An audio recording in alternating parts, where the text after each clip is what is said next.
moment. YouTube watchers, you will be back in 6 minutes. It's going to take some time. Just wait for that delay to come back. 14-7.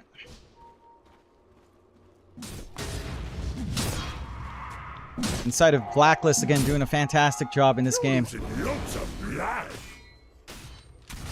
See if they can keep that up here. Mantisal almost done for Palos. But again, these ski timings are still lining up. Emo only one part away now from that full Ags. Jackie, still a ways off. Further out. 2 parts away.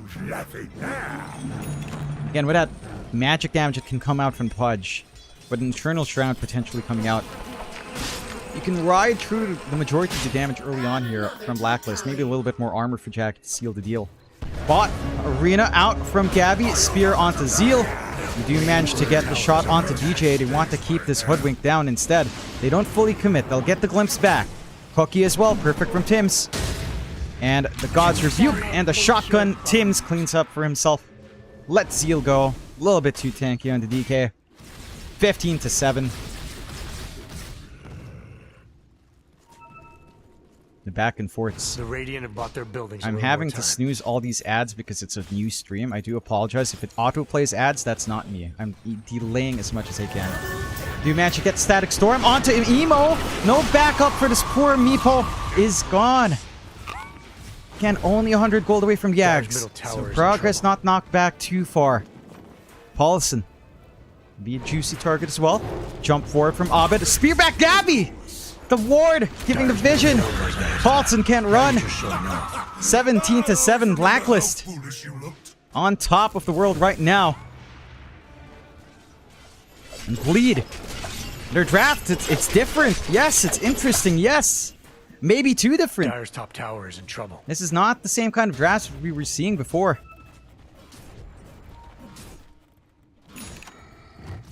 Inside of Bleed. Tower is under attack. No, it's fallen flat, this experimentation. I'm not opposed to taking the occasional bounty. Dire's top tower is in trouble. Shall see if it maintains. Palos already sieging on that top tier 2. We'll find it. There's that Ags we've been talking about on Emo. So he does have that durability up front. If they can just play around with that with a Sunray and get the saves going, can start to line up, but they're eyeing Jackie. Doesn't have a way of running out here. Rot is up. He does manage to pop the Flesh Heap. Hook does connect onto MJZ. Does have everything backline. Paulson caught out. Jackie gone now as well up front. Gabby dividing and conquering for the team. 19-7.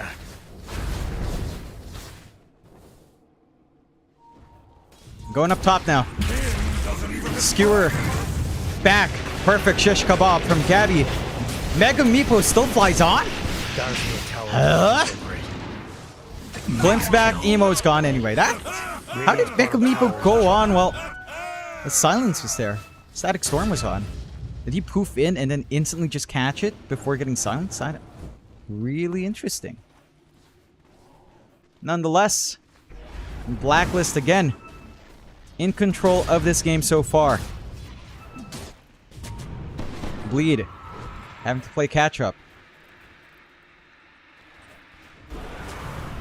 Can they play catch up? Again, scaling's on that DK, scaling's on that Meepo. But farm just isn't there yet. Jackie does have Ags going for the BKB next. That's his big timing. If they can play around with that. We shall see. In-game audio is pretty high, I just realized. Yeah, oh my god. I just realized, yeah, my audio's working again, so I didn't need that. Alright. My bad if you were getting deafened by the in-game sounds. Again, anyone that wanted the YouTube stream, it's still connecting. It should connect shortly. Again, it's a 6-minute delay. I had to change the stream key. That kind of bugged out. 20-7, 7k lead again for Blacklist. Great old time so far. Already have the Yules up on Gab to help self-set up. Palos going into zone BKB. Magic damage not going to be an issue any longer. Ags coming in for Abed next. That AoE Shadow Strike can be massive in trying to melt, especially on the Meepos, actually. A Shadow Strike there with a Scream of Pain on multiples if they're outside of Mega Meepo. Not going to be fun time for Emo. Gabby wants something. finds Emo.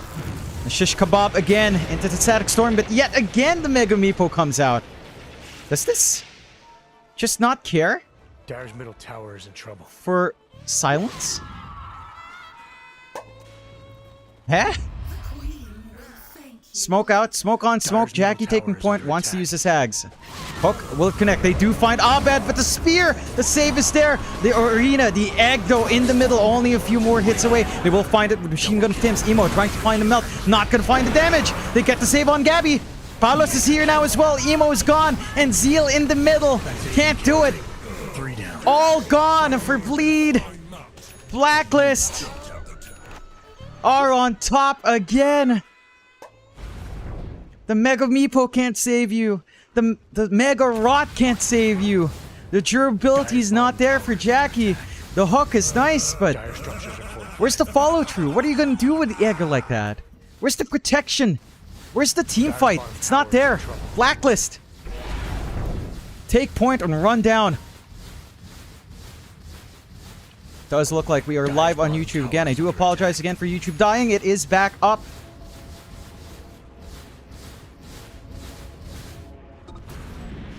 Dire's middle tower isn't looking so great. And straight they go. See, Palace is a great carry. You guys can't say that meme. That with Armel, right? He's doing fantastic. Look at this. Look at this guy. Joining in these team fights early on. Being so active. 516, the spear back from Gabby. Again, finding Emo. The Mega Meepo. Cannot fly on this time around. Trying to get the proof. Not gonna find it. Again gone. Jackie gets clipped by the cookie. A Sunray. Palos! I just praised you, buddy. Does get 4-staff Sunder.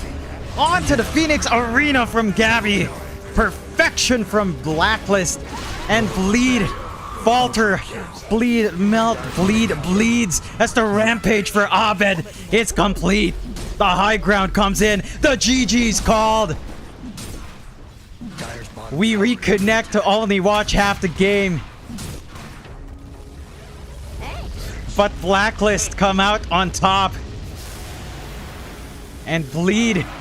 That's the end of their journey here in the road to Wallachia.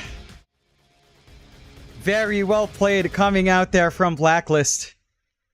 I have to say, that was impressive. You know, Game 1 is very patient. Game 1 was very smart. Game 1 is a test of brains in Dota 2. Okay, it looks like my audio is busted. Alright. Sorry about that. Okay, let's mute one. Game 1 was almost like this test of, you know, what... my voice.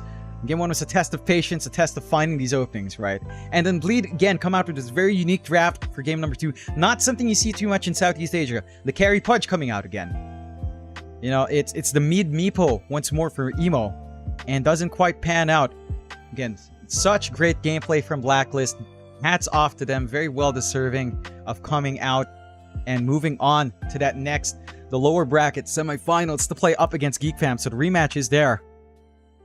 And that's a rematch that, well, Geek Fam took a nap for. I'm sure Blacklist is going to do some prep work as well. Of course, we do have our next matchup lined up. Talon versus Neon in the upper bracket, not grand finals, upper bracket finals, of course. And again, spectacular plays out from Blacklist. I'm sure the boys will want to prep for that. We'll look for an interview next time around. Let me fix this audio before we switch out.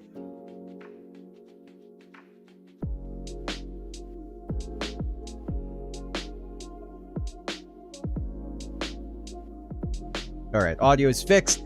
We're going to take a short break into that next series. Talon up against Neon should be an interesting one. We'll see if Talon has woken up or if we're going to have that same issue from earlier on today where we had Geek Fam kind of needing to wake up as well. Going to take a short break. It's John Xfire here, again with the community cast. I'm not sure if Blacklist will ever want to interview with me. I'm pretty sure they're going to be hanging out with the boys, of course. Kuku, Armel, Yoe, Zhao, and the others. Go check out their streams for some fun banter. It's a lot more laid back there. Here, it's a lot more laid back than here because we do have that 6-minute delay. We'll take a short break. John Xfire here. Thanks for tuning in. Apologies for the disconnection. We did have a quick power fluctuation that knocked off the breaker. So, gonna be feeling the ramifications of that. We'll be right back after a short break. Thank you again, and stay tuned for the next series.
All right, ladies and gents, we are back for game 1 of the next series 10 here. seconds left. It is Talon up against Neon. It's John Xfire here. Thank you for joining me here. 5 seconds Sorry left. again for the stream cutting off. We had a power trip.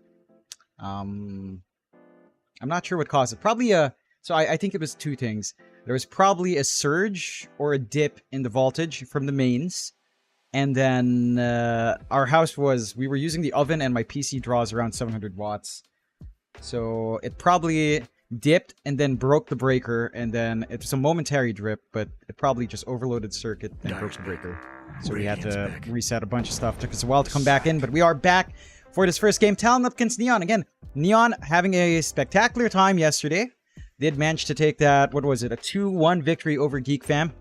Forcing Geek Fam to play that earlier series up against Salvation Gaming to have their shot in the lower bracket semifinal now. Of course, Talon did take a 2-1 to Bleed, took a 2-1 to Yangon as well earlier on to start off. And that might have been a little bit of surprise as well, as they did drop a game. But Talon has looked a little bit sleepy to kick off. So we'll see if it's any better this time around. Do get into the draft already. Talon taking care of the Chen, the Hoodwink, the Techies, and the Shadow Demon. Neon taking care of the Naga, the Bat Rider, the Razor, and picking up the Leshrac for themselves. So they steal away this hero that they have enjoyed running on Chuen. They do take that away from them and take it for themselves on Neon. This should be a pretty nice time here for our mid coming out on Ken. I think that's fair enough. Let's see if that's enough. The DK is still a Chuen hero, maybe a WS hero as well. So there's some flexibility here on the hand of Talon.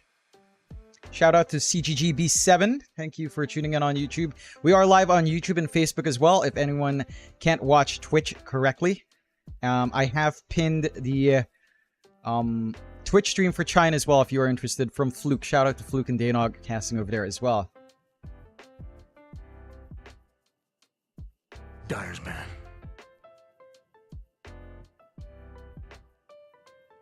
Alright.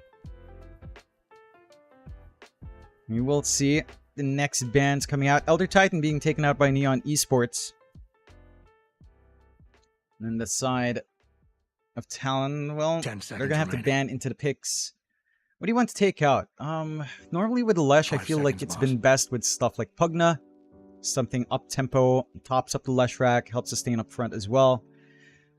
I'm wondering if Talon will actually gun for the Leshrac DK mid lane comp. I don't think that goes too well for DK. I think that is a lot better for the Leshrac. So that is something to be cautious about as well. We'll see what the call is here, of course.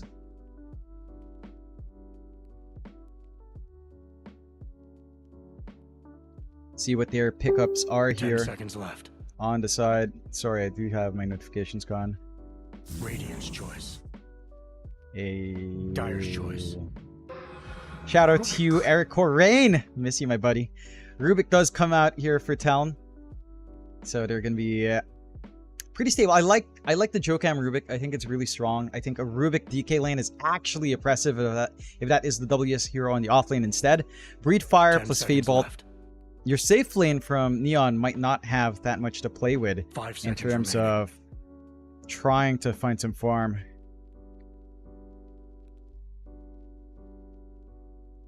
Dyer's pick. Enchantress. Alright. See the Enchantress coming out for Neon now as well. So they do have, what is this? Probably their pause 5 coming out. Remaining. 5 seconds, boss.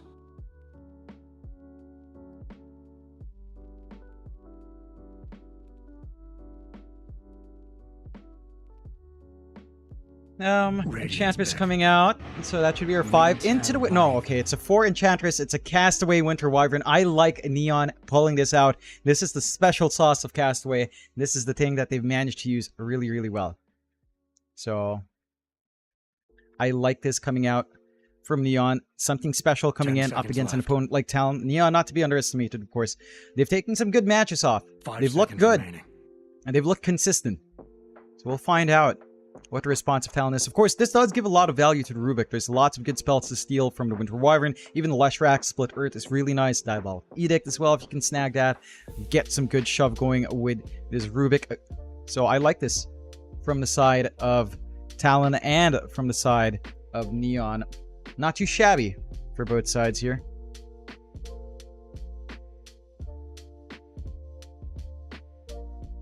Let's see what the follow-through is. Radiant's choice. We're going to take the Mirana for themselves here on Talon's end.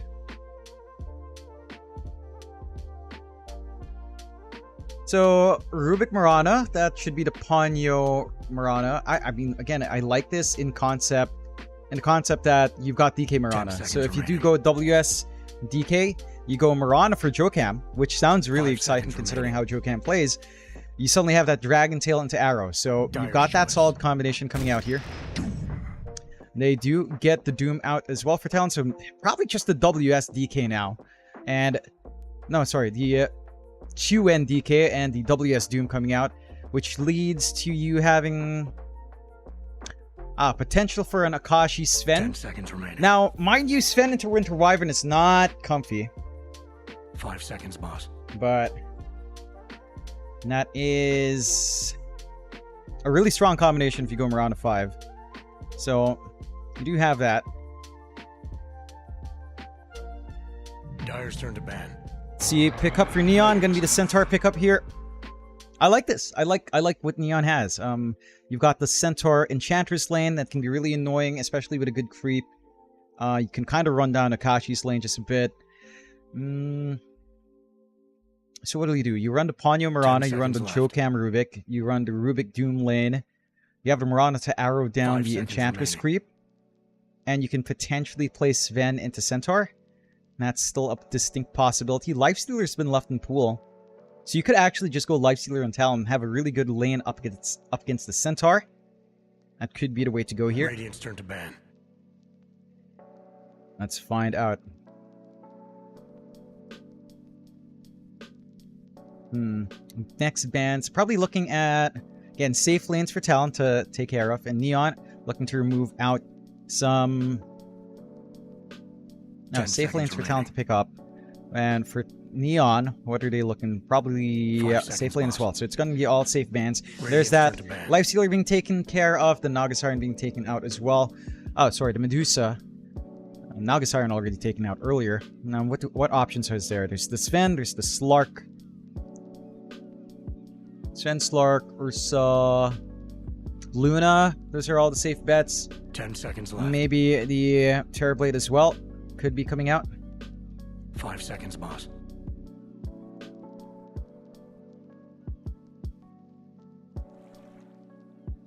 So let's watch what's going to be the pick. What's going to be the bans? Gyrocopter being taken out.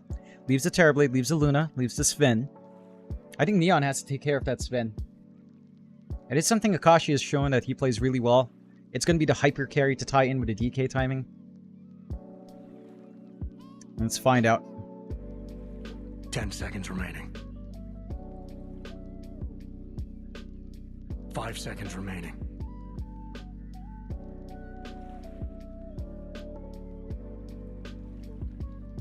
Shout out to you, Zeke Jarvis from Ilocos Sur. Peshak, of course I miss MLP Dota. Of course. Of course. Of course. He's a busy man, though. They ban out the Morphling, so another Akashi special taken out. Neon, what's going to be the safe lane here for good old Chidori? Terrorblade, Luna. I see those as really good answers. 10 seconds I think they left. lane fine into Doom. Shout out to John Philip Orbita. Thank you again. Just busy being a dad. Peshek. Radiant's choice. They will close out with the Alchemist coming out from Neon. Interesting pick.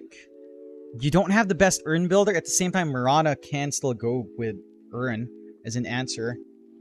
Terrorblade? Terrorblade Sven? Luna?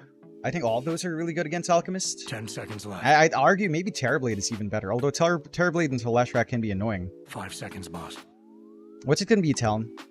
Terrorblade, Luna, Sven, Ursa, Slark. All of those are somewhat viable. All of them lane decently into Centaur. Maybe the Terrorblade's one of the rougher ones, but still not too bad. Do have quite the pool here. I'm a little bit surprised with the Alchemist coming out for Chidori. I'm not completely sold on Alchemist as carry still. I think this hero does still have its downsides. And those downsides can still be pretty severe. So I'm keen to see what Talon considers to kind of counteract that. What's it going to be here, Talon? Taking their time.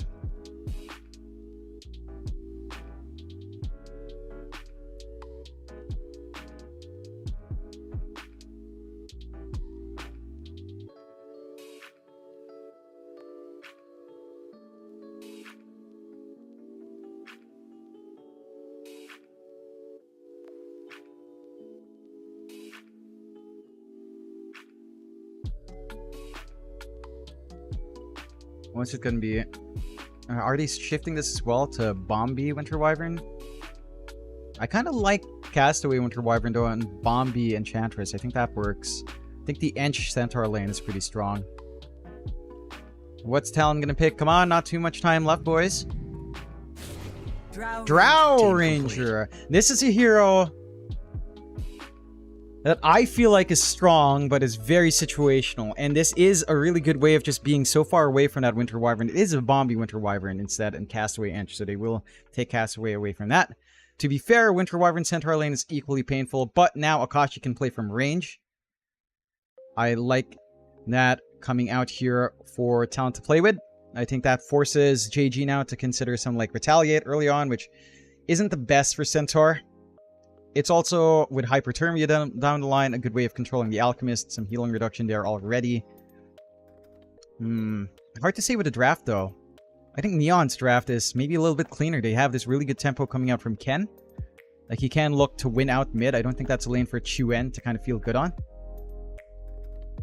I think the aggression from the side lanes does feel even enough. Like, Alchemist Ench is not a bad lane. Especially if Castaway starts with a Blightstone. So Blightstone start and range support plus the Acid Spray can be really nice to run down WS. So that can be a little bit annoying for the Doom. Centaur Winter Wyvern lane is also nice, but reaching into the Drow Ranger is really the issue. So I like both drafts. I will lean towards early to mid game for Neon, probably as it scales for Talon. I think there's a hard cap Alchemist hits. And Drow and DK can scale really nice. WS have the option for Ag, so I like that. Let's see as we do get into game number 1 here for Talon up against Neon. We're going to see who does come out on top. Again, we have seen Talon go off to slower starts. They've been sleepy a couple of times, but it's like 3:30 now. Surely there's no sleepiness here as we do go into game number 1. See what they can take care of here. Don't play like last time. Just watching the replay was embarrassing.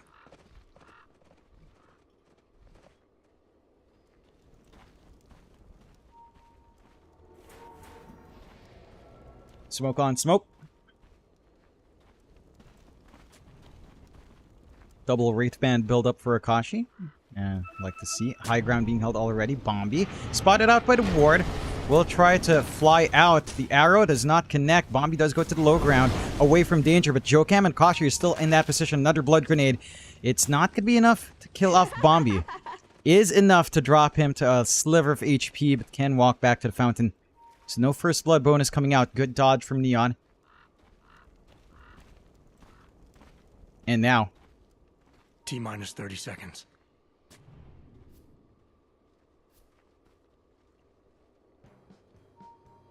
They're going to be able to just go for the 1-for-1. Yeah. 4v5. You're not going to be contesting this on Neon. Talon will try to sneak away with an extra WS. Ready with a Scorched Earth. See if they find it.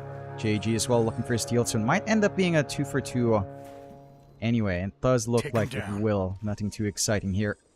And a 2-for-2 it will be. Take a look at that bot lane first. Of course, JG on the Centaur. is going to be laning with Bombi on that Winter Wyvern once he does TP out. Grab a extra set of tangos here before heading back. They are going to be up against Akashi on the Drow and Ponyo on the Rubik. And I like this from JG, already starting off with the 2 rings of protection, very necessary up against the Drow Ranger. And the Marana. Oh, sorry, and the Rubik. Nice right-click damage coming out here. Of course, there is some good trading with Bombi. Like, every time Arctic Burn is up, there is some good poke damage she can do. So there is that. But overall, the lane for Akashi shouldn't be too rough. Free damage coming in. You're not going to be threatened by Hoof Stomp anytime soon unless you overstep here for Akashi, which I don't see happening here from Talon. And Ponyo is just going to have to zone out Bombi as best as he can. Does have the Sentry drop as well to block off the Camp Pulse. So you should have a stable time farming up here on the Drow. Once the double rate bands are up, you're feeling pretty happy here. Almost like the Sniper, right? Like, it can be really annoying to play into these ranged Agi cores that just build double rate band and just has really good base damage. Bombi just being cut off again. Ponyo is just always on the right side. So, look, every time he pops that Arctic Burn, it's only onto the Rubik, which leaves Akashi free. You still managed to find the CS. Take a look at the other lanes while they break out. Up top, Jokam on that Marana, along with WS and the Doom, up against Castaway on that Ench, along with Chidori on that Alchemist. This lane's going to be a little bit slower. Of course, they constantly have to dewar that small camp so they can get some value from the enchant here for Castaway. Nonetheless, you've got the arrow already on Jokam, so can just take care of that enchanted creep, no problem here. We are going to try to jump onto Jokam. Can they get the body blocks? Blood grenades off. Jumps there. Level 2, Jokam does find it. And now he gets to find some punish onto Chidori. With a Scorched Earth and the Infernal Blade. Not going to be able to find a courier. But it's nice and happy just forcing some damage off onto Chidori. See if they get any good creep out. Large camp is still not spawning. They were blocked off. Good body blocks coming out here from the side of Neon. Take a look at that mid lane, which we haven't really peeked at because it's the most boring lane. It's Chuen on the DK. Ken on the Lesh. Chuen, again, doing a fine job because, hey, guess what? Dragon Blood and just last hit, lol. And he is just going to be able to do that. It's a very boring lane to watch as a viewer. Ken's getting some, really good denies, though. Chuen getting a little bit outplayed. Rune control, it's a lot bigger for Ken, of course.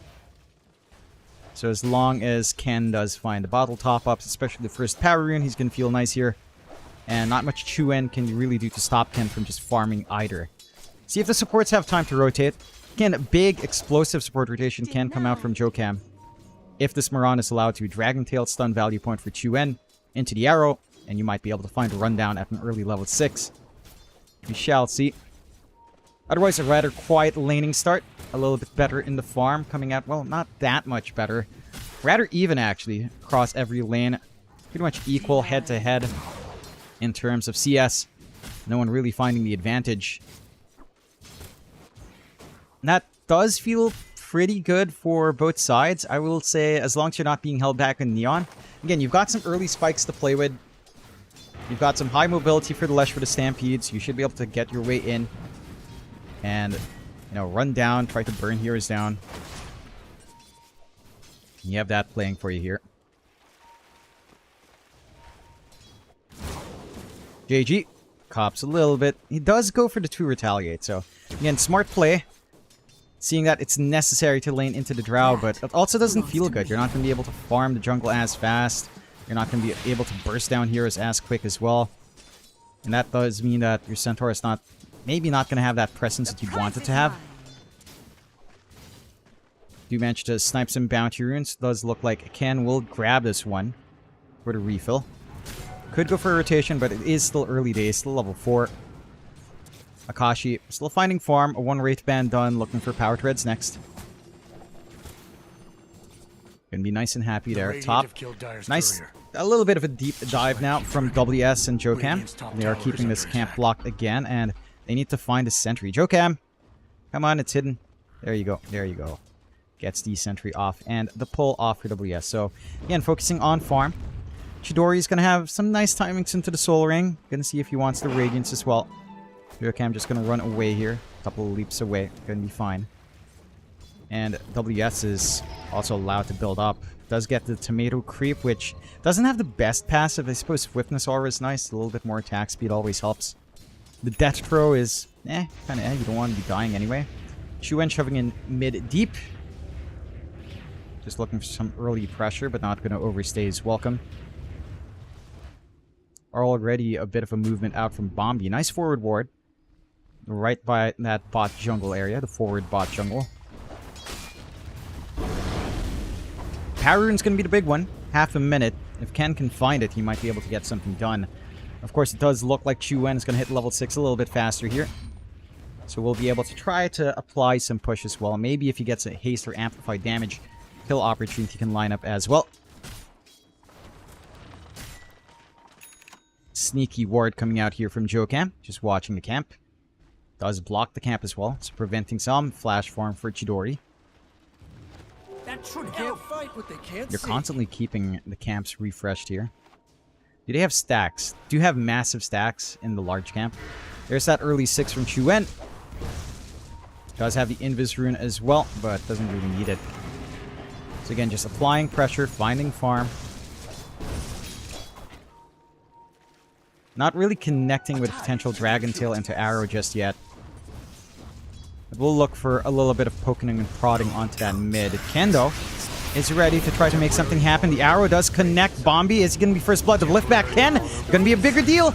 Oh, the save is there with a cold embrace from Bombi, but is it enough to save? Ken will find the burn damage to kill off 1.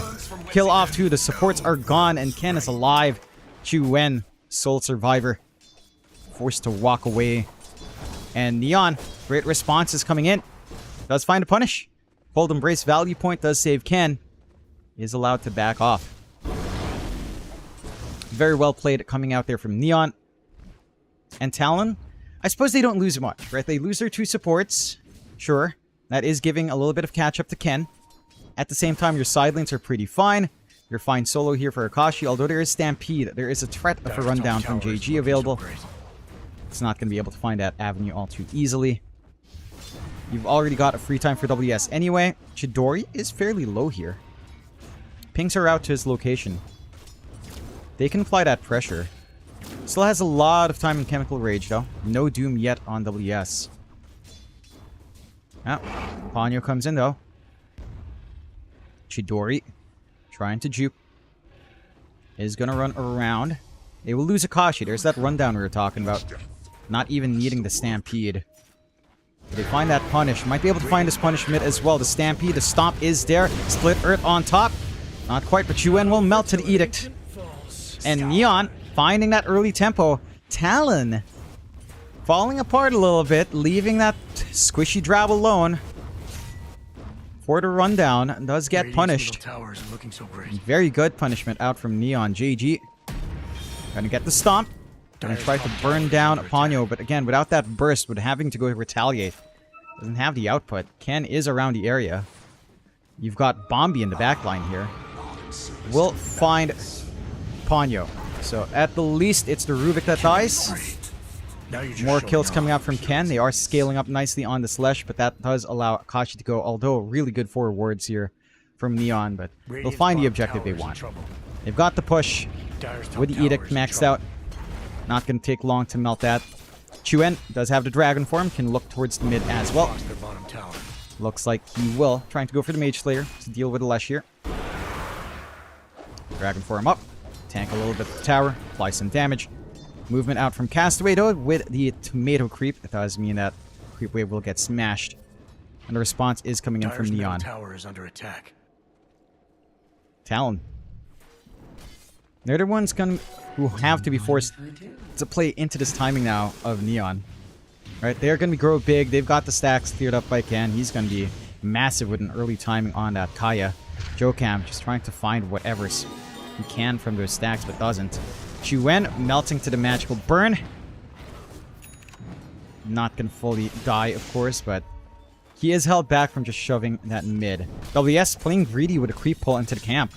They're coming for him. Should know something's up. Starting to run away, but Stampede's there for the chase, and WS stuck in the middle of a nightmare. Arrow doesn't even connect.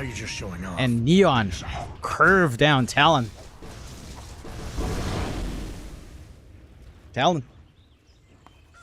Dyer's middle tower isn't looking so great. Not looking good here. Gonna be lagging a little bit behind. This early timing that you're going to be hitting now with Chidori is going to be very, very scary. A decent enough network lead early on. It's going to be the Maelstrom Rush for the Alk as well, so it's almost like a battle Alk. Some good farm. Castaway being so disruptive in these camps as well. Mid lane, a little bit of a shove. Chu-Wen can't quite sustain. We'll be able to hold that mid tier 1, but not in the healthiest spot now. King's coming out top. Want to make the play onto Chidori. Are going for the Midas and WS.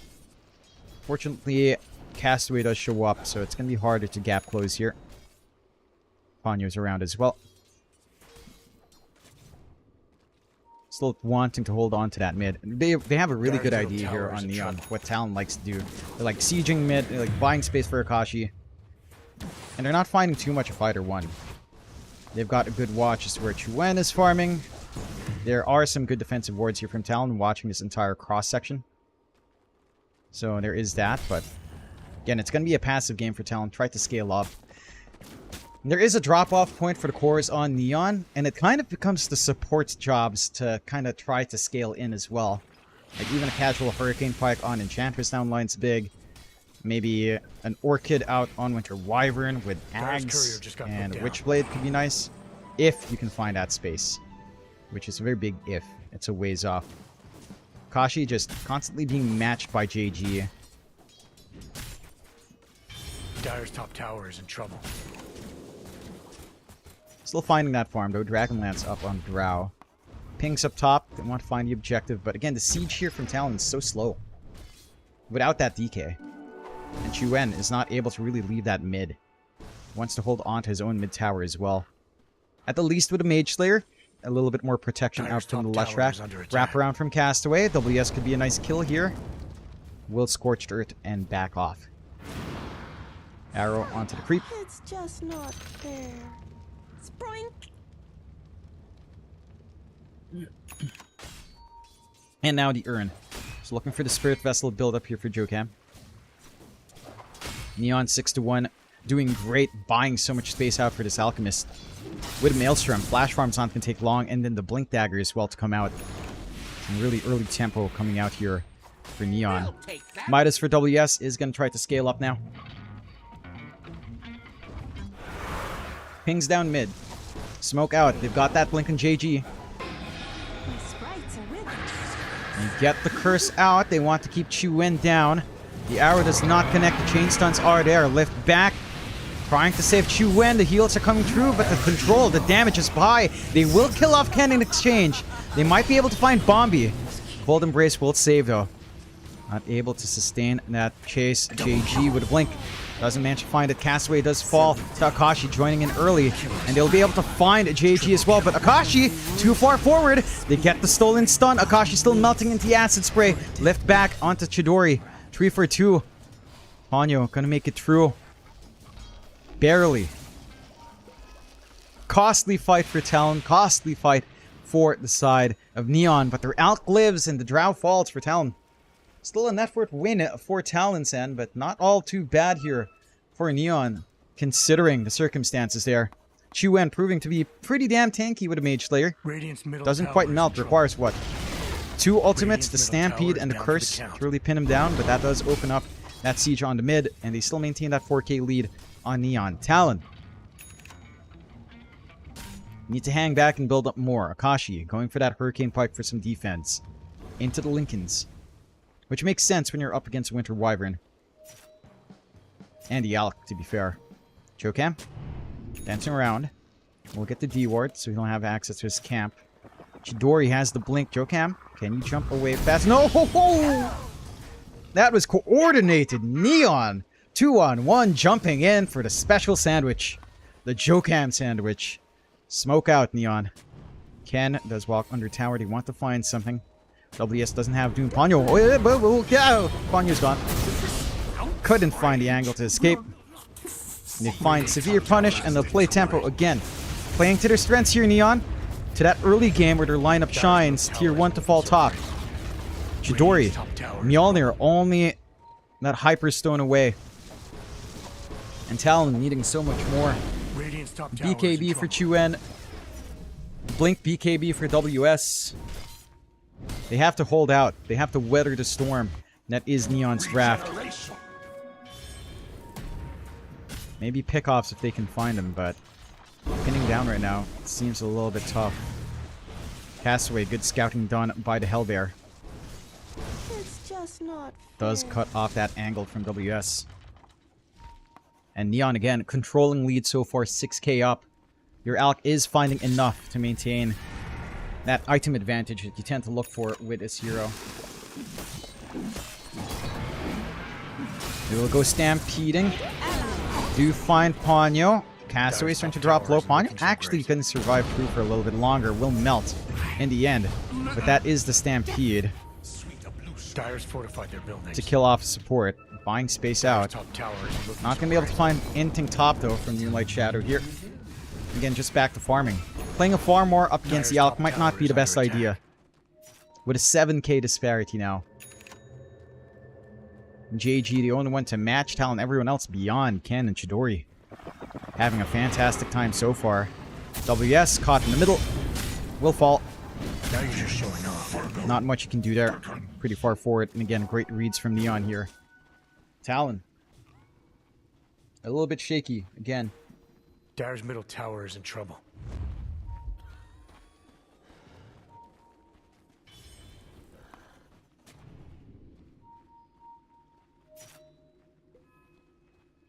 Start moving forward. They've got that Blink and Chuen, so they can find some pickoffs. Issue is they have to find them. Can they? No forward vision for Talon. Smokes amount to really nothing. Only Radiant's quarter of the top time tower left. is under attack. And just back to farm. Slower pace for Talon. Neon skyrocketing in net worth. Ken. Kaya Sanja up. BKB not too far off now for the Lesh. His critical timing starting to be met. The full Spirit Vessel flying out for Jokam, so they have some sort of answer for the Alchemist. Pre-BKB for Chidori. Swiftly out of balance. That healing reduction going to be an important tool if they do look for some of these fights.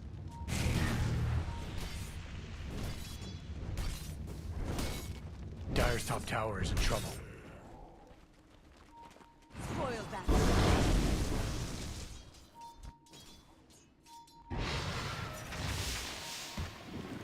Neon, yeah, this is the build, right? Like, you Dire's go top for that tower is in Witchblade trouble.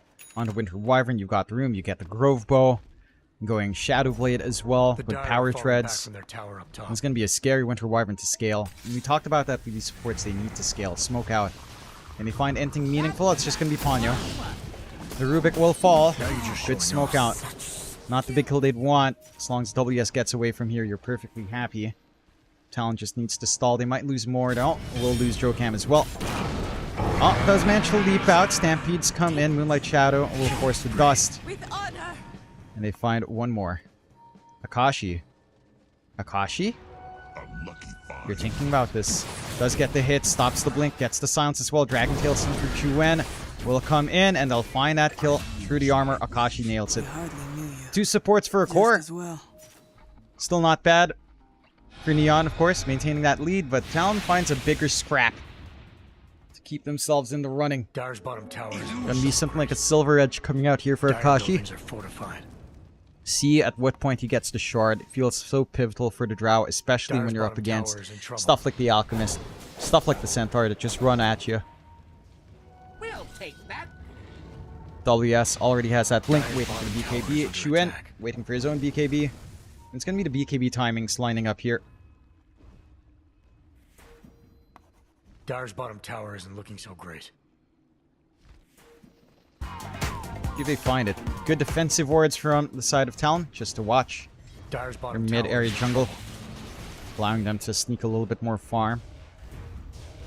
As long as these tier 2s don't fall by, say, what, Dire's 5 bottom minutes, tower isn't looking so great. I think you'll be able to Dire's find bottom these tower is timings that gone. Talon's gunning. Chuen for Impressive. BKB, WS for BKB, Silver Edge, perhaps for Akashi.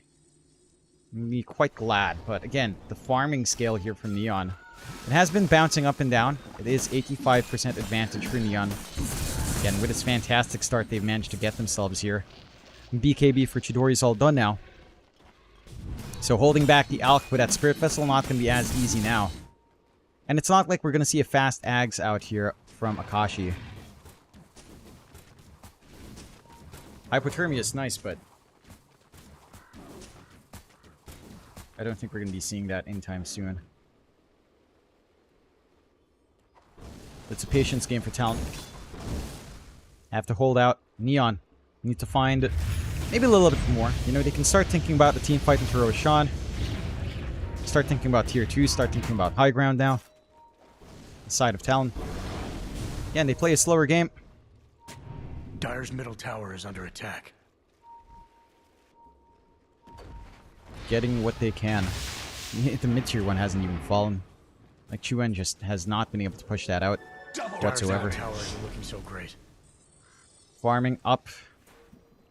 Need those BKBs. Kashi, Shadow Blade up just for a little bit of escape. Smoke out, Talon. Want to find someone. Pinks are down for Roshan, and it is being taken. Not even looking for the team fight, just go straight for the Rosh. Gonna be a free objective for them. The Talon still... Do they want to go true? Are they actually going true? No. Okay, it's Neon to go true. Jokam will be the sacrifice. Jump away. Moonlight Shadow as well. No Dust this time around. And Jokam is safe. Dust there, though. Jokam does not manage to jump across the barrier. Dire's top tower isn't looking They so are great. all set for the escape. Chuen does have TP. They will find the Rubik. Ponyo. Dust Dire's it up. top tower is under We'll attack. go. Not a bad sacrifice to make. Chuen just lacking one part for the Ags into the... Yeah, one part for the BKB into the Ags. WS, is that his BKB all done? Yes, it is. So the Doom can start to play forward. I think the issue is figuring out who to Doom. Do you want to take care of the Leshrac? Do you want to take care of the Alk? Both of these heroes are threats. Hell, even the Winter Wyvern might be something you have to consider as well. It's not an easy game to kind of get that done, Jokam. Trying to drag the creep wave away. Drag attention away as well. Just stall for time. We'll be able to TP away. So the mid tower will stay protected. Creep cutting as best as they can. Top, however, not as safe. This is the push angle coming in for Neon. Talon. They need so much more time here. Radiant's top Time that tower it doesn't isn't feel like looking they're so great. finding. Of my way. Temporary another BKB though. vulnerability. Radiant side. Chuen. Into the Ags next. Dire's bottom tower is in trouble. It's going to be the Shivas for WS. A little bit armor to stay durable up front.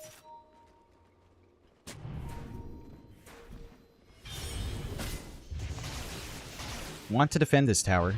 Kashi. Radiant's top Taking tower a is in forward trouble. stance. Smoke behind him, though. And he does smoke up as well. They do have triangle control on the side of Neon.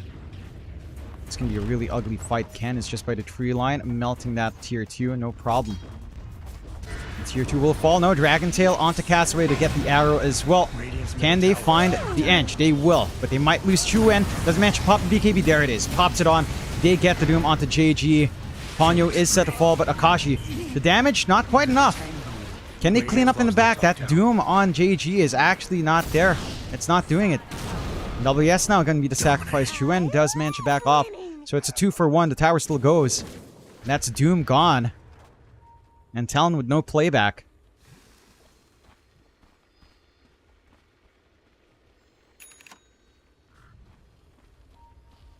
On the side of Neon. In such a good position. Still have the Aegis. Still have the Winter's Curse for these big fights. Still have the scaling left in the Alchemist. And your supports. And still have some missing potential on the Lesh for sure to fill in. Talon. What's the play here? They don't have any of those repositioning tools this time around. They don't have these big wombo combo team fights. Radiant's middle tower is in trouble. Get the Edict on with Ponyo. Ken just trying to bait out with the Aegis. Stampede. Radiant's lost their middle tower. JG does not even fall. Spirit Vessel? No, the Cold Embrace is there. Refresh Spirit Vessel from Jokam. But healing still coming in. Chu-Wen now to melt. They get the trap on Jokam as well. And JG will just live. Killing spree. That was a little bit greedy. Talon trying to find these scraps, but these heroes are just so tanky. JG durable enough. Spirit Vessel of the Mirana just not doing anything at this point. It is space. Chu-Wen is creating space for Akashi and for WS. But Akashi's full defensive, right? Lincoln's into the Silver Edge, into the Shard, into the BKB. No sign of anything like the Ags Radiant's bottom tower until later on. No Agi stacking either. And just a straightforward push again. Have the shield rune as well for Ken. Bottom tower isn't looking so great. Tier 2 bot not long for this world. Chidori will find a jump. Can he find Ponyo? No, he won't. 4 staff away. Ponyo does stall. But still, all outer towers gone now. The high ground is the last frontier here for Neon. And Talon can't even discover some tier 1 mids. Neon again showing us their prowess, showing how good this team can be. Up against a team like Talon that has qualified for a couple of events now. Going to Birmingham. Going to Elite League. Wants to go to Wallachia. But have struggled along the way. Just got put down. Ponyo, Courier does get sniped. That reveals the position right by the triangle here from the side of Neon. 9k lead still holding steady for Neon. 6 to 19.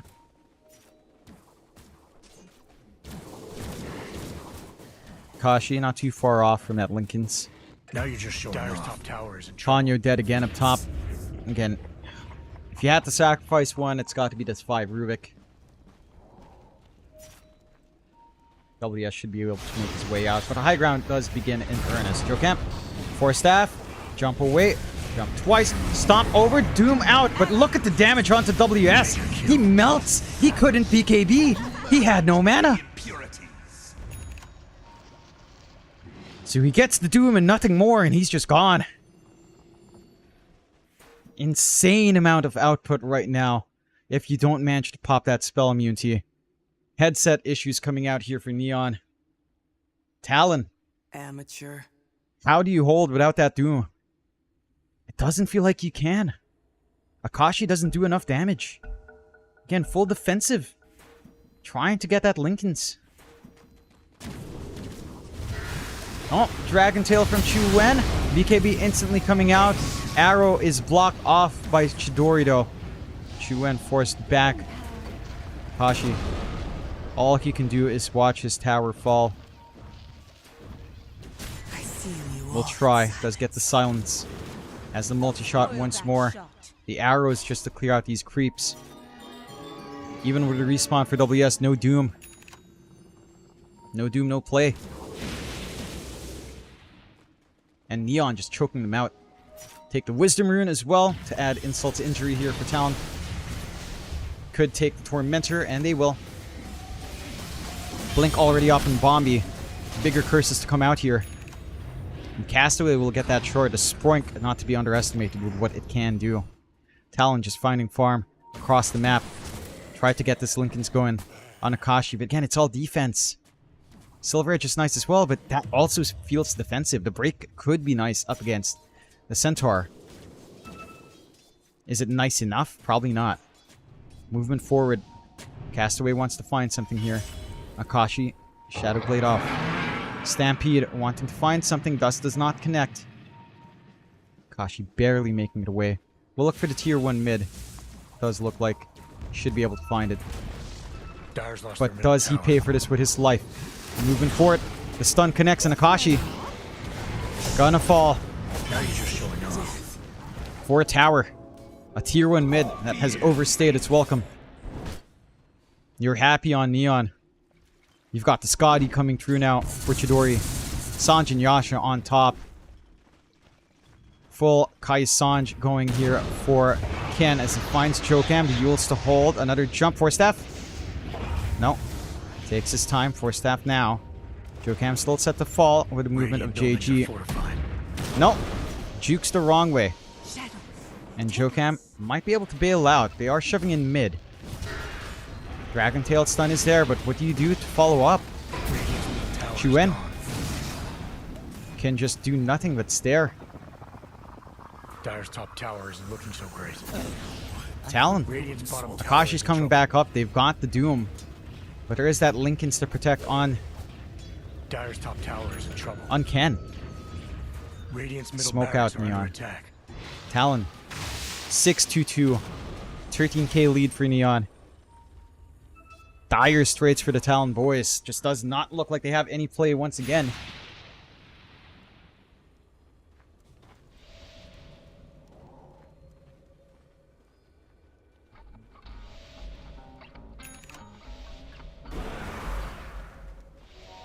Lucky find. All they can do in Talon is just hold the high ground. Roshan gonna be the play here for Neon, clearing out the bot. Straight into that pit. Talon do not have control over this area. Cannot even hope to fight outside. Just sit back and try to keep farming. Silver Edge for Akashi next. Lincoln's already up. But the damage, it's just not there. It's just not there. Almighty money. Even with a Silver Edge. I know if that's going to be enough. Dire's middle tower is under attack. Silver Edge into Shard. Glacier could be nice. Roshan will go. The Roar flies out. Aegis and Banner coming out here for Neon.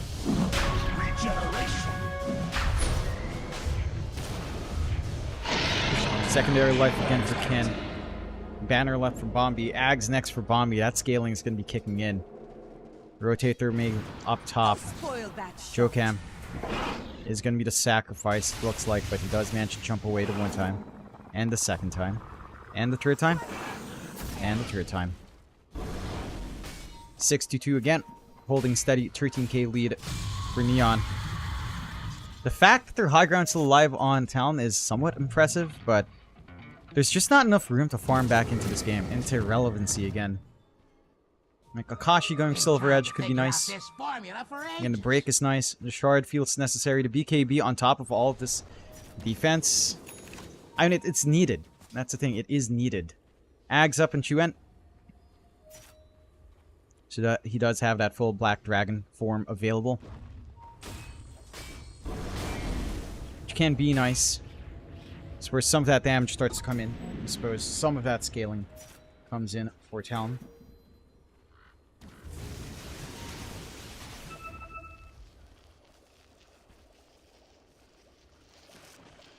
Smoke out Neon.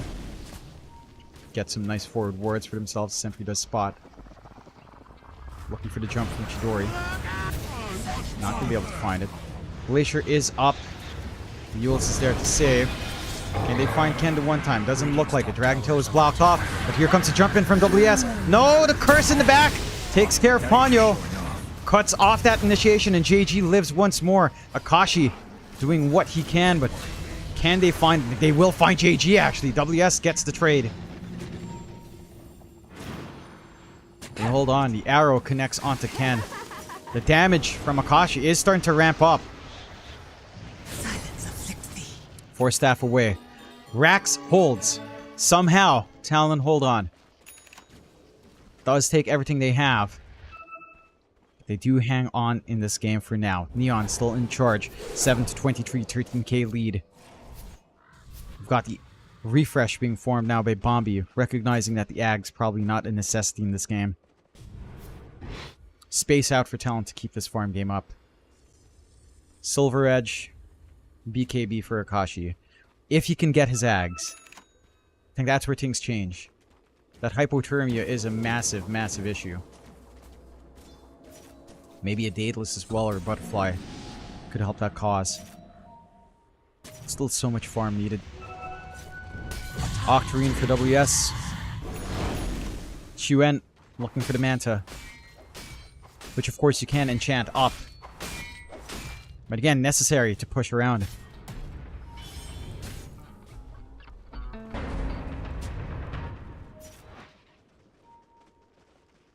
Talon just keeping what they can shoved out. Neon I mean, we're at the point where you're pretty much not quite 6-slotted on Chidori, to be fair. He can throw away the boots, go for that Swift Blink, and he will. But once you're there, you're fully slotted up. You're going for Ags. Nihilism can be nice on Ken. You are not looking for the workhorse. You might be looking for the upgrade on the Arctic Burn. Honestly, Little Friends could be good. They get the arrow combination onto Castaway. Stampede to come in. Ken wants to help his friend. They've got the damage. They've isolated Ponyo. They want to find Akashi, though. Does get the heal off. The Glacier. Can they find Ken? The damage is coming in. The Aegis does pop. Get the Doom off as well onto that Elk. Now just need a follow-up. Wind Waker's there to save, though. Dragon Tail stun connects. They pop the Lincolns. They get the lift back. Ken still has the BKB. They've got the curse ready, but not going to find it. Akashi getting some hits from the Glacier. Ponyo does fall. But they do manage to take the Aegis out. Talon working this high ground. Forcing some resources. But Neon still have everything they could ask for. Winter's Curse ready. Fully topped up on Ken. BKB is on cooldown. Could be the danger here, but there's no Doom. No Doom on WS. Rax should fall. Through the smoke, the Edict goes. Kashi already popping that Glacier. Stomp falling flat. The Siege Creeps doing work. And Talon staring. The Radiant have bought their buildings. Fortify, forced out. Can they find this angle in? Now the Rax just has to go. Glacier is ready. Prevent any further losses in the side lanes. Full Silver Edge for Akashi.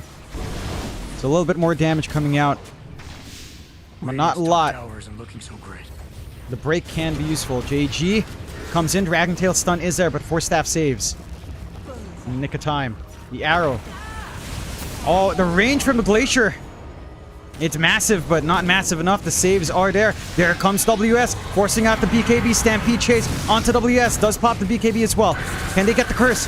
They drop it onto Akashi. They lock in this Drow. Force Staff to try to drag him away. No Silver Edge to Force Staffs again. Akashi just holding his ground, trying to get hits. Glacier is dead. No buyback on Akashi. They will find a Winter Wyvern. Chu-Wen wanting more. Blinks forward. Can they take care of Ken? Oh, the split earth clipping Jokam, but the Doom comes back up. Ken all out of mana, no forward presence. The damage though, JG trying to clean up. Chu-Wen will fall. They lose Ken. No buyback from them either, and 2 buybacks ready on Talon. 3 for 2. 3 to 2 on the defense as well. 3 for 2 for Talon. 4 for 2, considering the buyback on Ponyo. But the high ground holds. They only lose 1 set of racks, but it's looking dire. Chidori's not to be stopping. He's got everything online. He's got that Chemical Rage. He's got the Berserk Potion running. 1 more set of racks to fall. Bombi's setting up with that hold on the curse. 1 more racks. The Megas are coming. Neon taking game 1. And that strong form we've seen from him. Here comes the jump in. Good hoof stomp out from WS. Stampede is out. Can they save Chidori? Can they save that Alk? Cold Embrace there to stall. The Alchemist will end up stunning himself. And CDR is down. Curse out onto Jokam to stall this chase. They will find a Mirana. But they find a punish. They hold on to the racks. No towers left. Talon. Do or die scenario. Akashi wanting that BKB. Chase still going. They need Bombi. They need more and they'll find it. WS, Chu-Wen. Getting work done. Octarine up for the Doom. 90-second cooldown on the Doom now. Much more play for WS. 3k in the bank. Holding out for the buybacks.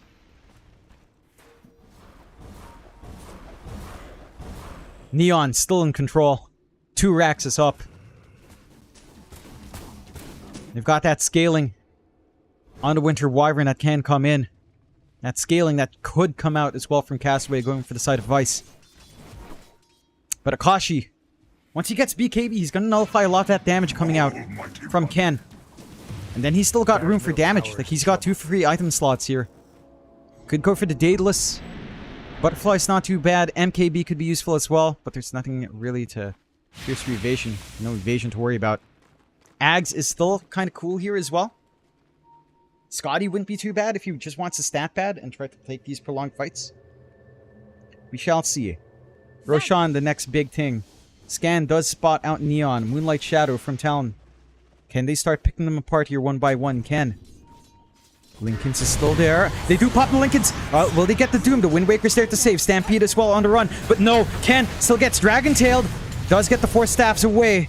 Doom's still ready, but not going to be able to be thrown out. WS not willing to commit. Chuen trying to do damage to the middle. The BKB does finally fade. BKB coming out on Chidori. They find Castaway in the back. Doom out onto the big Alk, but no damage coming in there. The saves again from Bomb to stall these engagements. Buyback and Castaway. Akashi getting jumped in the Glacier. The Winter's Curse will stall for now. Akashi gets 4 staff down. Does manage to Hurricane Pike away. The damage is high. Just not enough to burst. There's the refresh, Winter's Curse, and the Cold Embrace to stall on Bombi. They'll find Ponyo on the side. He's got his own Cold Embrace to stall out as well. What a mess of a fight. Akashi in the middle is caught out, is gone. Has buyback. Chuen 1 against 4. Should go. Is gone. No buyback on him. And Talon. All of that for 1 Enchantress and 1 Centaur. Massive losses for Talon to Hemorrhage there. 3 up against 5 on the defense for the last set of racks. On the defense for these tier 4s. Such a tough game for Akashi to find his positioning. Without that BKB, Ken can still run him down. He needs that farm. Roshan, gonna be a safe bet here for Neon. Refresh shard on hand as well.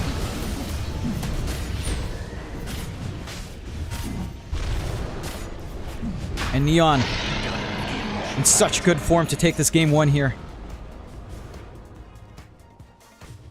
Talon just lacking the tools to deal with all these saves.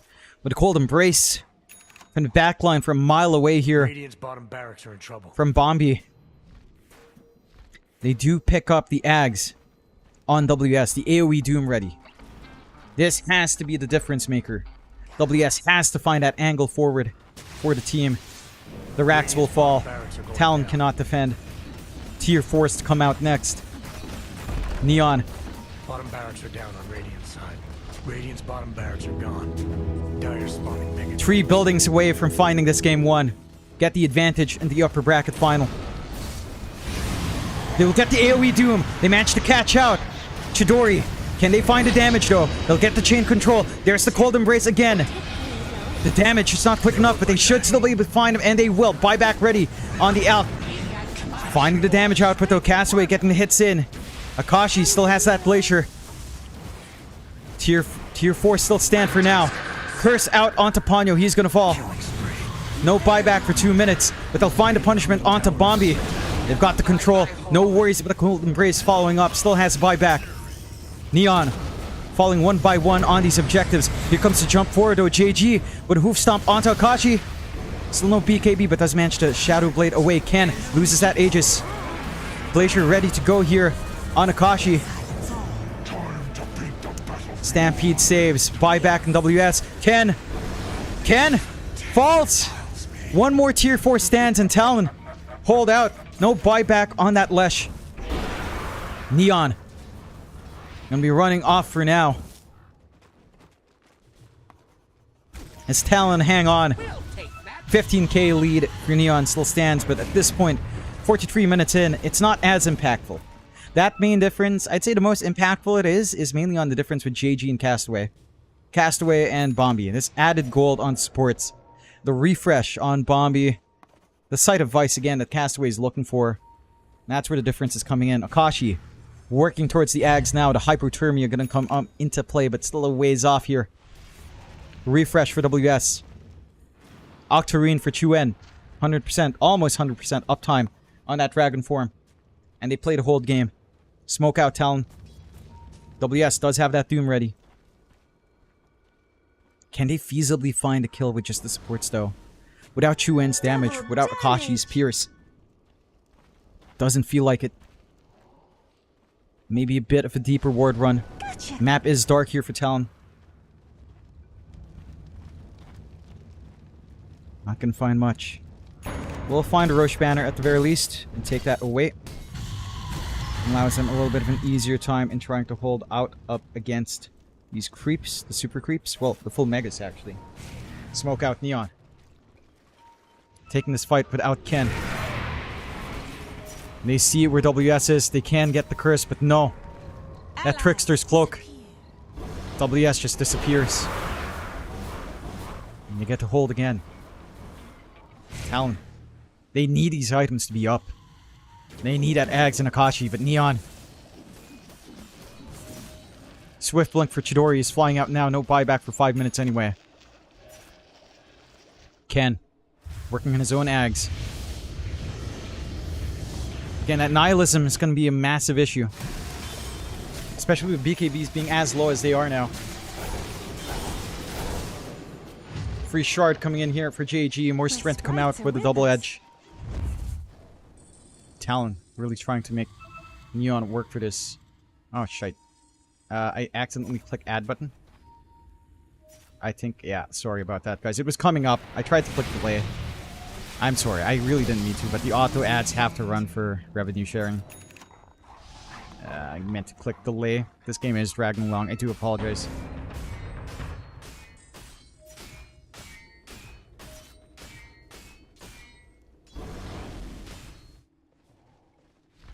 Neon. A lucky find. Again, they've got this entire map on lockdown. Talon. Going for the Divine on Kashi. This is all in. Understandably so. This Divine can save them the game, but risky. You've got the refresh up as well for WS. Buyback on cooldown for 4 minutes. Trying to venture outside of their base.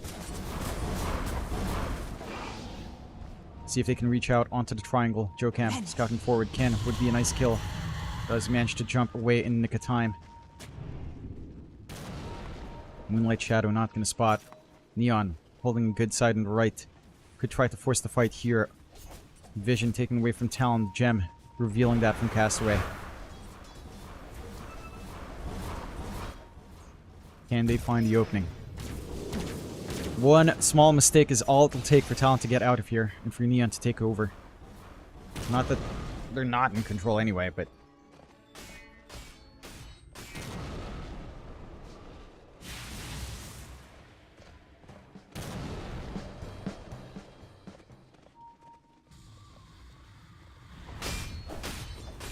hanging on for dear life. Roshan 2 minutes away. Neon maybe wanting that coverage before making that committal. And Talon, well, you know what? This is a very classic Talon game with the old roster, isn't it? Especially in that last patch. It's exactly what we used to see from Talon there. Regeneration.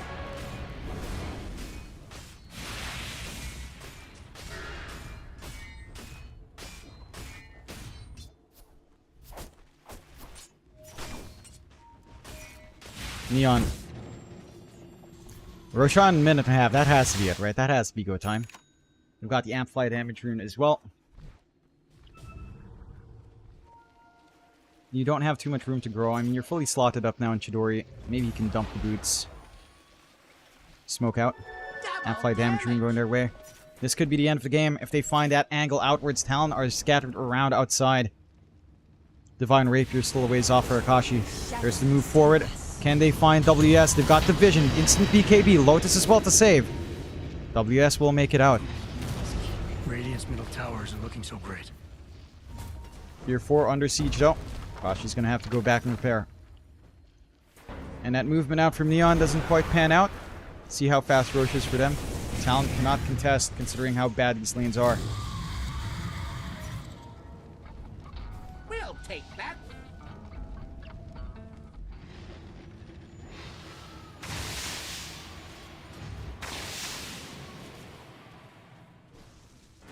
$21k lead still standing.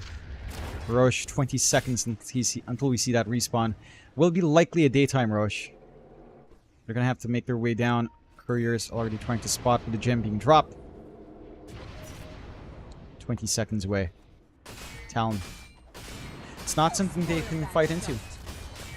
Just gonna have to let it go. Try to deal with these 2 lives once again. Akashi. Full Divine. Not too far off.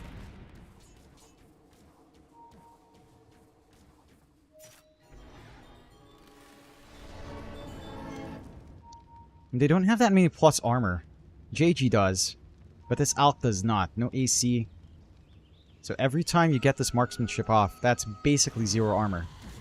On the Alk, he will just melt. Same thing goes here for Lesh. Plus 12. It's just a little bit of armor, but not enough. The Divine will rip through them. That's what they're banking on here. Roshan is up.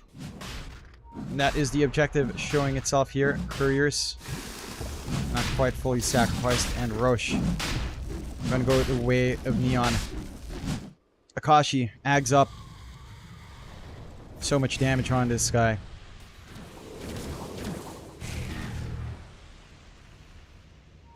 They have to hold the high ground with 2 lives with another refresh. Easier said than done here. If they lose the Divine, it's over. Aegis to go the way of Ken. Refresh for JG. Double BKB, double Stampede. What in... It's raining. It's so bloody hot and it's raining. Alright. Chuen. Getting some forward vision out. Playing with the dragons. Trying to push back. WS as well. Trying to farm where he can. Ags for Akashi next.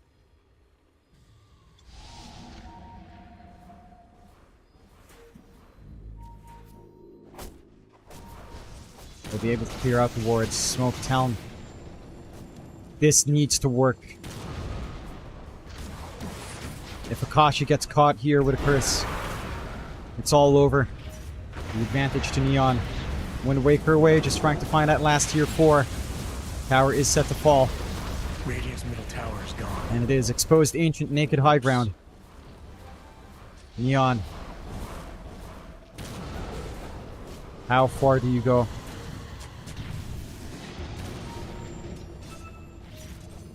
Playing it safe.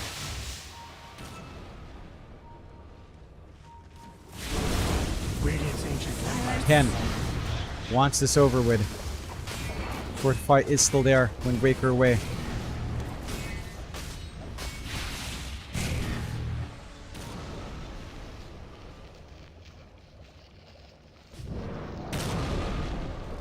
Is this the way they'll win? Edict, Wind Waker back. Is this the way it'll go? Stampede. Just to reposition Ken. We don't want to commit hard. A lot of respect from Neon here. A lot of patience. Trying to close out this game. Akashi. Scouting around with that silver edge. Hanging on the low ground. Jump forward, you win. Not gonna find anything. Trying to force this fight outside. Remove that pressure by the Ancient.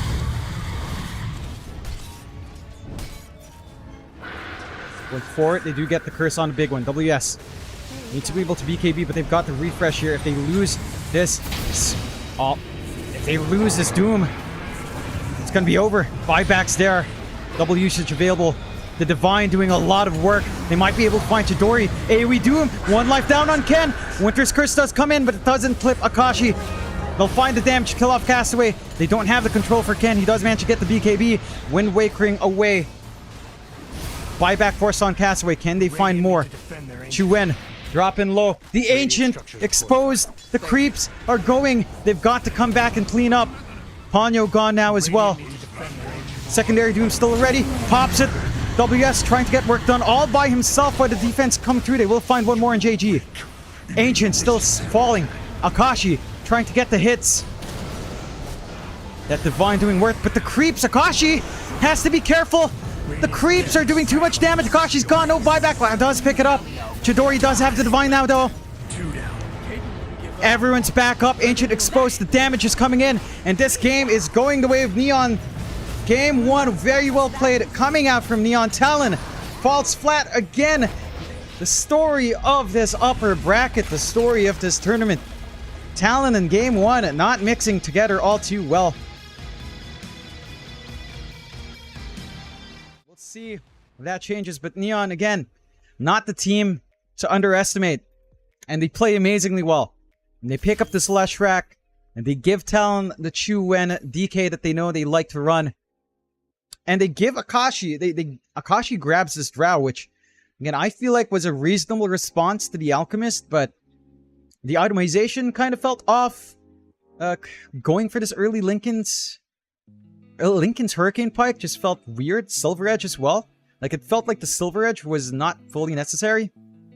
And it falls flat. There were some shining moments for Talon, but props to Neon again, proving the doubt was wrong, getting a game up on Talon in this upper bracket semi-final, and executing really well. This Winter Wyvern pickup for Bombi, doing a ton of work. And Chidori getting that flash farm, getting his timing going with that Alchemist. We'll see if Talon can bounce back in game 2. But what a game 1 from Neon. Big props to them. Gonna be exciting to watch what happens in game 2 after a bit of a short break. Apologies about the ads again. If the game runs long, the auto ads will come in. I don't have enough snoozes. So if a game does run long, it might get interrupted. I do apologize. It's just the way Twitch is set up. I can't turn it off for the sharing, so I try to time it in between breaks. I'll try to pump in some now. We'll catch you after a short break.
remaining.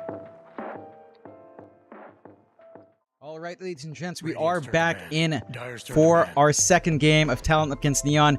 Neon taking game one in very strong fashion. Talon just looking a little bit lost, a little bit maybe sleepy again. This time around, we heard that from Jokam yesterday, from Try 3, that they were feeling a little bit sleepy. We'll see in game two if they have woken 10 up. seconds That was a remaining. little bit of a rough Dire's go. choice. Neon obviously being Radiant's very awake choice. in that game. We have the openers already, of course. Talon going for the Timbersaw here for WS.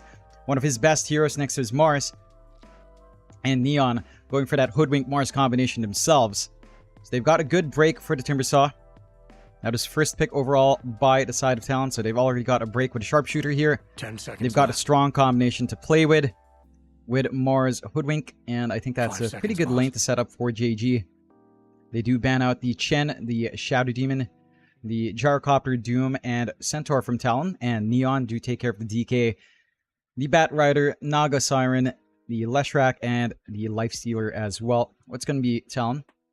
Or they can combine with his Timbersaw. I mean, they don't have that Hoodwink option.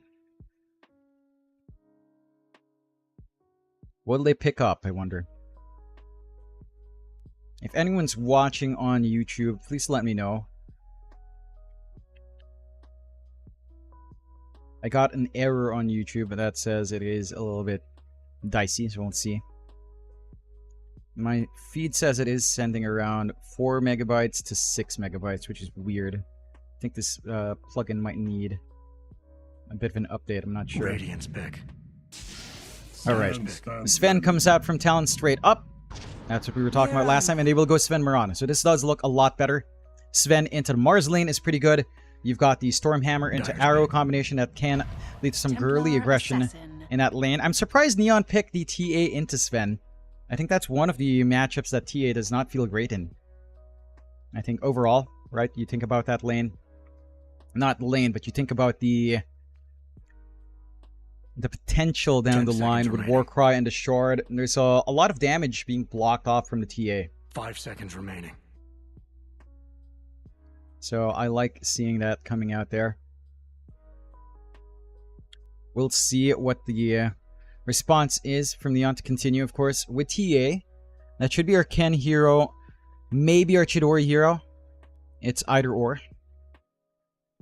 So it's kind of open here for the side of Neon.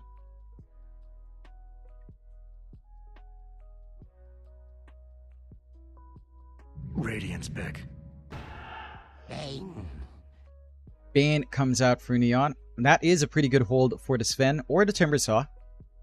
And that's already something annoying to have to deal with here for Talon. I like that coming out here for Castaway. So that should mean we are getting, what, the Bombi Hoodwink, which has been 10 seconds left. pretty strong. I'm seeing all of that John X bribe 5 kind of seconds, stuff. boss. It's really funny, guys. Good job. Good job, guys. Why is it saying stream status is poor? It's very weird. For YouTube, I don't understand it. Hopefully that fixes itself at some point. But yeah, the Bane, gonna be nice to hold down the Sven. Lincoln's gonna be something they'll need now. Which is not really something Sven wants to sneak into his item build as well. It can be annoying. They don't have saves just yet on Talon.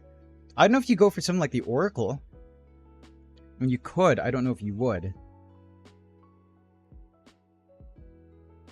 Let's find out what they want here. Digging into reserve time. Quite deeply, I might add as well. Radiant's ban. We'll go for the DP, so that should be our Chuen hero. I mean, Ponyo's played that before, and Jokam could take Mirana, but I don't think this is Jokam DP. No, this should just be WS. Rather early. Not 10 really seconds digging remaining. the early core pickups, 5 but I guess they seconds want the remaining. win condition lineup here on Talon. That Dire's does ban. provide some much needed push. Talon's lineup is lacking, so does provide a solution there Dire's just a turn to little ban. bit.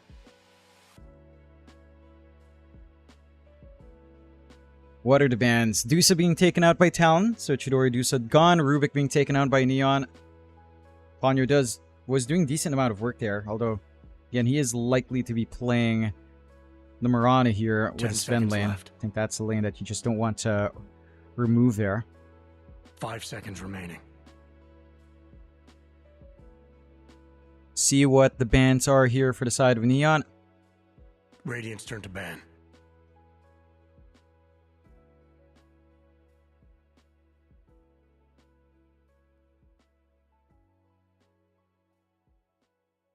You take care of the Disruptor as well. What supports are left for Talon? There's a swap. 10 seconds Venge remaining. to save from Bane is pretty nice. Save from the grip, or at least bring someone further 5 back. seconds, boss. For Talon, worrying about those mid lane or safe lane matchups down the line. Ursa, Slark are the ones I see up against Timbersaw. Maybe, again, Luna. There's like all the pertinent matchups, I think. Which one will it be here for the side of Neon, or what Talon will allow through? Slark, Ursa, I think, are, again, like, probably the Radiant's safest choice. bets there. Ban out the Morphling, Dire's choice. and Talon will pick up Tusk. So we'll get the Jokam Tusk, we'll get the Ponyo Marana. Some good rundown potential here. That is also save for Nightmare and save from the grip, just with Snowball. So that is a solution on hand, as long as Jokam gets his blink timing. 10 seconds left. Neon, what's it going to be? Looking for what seems to be the safe lane 5 for seconds Chidori. remaining. Again, it's like Slark or Ursa. Maybe a Troll that could be left in the pool here. I think those are the best options.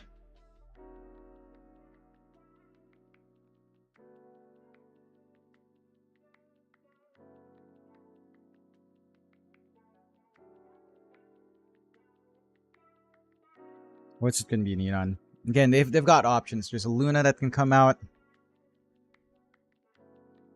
There's a Slark or Ursa, Troll. I think those are the big options. That kind of works out here for Neon.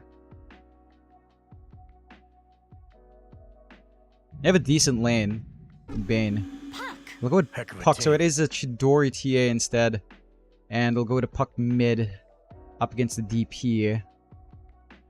No, up against... Okay, up against a Chu and Timbersaw. That's a pretty nice lane for the Puck. I don't think you have that much presence on the Timbersaw there.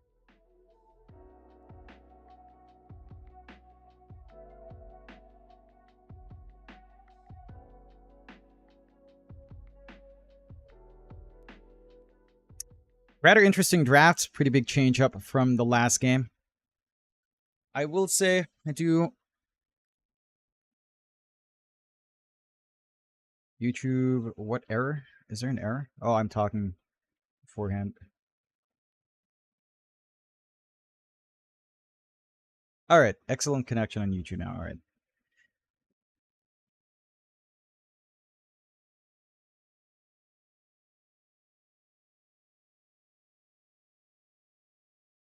Alright, let's see. Okay. Drafting wise, I mean, you do have the Sven Marana. I feel like you have to play this pretty aggressive on Talon. You have to be able to punish JG quite hard, maximize that lane early on, and get some stacks going as well. Tusk not the best here to kind of achieve that as well for Talon's end, so I'm not sure if you can really expect a lot of stacks here for Akashi or for Chuwen to clear up. I do kind of like the play in Neon's draft as well. I think it is a little bit more tempo-based. Like, TA Ultra Late is not the best. It's actually the Puck, I think, that scales really nicely here. And that's going to be the ace in the hole here for the side of Neon if things go Ultra Late. We'll find out as you do get into game number 2. For Talon up against Neon. Again, Neon 1 game up. 1 game away from making it to the grand finals. And Talon is finding themselves on the back foot here. Game 1 didn't even look close. Neon were in charge. Talon was trying, but it just took so much to find the few kills that they did find. So much effort. Smoke on smoke. See if anyone finds an opening here.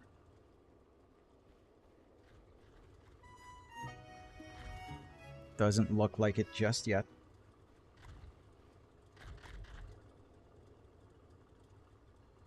And chill out. Level 1 is pretty even on both sides, I want to say. 30 seconds till go time.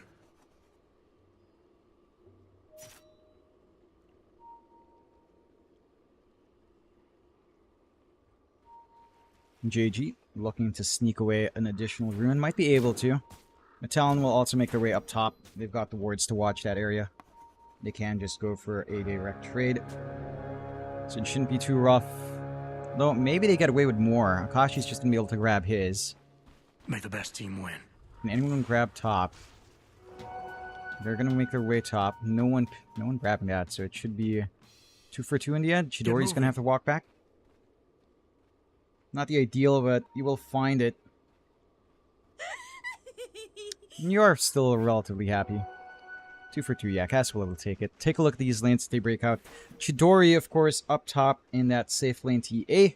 Gonna be hanging around with Castaway on the Bane.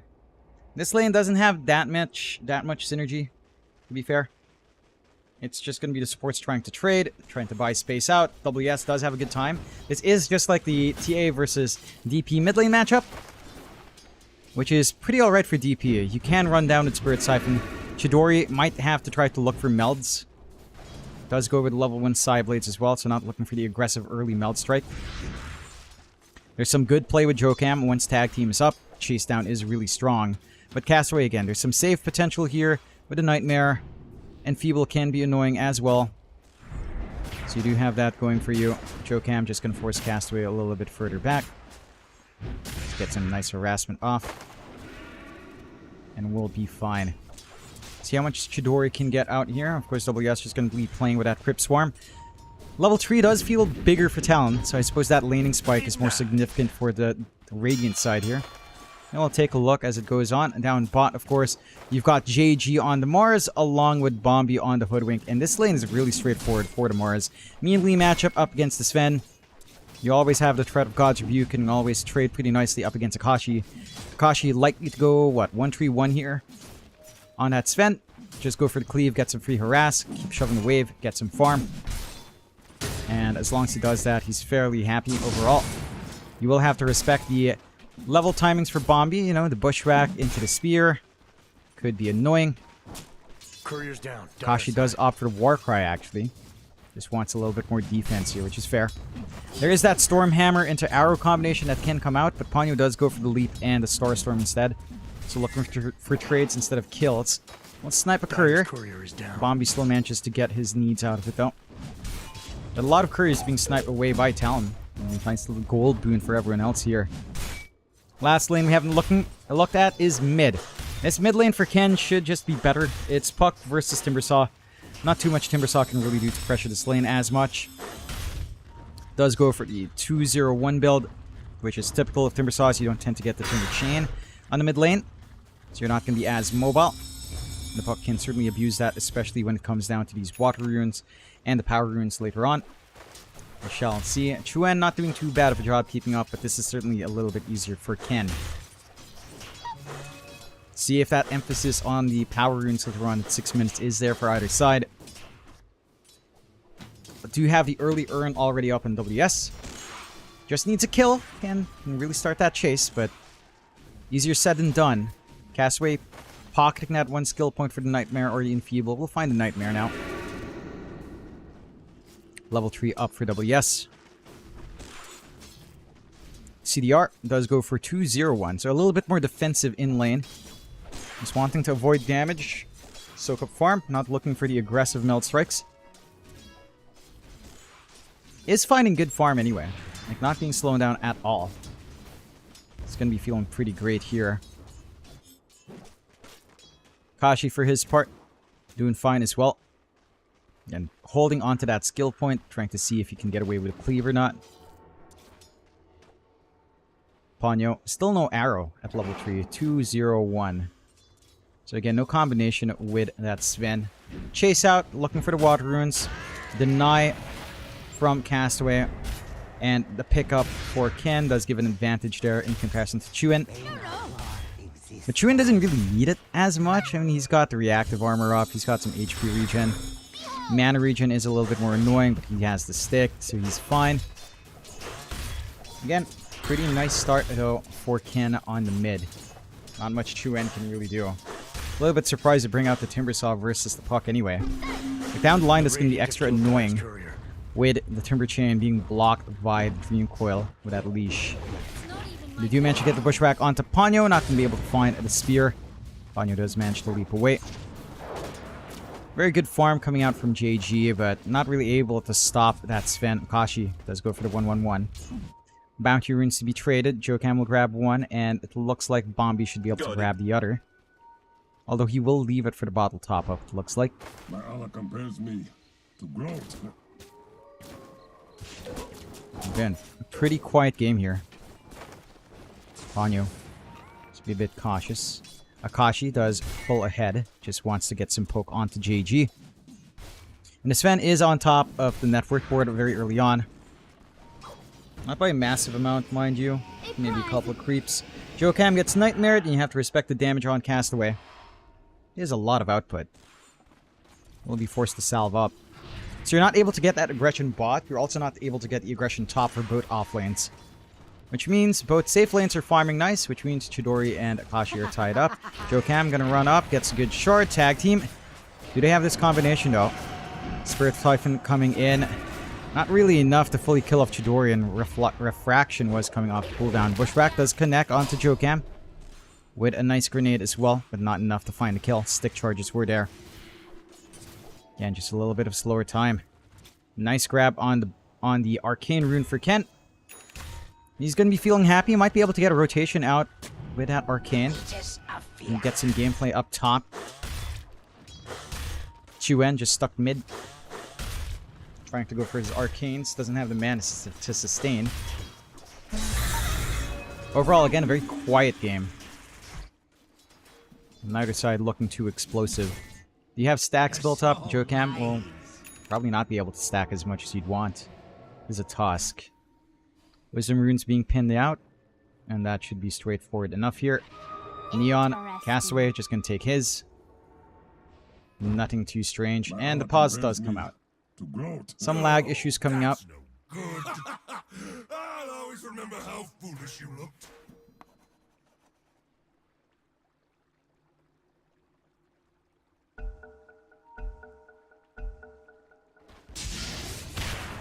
My Allah compares me. Radiant's fortified their buildings. And we go back into it. Cool, calm, collected game so far. Bit of a shove mid. Chu-En just clearing out the creeps. They're firing them up nicely, and Chidori has level 6, so the traps are there. Which, again, these traps have caused issues for trying to make smoke plays, but you don't have to worry about trap and mine, at the very least. No Minesweeper gameplay here. Akashi does have some stacks, and is just going to clear them out. Level 6 is up.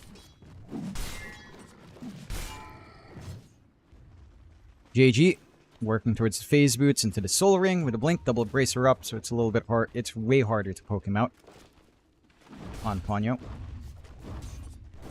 It's a little bit strange always seeing these passive games with the Mirana. I feel like you want to be active. They do get the Enfeeble out onto WS. That caster in reduction is actually the biggest annoyance. Like, look at that Spirit Siphon range. Look at the Crypt Swarm range. It's kind of sad. At the very least, it fades fast. Doesn't last too long.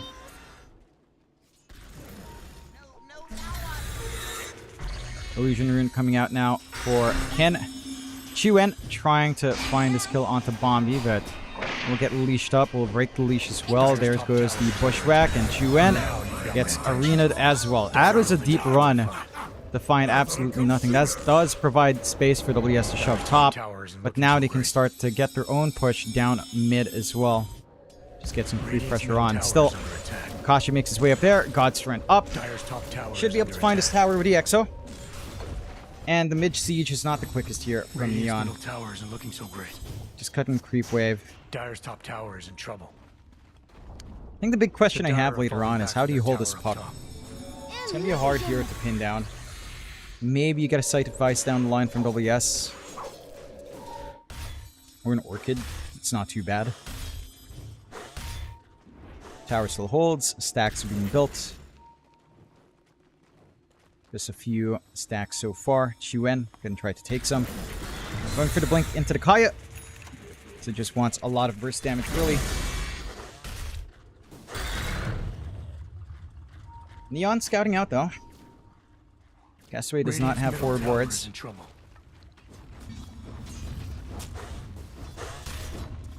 Kashi. And he's fine solo up against Mars. Massive Madden's now flying out for the Sven, so farming pace does kick up a notch. Ken.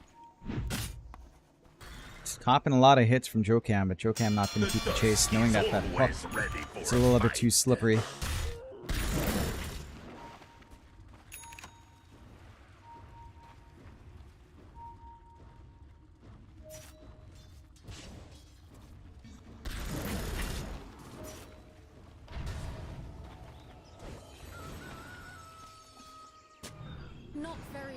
Overall, a very quiet game.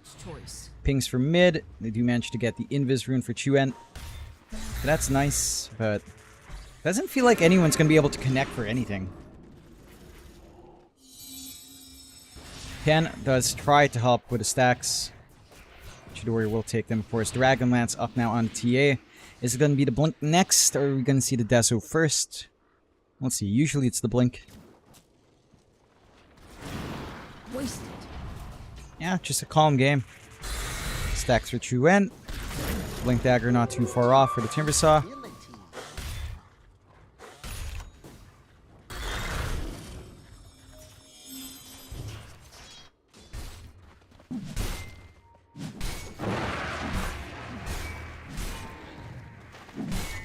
Radiant's middle tower is in trouble. Getting some levels up. Once the supports have 6, that's where the difference lies, and there's a big disparity right now with Jokam and Bombi. Bombi already 6, Jokam still 4, about to hit 5. We'll collapse onto Ponyo, find a nice kill there. We do keep track of WS, but not going to get the sharpshooter off. Where'd Ponyo even die? Just in the jungle. Let's get jumped. Sacrifice for the cause. Talon still farming up on Akashi. Echo Saber next, 2 parts off. Neon as well, just chilling. It is going to be the Deso first for Chidori. So not going to go for the Blink Rush. Chuen, speaking of, has that Blink Veil coming out next for WS. Wondering who they start to jump here with Chuen. Like, start to maybe find some kills. With some finagling here. TP's onto mid. No Blink yet from JG. Shield rune for Chuen is big. Does mean he can hold front line a lot better. Akashi just gonna clear out these stacks, nothing too exciting. Collapse up top though, Jokam could be a nice kill. And his Tusk has been slow on the EXP end. Bushwhack does actually not connect. Coil comes out as well. The Moonlight Shadow is there to save. We might be able to find WS, not quite yet. Arrow does connect onto our little squirrel, and WS will clean up Bombi. 1 to 2. And that does it for you. They're going back from mid. Dyer's middle tower isn't looking so great. Radiant's top tower isn't looking so great. Temporary invulnerability. Sieging on the tier 1. Not going to take too long. Top lane in Jokam. Does have 6, so he has the punch. Tower will fall. We've made some progress in 13 minutes. Tower is under attack. Very calm game. Nightmare is there in Chuen. No grip yet, so not going to be able to find follow through. Wonderful to see Lincoln's here. TP's down bot. They want to keep this defense. They do catch out JG trying to push. Arena will cut off. And should be able to run, but the Ghost can go through the arena and not able to get the last hit. Bottom tower is under attack. TP, spear back. JG hiding in the tree line. Shards. Jokam will find it. Good stall for time. That is wasted Exo here. Not really finding any fight into push, but it's alright. 2 to 2, 2k lead for Talon. Neon, I mean, they're inching closer to this timing for Chidori. Desolator is going to be coming up. A Blink going to be coming up for Ken as well. Chuen, closer to that Kaya, will pick up his Wisdom Rune as well.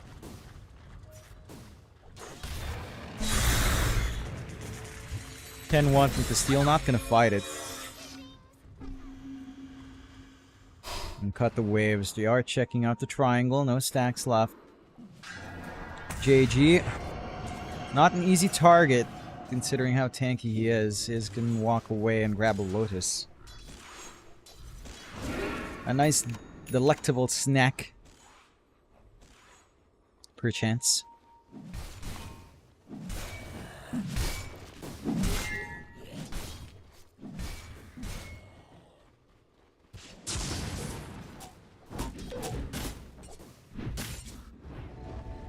A prize.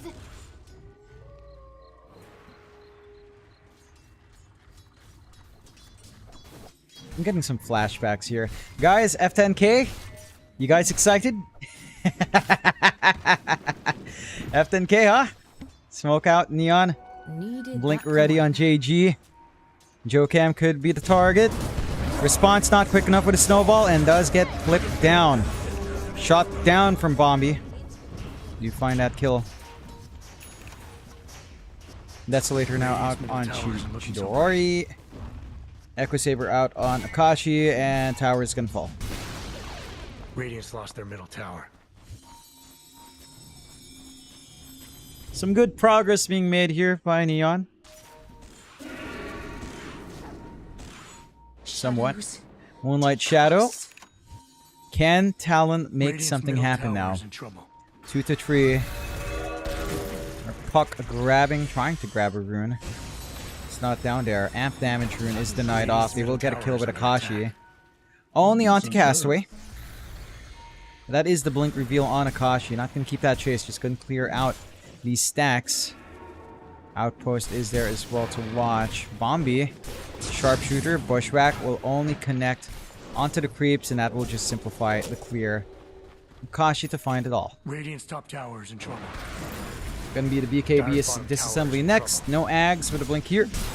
Another siege on the tier 2. And a simple game, 3 to 3. Under attack. Not much happening here.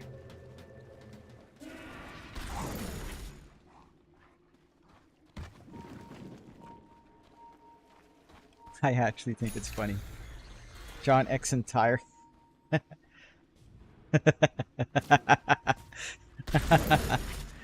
Do you reckon? Do you ever? Okay, there's really nothing happening, guys. I'm stretching my limits here. I'm starting to get bored. Do you reckon that Timbersaw is listening with some earphones in there? Looks like the kind of guy to be in a mech suit listening to something.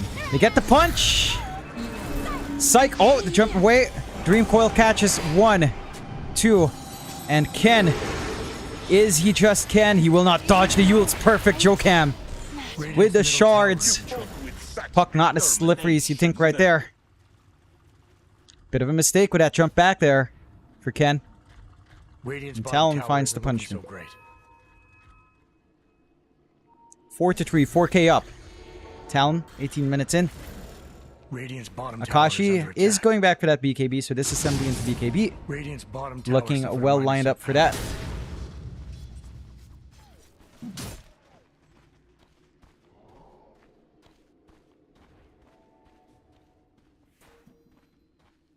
And yeah, I don't know. What kind of music do you think these heroes like? Like Sven, that's his helmet, right? That's not his head. Shaped that way, that's like a helmet, or he has horns? I don't even know what Sven's supposed to be. Oh, Ken just shows God's strength. Oh, the dodge, the blink. Ah! Falls flat. But that is Roshan now. Moonlight, God's strength pop, a little bit more time left. Roche is open. It shouldn't take too long. Neon does have the opportunity to come back in here and fight. Another Roshan is just melting. Exo doesn't even need to be popped here. They will find it.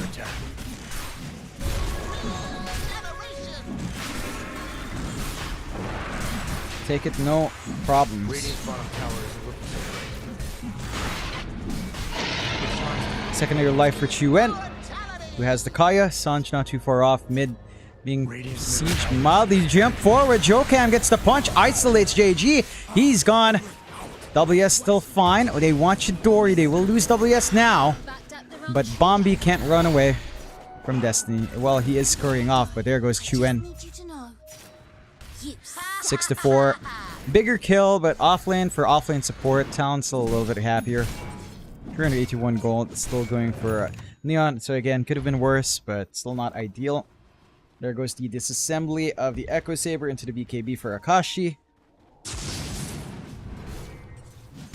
Feeling great now on that Sven. Radiant's top tower. A little bit of a siege coming up top here for the side of Neon. Nice neutral as well for Castaway. Does have the good Eye of the Vizier into the Aether Radiant's Lens. top tower isn't looking so great. Just all the Castaway just want to be as far away as possible to get Radiant's that top rip tower off. is rubble. Down mid, Arena's dropped for Chuen. They do manage to get the Aegis. Chuen is by his lonesome. They have the coil to lock him in. Oh, the blink. Oh, the coil is gone. Ken drops it after the blink. The reaction time of Chuen a little bit too high. And Akashi has his Echo Saber back. So Aegis may be gone. But the ults amount to nothing.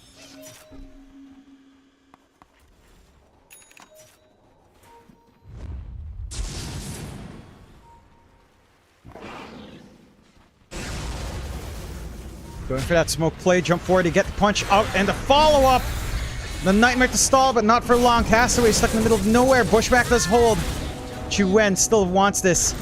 Can smell this kill on Castaway. Finds a Chakram. Whirling Death will take care of it. 2-0. Talon 8-4. Dire's middle tower is in trouble. Chuen. Does he want to kill the squirrel and chop its tree down, but not gonna go for it. Tier 2 to fall. Middle tower is under attack. BKB still unused on Akashi as well. Moonlight Shadow is popped. Trying to go for the Wisdom, and Jokam still finds it. JG. Looking for the TP. Hiding in the tree. Spear does connect as the blink comes in, but Jokam has the follow-up with WS. You managed to short him out, and Jokam's the one to be trapped. But can JG run? He can't blink away. Spear back again, but guess what? Everyone's there. Ponyo will snipe it for himself. 9-4. Neon this time. Are the ones to not quite connect with that timing. BKB for Chidori coming up next. But it comes back to this. How do you deal damage to the Sven when Warcry is up? How do you deal damage to Sven when Warcry is up plus the shard? Plus 6 armor. It's 21 armor. Your meld is gonna do what? -8. -6. And it's 14. There's still +6 armor to worry about. So TA damage is not just gonna rip them apart. Fermenter to be taken by Talon. Tier 2 mid are gonna be shoved in just a bit by Chidori. They will get Ponyo Shard, a little bit more pounces up here. And they go for that slow and steady siege. Just play with that Desolator. Play with a tower pressure. Chidori can have Chuendo. TP's in. Under the trap. So they will be able to back off. And the vision here as well from the side of Neon isn't too bad. Got some good high wards. They see Chuen just kind of dancing around. Smoke out though. Talon. Can they find anything? Castaway will break the smoke. Not the one they want, but he will. They'll have to go for that kill. Now you're just showing off. WS will find it. Doesn't cost them anything though. Outside with smoke.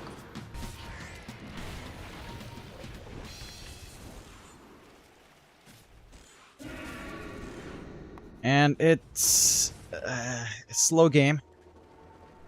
Neon sneaking into the triangle, stealing away from farm. One small stack. Radiant's top tower is under attack. Moonlight out from Ponyo.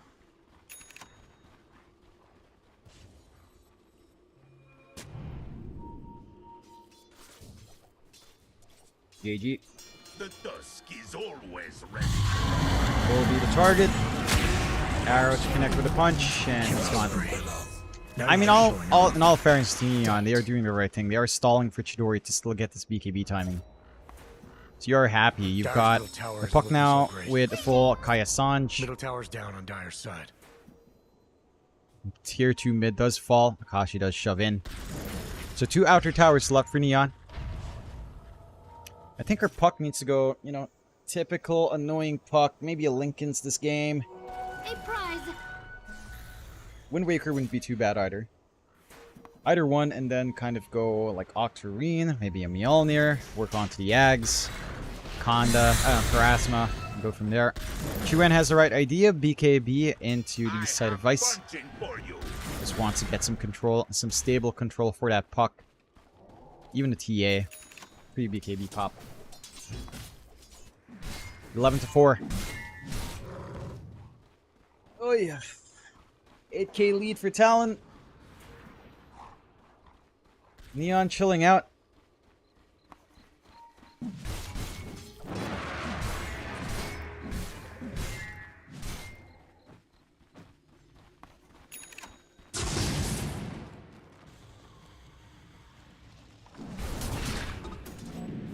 And we chilling. What items are we looking for next? What's JG going for? His own BKB. Chuan, side of Ice. WS, side of Ice.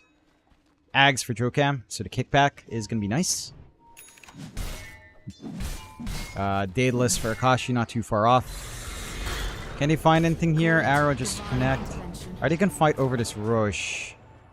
Are they really going to force a fight here? Why'd they go into the gate? Roshan could be topside. And we'll go through, try to find the supports. There's no stun, so... Oh, that doesn't disjoin. Let us Oh, this is trouble. Smoke, smoke, smoke, smoke. Smoke upon you.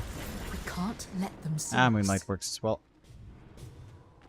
Where's the hit? Did it come in already? Maybe not. Maybe I'm just going crazy. Moonlight away. Roshan, Dyer's top 40 tower seconds. is We'll see looking that so respawn time. Neon Radiant's playing on the middle bot tower is side. looking so great. Forcing in a little bit. Then you've got the fresh BKB for Chidori. Daedalus up for our Sven. Radiant's middle tower is in trouble. So Akashi is going to be hitting hard. Tier 2 should fall. We've got the damage with Chidori here. And Talon, again, not interested in defense. We'll just let that go. Instead, they're trying to take control Nice. top to set up for Roche. It is nighttime Roche. So tier 2 take, cuts off one more access point. Slower to... Radiant's bottom tower isn't looking so great. Dyer's top Chuan tower pops is his looking so BKB. great. Dire structures are fortified. Alright, and the high ground siege does Radiant's slowly bottom begin with the tower is in amplified trouble. damage on Ken. Someone has to come in to stop Radiant's this, fortified but... their buildings. Fortified to stall. Roshan 20. Talon still not making their way down quite yet. They will now. got it. Smoke out. Try to burst down Ponyo. tower is in Not trouble. quite enough. Roche is respawning now up top. Dyer's They top do some tower good is chip under damage attack. onto the tier 3. Are collapsing in Akashi. Up front. Oh, the instant stun! The vision play from Talon. Some snow. JG silenced up. Has the BKB. Gets a spear back. Will TP away. No lucky crits for Akashi. Stuck in the shards. Come and fight me. Trying to look for more.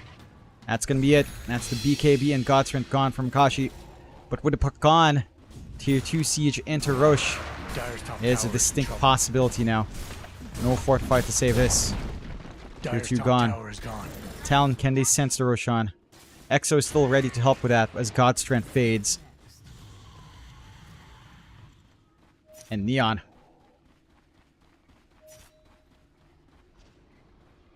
Fallen a little behind Roche. Kashi does check, gets into the pit. Going for the Swift Blink next. And Talon has easy access to the Roche. Mind you, Neon are grouped up. They have Blink Arena ready to go, and they will smoke. We haven't seen the grip yet from Castaway. This could be the usage that changes it. The red roar of Retribution is there. Moonlight Shadow instantly with a smoke. Talon, can they find his flank? They break the smoke of JG. They instantly jump. Chu Wen finds the right target to silence again. The BKB is not there. No arena for this team fight. They isolate that TA. Chidori does manage to get the blink.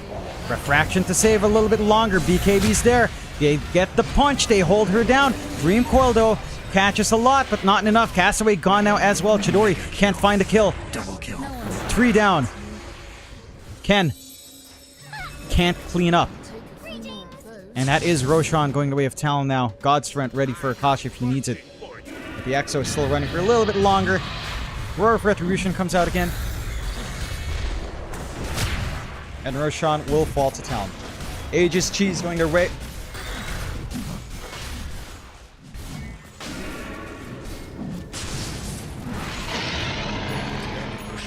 Akashi gonna be having that secondary life. Can afford to take some risks now. See, inching towards that site of Vice for WS. Chuen as well, 2 parts away. Around 3,000 gold off, which isn't that bad. Setting up for a little bit of a top shove, WS. And the top tier 2 is gone, so there's really not much more to find. It is the bot lane that needs to be worked on next.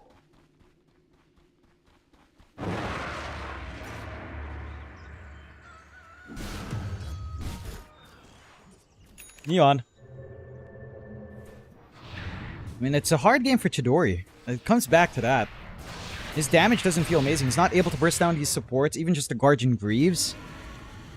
And that Guardian Aura is a lot, right? Like, you fall below 25%, you're in the cleanup phase, guess what? There's Warcry, there's 8 more armor. It's hard to find these kills as a TA. All I can do. Moonlight Shadow, Castaway, not gonna be safe. 1 more attack. They just haven't seen that grip. Now, Ken does manage to go away. The arrow does not connect. Ken still dancing. Does have another orb out. And the blink forward. TP. Orb. Silence does not connect. Does go the other way. Ken just kiting as best as he can. Maybe they find Ponyo. Argent Greaves on cooldown, but not gonna gamble in that. 16-4, Talon. Firm control here. So far. Not much that Neon are able to do back here. Snowball onto JG. Does manage to get the BKB. Do they have the punch? They've got the kick. And JG will have Blink. Arena to save. Will blink away. So they force out Arena to force out BKB. Jokam not done though. Doesn't want this. Snowball connects Shard as well. The spear back is there. But Jokam wants this kill. Blink in 2 seconds. Akashi. Get across. Oh! Stormhammer into punch. And JG will fall to Akashi in the end. 2.5 minutes still left on Aegis. Talon can think about high ground. That's the team fight gone on the high ground. I think the only thing you have to worry about here really is probably the grip, which again, we haven't seen be a factor at all.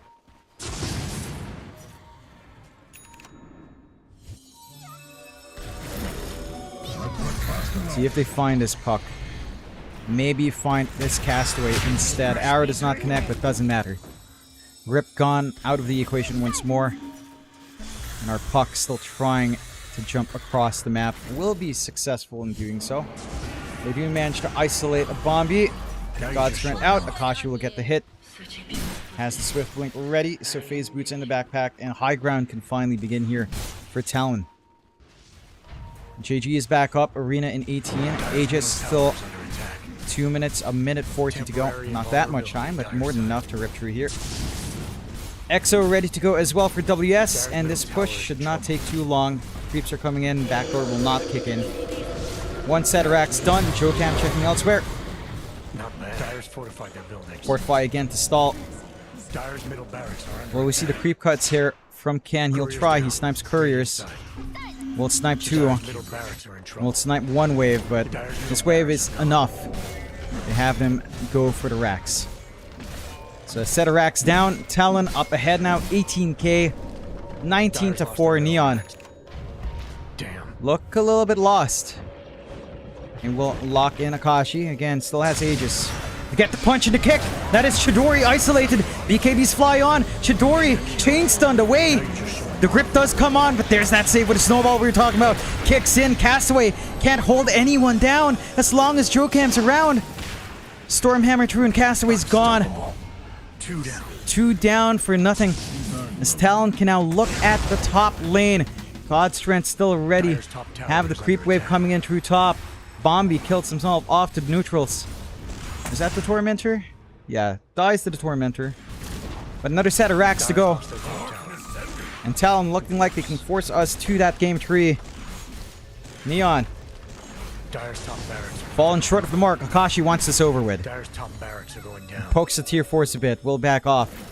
They're trying to chase Dire's top JG barracks again. are gone. BKB forced out. TP away. Snowball kick punch. No, not quite there in time for Jokam. Does miss out. 23k lead. 21-4. Go! And the side of Talon. Bouncing back after, honestly, kind of the same game one for Neon right now. This felt like what was happening to Talon there. A little bit lost, a little bit disconnected. There was some play, but it was a lot harder to connect from the draft. There's some good ideas here, but it's just hard. Dire's bottom tower. Smoke out, maybe Neon can find an ambush spot here. Talon full AC up. This is what we're talking about. I don't know where that damage from Chidori is going to be coming in now. Into the shard. They're going forward. They got the side of Vice. They get the control. Can they pin down Ken long enough? The Nightmare's there to save. BKB's come on. Ken hexed up again. Silenced up as well. And he's going to fall to Chuen. Now the damage coming through. You're trying to cut them off, but JG can't do much. It's no follow-up. Castaway trapped as well. They're all gone. They're all being ripped apart. They call the GG. Chidori can't do it. Kicked away off the edge of the map. And Talon will get that game tree. Neon gonna have to find a win in another game. Not gonna be able to find that clean sweep here. Well played from Talon to drag it back. But boy, oh boy. This time around, it's Neon that looks a little bit lost there. Not able to find their footing with this draft. Not able to find that timing they were looking for. And Talon do come out on top. So very well played out from Talon. And again, they execute really well. It was a slower game, but they were getting farm. You know, you have Akashi on that Sven. We know how well Akashi plays that Sven. So probably one of his best heroes along with his Morphling, honestly. And it does make magic happen. Jokam's Tusk as well, not to be underestimated. And you just had very stable lanes for WS and Chuen. Sure, the mid lane Timbersaw doesn't do much, but that is the point of the Timbersaw. It's not going to do much. It's going to plant itself. It's going to make that lane tough for Ken. Slow down that Puck's timing. And it feels like, again, for Neon here, they couldn't connect. Like, they had the Coil. They had, like, Coil Arena that they could have played, but heck, just Coil Spear. Could have been the way to go. Don't manage to find that. They don't manage to even get the grip going. This Tusk pick was genius and kind of just blocking all of that off. We'll have to see if they can rally here on the side of Neon. But Talon, again, they force out that game 3. And this upper bracket finals, we'll see if they'll make it all the way to grand finals, or whether or not Neon will make their way up there as well for that shot to Wallachia. Take a short break and we'll be back for the rest into that game 3.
Alright, ladies and gents, we 10 are seconds back for remaining. game number 3 of Talon up against Neon Esports. Talon waking up after 5 that seconds first game. remaining. Neon looking a little bit more lost, perhaps somewhat into the draft, right? Like, this TA pickup just didn't manage to do enough. It felt like they couldn't quite do enough as well with Bane. I think the Bane of Castaway kind of fell flat. Dyer's Snowball saves were there Timber saw. from Joe Cam, and I'm curious what the adaptation is now for Neon and Talon. Talon do ban out still the Chen and the Radiant's Shadow turn to Demon, ban. with the Gyrocopter being taken out. And Neon, for their part, take care of the Naga, Batrider, DK, and Lesh. Talon do pick up the Timbersaw, and Neon picks up the Centaur, which is rather interesting. You pick Centaur into Timbersaw. And that's an interesting one. I feel like Timbersaw is still going to enjoy that down the 10 line. seconds left. I'm wondering if this is Chu Wen's hero, as they did last time on Talon, or whether or not we're getting 5 this seconds, for boss. WS now. So we'll find out later as the draft will go on. We'll find out if they can adapt. It's going to be a fun one, of course. This is the upper bracket finals. Radiant's ban. So the winner here will go on into the best of 5 grand finals for that road to Wallachia, joining Aurora, who was invited in.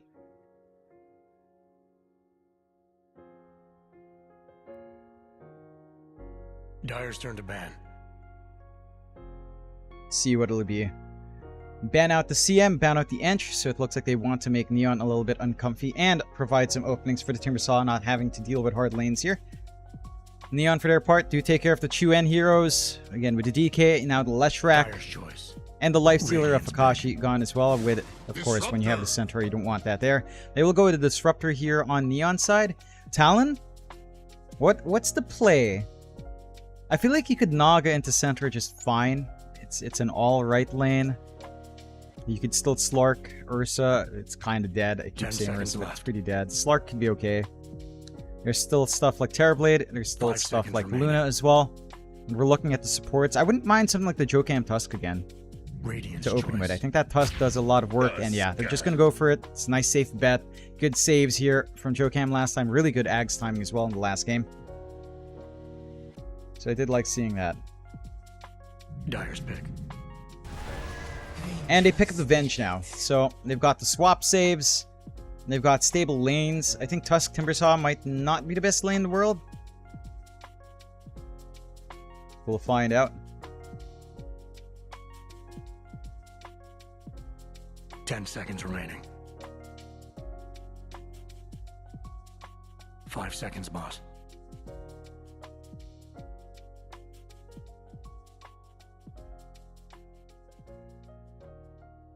Let's see. Have to start tying in some combos, Neon. I mean, you've got the Centaur. You could go with a Hoodwink again. It gives you the break for the Timbersaw, right? So you can go Hoodwink. Centaur Hoodwink lane. Disruptor +1. You already know you're probably laning into Timbersaw, but Chu-En could still play it. I'm wondering if Talon will pick up something like the Puck instead. So you go like Timbersaw off lane for WS, a Puck for Chu-En. Dream Coil does ruin Stampede. Dyer's choice. Could be one way down the line. They'll go with Luna instead on Neon. So they've got that for them. But now Talon can consider that Terrorblade. I'm liking the sound of that. Reflection up against the Luna until she gets Manta is going to be pretty annoying for everyone involved from Neon's end. Radiant's pick. And Neon will also pick up that Winter Wyvern. Alright. So maybe back to the Bombi, a Winter Wyvern. A Winter Wyvern Centaur lane can be pretty strong. Disruptor Luna is not too bad either. It's a lot of spell spam and harassment there. I like seeing this come out here. 10 seconds left. 5 seconds, boss.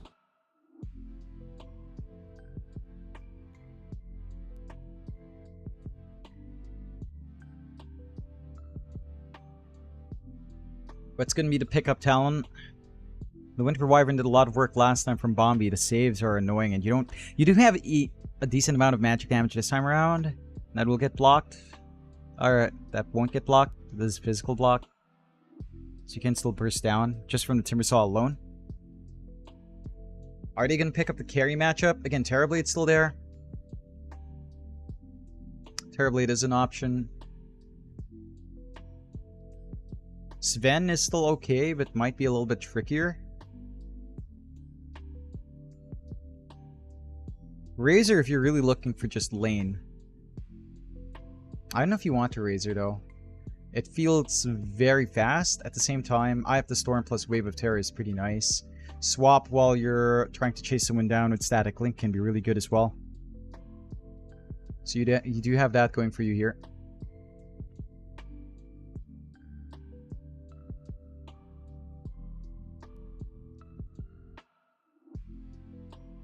Radiant's turn to ban. You'll go with Adusa. Alright, there is no easy defusal. There's no easy clear here for the Dusa. All they have to do is protect us from the mid picks. I think I'm okay with the Dusa coming out here for Talon. I think that actually kind of works out. Remaining.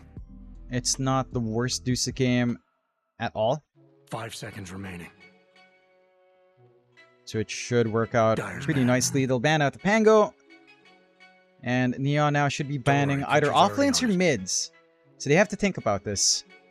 Do you reckon you're going to be laning Timbersaw into Luna, or do you reckon that's it's going to be something else? Dire's ban. Not sure which it is.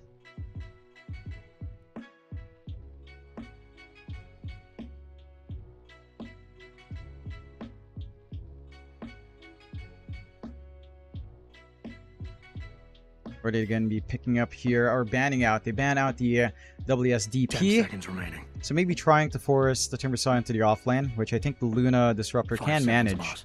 quite well. It's a lot of magic damage that Timbersaw doesn't want to deal with early on.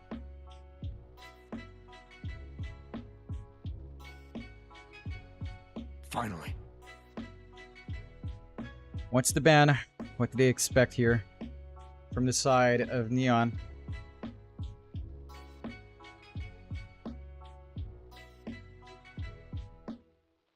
Taking their time.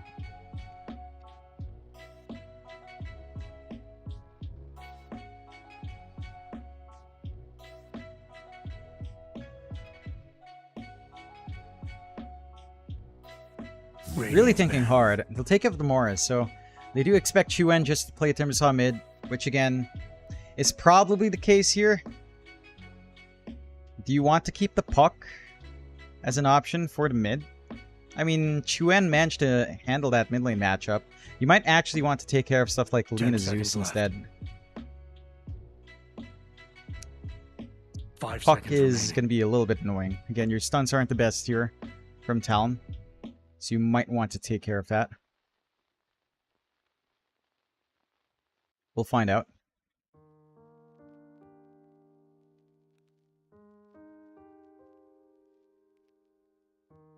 Talon dip into the reserves for the bans, and they're going to have to show their hand first. So they're not going to have too much flex coming out of this one with Radiant's not having choice. last pick. Ban out the T8. Dire's pick. They'll go to Puck. Alright, that's what I was looking for, right? Puck up against Centaur. Dream Coil to stop the Stampede. A really slippery hero. Even the Disruptor trying to glimpse back. It can be hard to catch the Puck. So I like seeing that coming out here for Talon. What is it for Neon now? Mid matchup. Luna Zeus are still there. 10 seconds left. Trying to think of anything else. 5 Ember seconds remaining. is mobile enough. Storm could be annoying, but I don't see it as a great Storm game, even though it is highly annoying. I wonder what's it gonna be here for Neon. We go to Void Spirit, the one Spirit Brother I don't mention. All right. Rather interesting pickup. It's not something we see too often. Quite frankly, it's not something that I'm the biggest fan of. I feel like the Void Spirit just hasn't done enough. Mid lane matchup of Void Spirit versus Puck as well is pretty good for Puck. I don't think it's a Void Spirit favored lane. Out of all these Spirit Brother matchups, this is probably the worst one. Like, I think Ember has a little bit more play. Storm can still kind of threaten. Void Spirit's not as clear cut.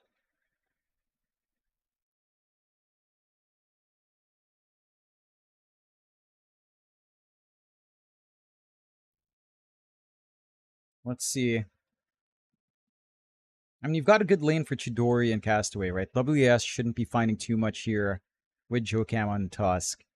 You have a very stable farm lane for Akashi and Ponyo. So they'll stand back, just farm up, get the hits off. But it's really the safe lane of Chidori that I think is the difference maker here. Like, I don't know how well WS's lane will be. So, going to be a little bit challenging for WS, but this is one of the heroes that he does perform on. It's WS Timbersaw and WS Mars that does stand out. We'll see. Break into that game number 3 here of Neon versus Talon. The winner will go into the grand finals. Into that best of 5, the last series to play Ready. before going off to PGL Wallachia Season 1. Find out. Run, run, run, run, run, run, run, run, run, run. Smoke on smoke. Find out if anyone can snag an extra rune here. Ward is spotted out. I do believe Akashi does manage to see that moving up with her own early ward. She went, just gonna act like he walked into the tower in vision. So they won't reveal their own ward. Being a little bit sneaky with that. But the Wii ward will also come in. Alright. Fair enough. And they have the same ward here as well. Watching top. A watching bot. 30 Bounty seconds to rune battle. spot. Should be a 2 for 2 unless someone severely messes up position here. Maybe you sneak away with an extra walking into the rear here for Bombi. Looks like they might be able to get the 2 for 2. Yeah, they're backing away, Talon. They're gonna miss out, maybe, on 1. Watch your JG can flanks. also threaten with a hoof stomp. And they'll find everything. 3 for 1 start. It's Chuan that doesn't manage to go in. Jokam as well going down bot. And they will miss out on Talon. Good start for Neon already. Take a look at these lanes as they break out. Of course, taking a look at mid.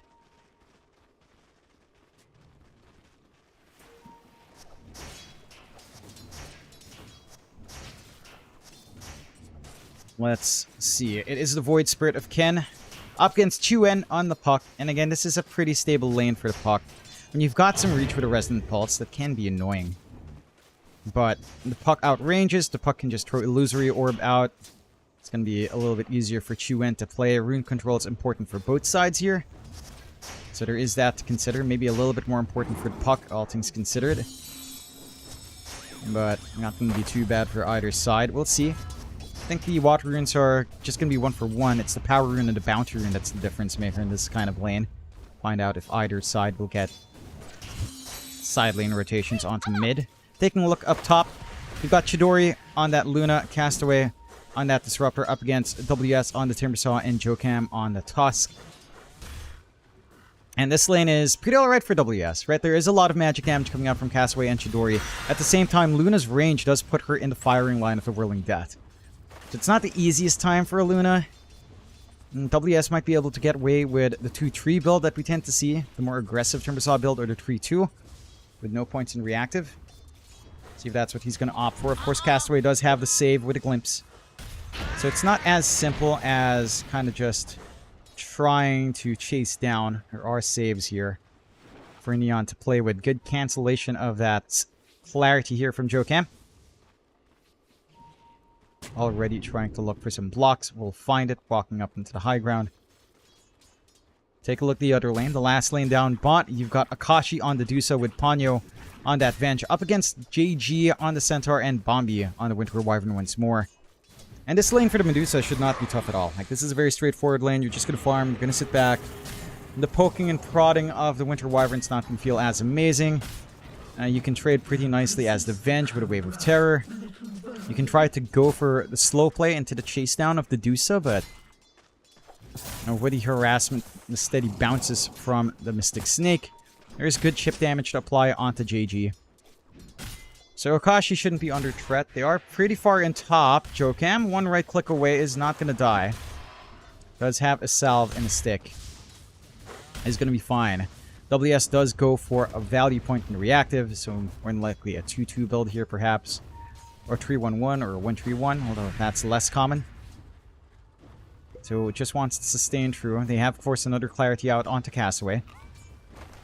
Not going to be able to break that. Yeah, this is a little bit painful for Chidori if he does walk up right by the tree line. Very easy to chop him down. Again, you're having a great time here for WS. Like, the Timber Specialist is finding a lot of CS in comparison. 8 ahead. 1 full creep wave. They'll try to punish Jokam instead. Shard does come in. Tag team as well. They've got the first blood. WS finds it. The stick. Enough to keep Jokam alive. And WS gonna be thrilled with that. Level 3 has the level 2 Whirling Death. More damage to pump out. And again, for Luna, this lane is not that simple. You can play with the magic damage, but that does mean that what? You go for like a 3-1-1 build on Luna, which is not ideal. That slows down your farm. It only works on Turbo. They'll get the glimpse back. You're not going to be killing WS though, but you will be able to drop him fairly low. And that is enough to just make it slightly uncomfortable here for WS. They use that time while Jokam is going to grab the rune and denies it away from Ken. So Chuen's going to have the bottle advantage. Ken, for his part, has managed to work this lane though. Almost a full wave above. And is starting to ramp up. Slight EXP lead coming in there. Level 6 timing is going to be key. Needs to be able to try to do something onto the puck if he's looking for that aggression with a rotation on mid before the level 6 is up on Chuen. Unless Chuen gets a couple of snipes like that. Jumps forward, has the creep wave to cover this dive. The Remnant will connect with creep wave again, tanking through the tower damage. And Ken wants this. Does miss out. Good dodge. Chuen still going and will find a kill. Costs him a little bit more. Solo pickoff for Chuen. Nice little win over that Void Spirit. And again, this is the issue with Void Spirit. It feels so weird. They've nerfed it pretty hard. It needs a lot of items to really find its pace. Some like Ags with Echo Saber. Kaya Sanj as well. I don't know where the Ags ranks in the hierarchy. SR making moves up top. They want to punish this dive from WS, but he's got the chains. It's Jokam that will be left behind. Has the stick, but not going to use it. WS will salve up. 3-man top. You have JG solo, but it's not like Medusa will look to play aggressive, so that does work out. Ponyo does take the gate up across as well. See if they find anything for this. There is an opportunity to top up Chuen's bottle and make a move for that 6-minute rune, but Neon is on it as well, having Bombi come in. Jokam tops it up. See who gets lucky. The silence is out. They might not find a rune, but they will get the level 6. They get the leash off. No snowball, though, and the cold embrace is there to stall. So Chuen not going to find anything for his trouble. Instead, to jump forward, 1 jump from Ken. Is he going to commit the next? They get the glimpse back. Castaway, another jump, and Jokam should fall. Get the shards out, though. Chuen still trying to poke and prod. Not going to be able to make it. And they will find the illusion rune out here for Ken. So a top up on that Void Spirit, a good read on getting aggressive to set up for that Void Spirit to come in. Dream Coil just... It's nice, but they needed Ponyo to come in. Doesn't TP. Wouldn't have had mana, I don't think, if he did show up. So Neon starting to set things up mid. Chuen will be forced to go back and reset. And that does buy space elsewhere as well. Neon still slightly behind, but not by a huge amount. They've got some good stacks. Talon has not scouted this out just yet, so they can try to pick it up for themselves later on.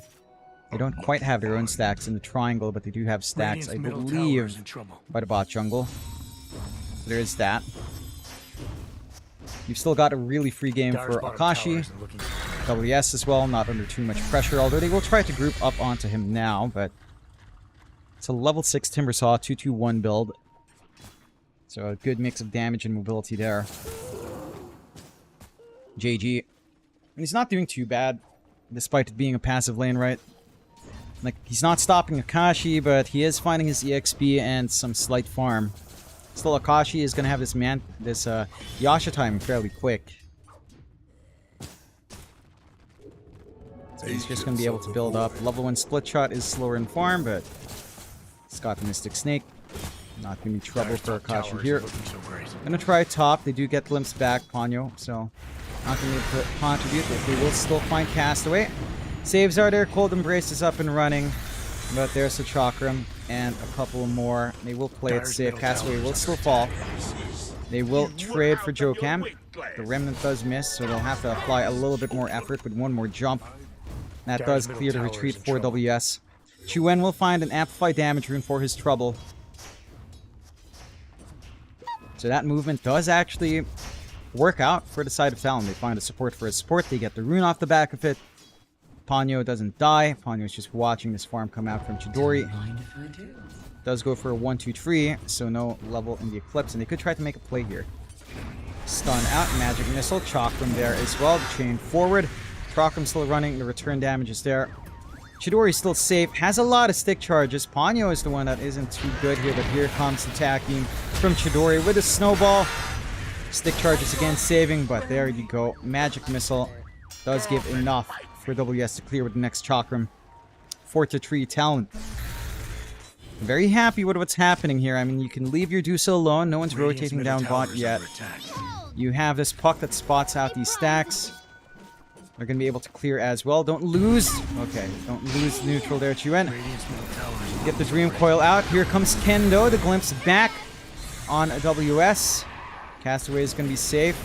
They keep going forward. They got the stun onto Ken. Stampede to try to retreat. Chase down onto Ponyo. It should be able to find the two supports, but is surviving for now. Will fall. Snowball. Ken. Let's get the Remnant off and Cold Embrace to save once more. 2-0. Talon. They want to overextend, but maybe Ken. No, does get the jump back. Ah, Chuen in the wrong spot. WS now set to fall. Chuen will snipe one.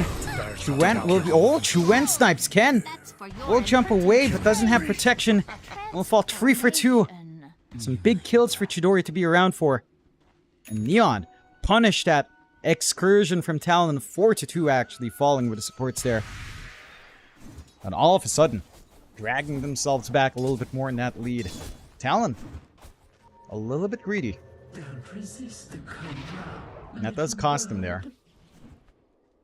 See what happens elsewhere. Akashi down bot. Farming up what he can.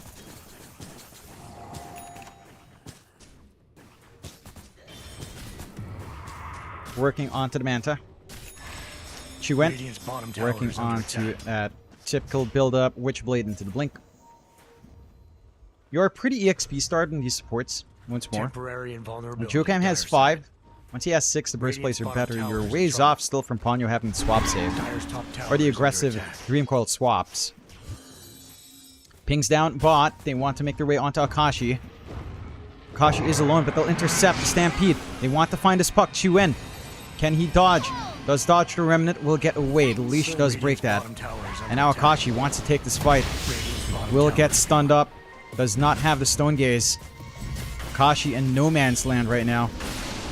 Does get glimpsed back. Static Storm is up. And Akashi played too greedy. Does have a few Lotuses and still a stick charge to go. Is going to be fine for now. Mystic Snake does keep him alive, but another stomp. Winter's Curse. We'll find Akashi. Talon. Strange decision making coming in. Dragging that Dusa without the Stone Gaze. They'll find Ponyo. Dire's top Neon tower is comes in out on top and they get a 2k lead. What is that? They could have run away. Akashi could have just walked back towards the other side of that fight, towards the Dire's Lotus top Pool and tower TP'd is home. under attack. Mistakes were made. Talon does get Radiant's punished, bottom and tower Neon isn't looking so great. play clean. Playing to this tempo, enabling this Void Spirit. Kaya coming out next. Chuen Radiant's bottom tower is in trouble. has that Witchblade up. We'll find a regen, but not gonna actually pick it up. Alright. Dire's top tower is looking Regen so bottled great. up by Ken instead. Talon needs to buy time for Akashi to farm. Like, he cannot walk in like that. He does not have the levels. Not even the value point in Stone Dire's Gaze. top This is tower all is in in on farming. Just let the Dire's damn guy lost their farm. top tower. You know, don't drag him bad. into these fights. No swap as well on Ponyo to try to save. You don't respect Bombi's Winter Wyvern once more. And how much work Radiant's it middle has tower done. is in trouble. You need to respect that. Neon is a strong team. Smoke out again on the hunt. Jokam does have the punch. We'll try to slow down JG, block off of the shards. Blade Mail is there to stall. Smoke still running though on Castaway. Stampede away. WS doesn't have anything defensive. Static Storm back up once more. Snowball to save for a little bit. Eclipse will fly through. That does drag WS far enough. But he does get glimpse. Oh, huge distance as well. And now Jokam stuck in the middle of this entire mess. Does manage to shard away. Courier is providing some vision on him. Jokam, can he TP? No. They managed to get the kinetic field. Doesn't quite connect, but they've got the glimpse. And he will snowball. He's making this tough. This is time. This is space. Jokam will eventually die. 6-12. Neon. Punishing hard. Talon. A little bit sloppy. Punishment is good. Chidori should be the Yasha into the Manta here. Maybe the Dragonlance actually could be a possibility as well. No stacks for Talon just yet. Akashi just hugging that bot lane. WS going for the Yules. And try to just not get glimpse back. And buy some time. That control does come in from Neon. Chuen inching towards that blink though. Is going to be fairly slippery when he's up. Another power rune going to Ken. No control at all from Talon in this area. Manta up for Akashi is a start. Going for the Diffusal next. So you are starting to hit the spikes of this Dusa, but... Let's see. Akashi needs more time, and he's bottom that bird core. Chidori's having a better time farming right now. Which to be expected, the Blades are pretty nice. You've got the buff and the Lunar Blessing. Your farming pace is better here as the Luna in comparison to the Dusa. Blink coming out for Chuen. Travels afterwards. WS going for the Eternal Shroud now instead of the Yules, which I can appreciate as well. Just durability up front. But Neon are looking like the better team now. Talon looking a little bit sloppy. Onto the mid-siege they go, Neon. Kashi does have his ultimate this time, so not just a little bit of a meme if he just walks up there. Got it. Got the swap as well on Ponyo. Again. Does not connect with the rim. Is maybe a little bit far out. They get the glimpse out onto Ponyo, and they will get the swap. The Dream Coil break, but no follow-up just yet. Don't manage to block as well. So the hit and run again working out here for the side of Neon. 3k lead up now. Blink for Chuen. Radiant's top tower isn't looking so great. I don't know if they can really pick off the back line. And that Cold Embrace does break off things quite a fair bit. And they'll go for that siege. Mid-tier 1 gone. Talon not finding the trade just yet. 2 towers up now for Neon. 4k lead up, 4 to 3k. Neon doing a fantastic job in this game. Talon needing more time. More time to hit these spikes. They catch out Chuen with a Static Storm, and he's dead. Okay, this can't keep happening for Talon. Neon again, making use of these shortcomings to ward. They're playing with that vision. Talon are playing right into that vision. Snowball, try and stall. Jokam will still fall. WS chain is interrupted. He's to go as well with Jokam. Streaming in 1 by 1. 2 down. Neon. Radiant's top tower is under attack. It looks like they're going to be going into those grand finals. Talon falling short. 6k lead up. Not massive between cores, but this support difference is really massive. Bombi has that full Mage Slayer. Going for the blink again. 3 levels above Jokam. Jokam, no blink. You're going to need that for the saves. Going to need the Ags as well. None of that just there yet. Akashi with the Fusel can start to do some stuff, but we're going to hit critical timing. I'm surprised Ken is going Dagon. In all honesty, in comparison to, like, say, the Ags here. Maybe a little bit confident, wanting the burst play. Maybe too confident. We'll see if that pays off. Akashi's still farming. Chidori does show himself here. Does get the Eclipse off as well. WS does get swapped with a shield, and that is the Eclipse gone. WS still got glimpse back, though. They have the Lucent Beam. WS does manage to chain away, but still set the fall. And Akashi now dead as well. Diffusal does fly in. 9k lead for Neon. And they're hungry. Hungry for more Ponyo. Not long for this world will fall. 2 down. And Neon on top of the world, preventing that farm game coming out from Talon. And this looks Radiant's pretty middle over. tower isn't looking so great. 6-19. Well, it's not over, of course. It's still early. It's 18 minutes in, but Talon needs to stall for time. We're not seeing these connections. You know, this puck can't do anything. There's no damage coming out. This Timbersaw is just so susceptible right now. Can't even get the chase onto JG. Slippery with his own blink. There's so little space to farm in. These wards from Neon are just too damn good. Ward watching down on the bot jungle. They've got Roche access now as well on the top side if they wanted to. They've got Jokam slowly burning away. But the afterburn is going to be able to survive. Barely. Still keeping that chase Ken. Invis rune up. Dagon, the assassin Ken.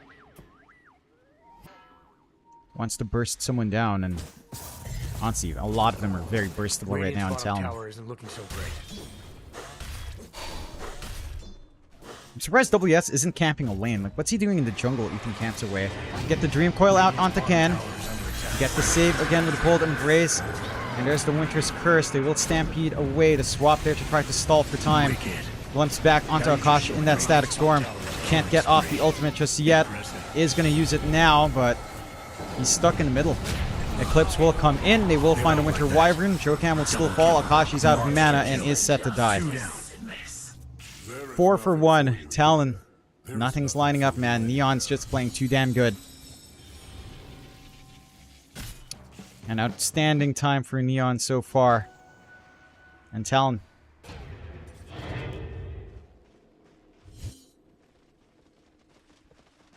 I don't know how you stall this. You know, you're at the point where your Timbersaw is just jungling. Won't manage to not catch Chuent. Does slip away. He blinks fast enough and orbs away as well. 7-23, 13k up. Neon looking good. This is game 1. Neon coming back online. Talon faltering. Like WS, he's not able to do anything. The blink's not doing him any favors either. There's no one to jump. They don't have the sentry. Their obs is going to go. Blink away. Chain is going to connect. WS barely escapes. To get the Dream Call off. Can they find Ken? Can they find this Void Spirit? No. Not enough damage. Not enough control. Snowball across. Still looking for Ken, but Jokam now baited out so damn far. Will they have the damage? They will. They managed to clean up one. That's a big kill. Massive streak, but they will lose their supports for this. The stomp from JG doesn't pan out. Winter's Curse out, but WS is the tanky hero that does not mind getting targeted for that. Caution, getting the hits in. WS still melting. Chidori with a BKB pop. Is trying to hold his ground. Cold Embrace is there, and the buyback. WS makes it work. Bombi now, just trying to do what he can. Cut some waves before dying. Does cost the buyback, but Talon finally gets a fight. 3k gold swing going their way. 3 for 3 in the end. Not quite the Winter's Curse target you'd want with that Timbersaw, of course. WS is very tanky. And his Eternal Shroud is pretty much done at this point. So should be able to tank through so much more up front for the team. Maybe this is the point where things start to open up for Talon a little bit. 9k lead for Neon, though. They are still in control. Ken going back for the Yags. Dagon just to clear out these illusions does make sense. I don't know if you really needed to invest in it, but to clear out Deuce illusions, I suppose, is nice. BKB for WS next. In all honesty, the thing that's ruining them really has been just these chain stuns. Like, it's the Static Storm, it's the Kinetic Field, it's the Hoof Stomp. That's causing issues here. Akashi, pretty far forward. Invis rune again for Ken. Could find a nice rear flank here. Akashi's not the healthiest in mana. Tanking true on the tower. Ken will walk into the sentry. So he is spotted out. Pinks are coming in. Akashi on the way out now. Hoof Stomp is there. Can he dodge with Manta? No, the Hoof Stomp does set up. Akashi will have to hold his ground. They'll lose Ponyo. No swap. Akashi. Snowball to stall. Eclipse is there and he's gone. Jokam as well. Gonna be taken out here. Radiant's bottom tower is under And attack. Talon. Again, just trying to find small objectives, but get punished. Not playing as a unit. WS just trying to clear out bot. Get his own build up into BKB. They're not comfy until these BKBs are up. Dire's top tower is under They will lose mid. A high ground siege for Chidori as well. Doesn't take long. Has his own BKB. Radiant's middle tower is in trouble. Dire's top We shall tower see. isn't looking so great. Probably not the high ground siege just yet. It's a little bit early here for Neon. Dire's top It just tower feels is so in damn trouble. fast because they've been playing so damn well. Pharasma up for Chuan. Chuan. It's a nice enough start. Dire's top tower is under attack. Now they've got to play with maybe the offensive potential of swap. Radiant's bottom Let's see, tower smoke is in out, trouble. Talon. They've got that blink on Jokam.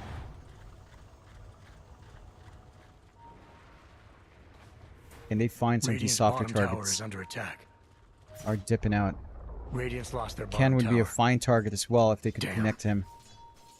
Bot tier 2 does fall. Neon in a really good spot. You break the smoke, but instantly the punch, the control. JG's gone. Jokam should be the sacrifice for this. Does manage to find creeps to snowball into, but does get caught. Swap from Ponyo to stall for time. Glimpse back. Static Storm is there, cutting off Akashi. But the buybacks are coming out. They have Stampede. They want to play here. They do get the Winter's Curse out onto WS. The backline. Chuen's trying to dance. They will lose Ponyo. Kashi stuck in the middle. Will get that Stone Gaze off. JG won't stare.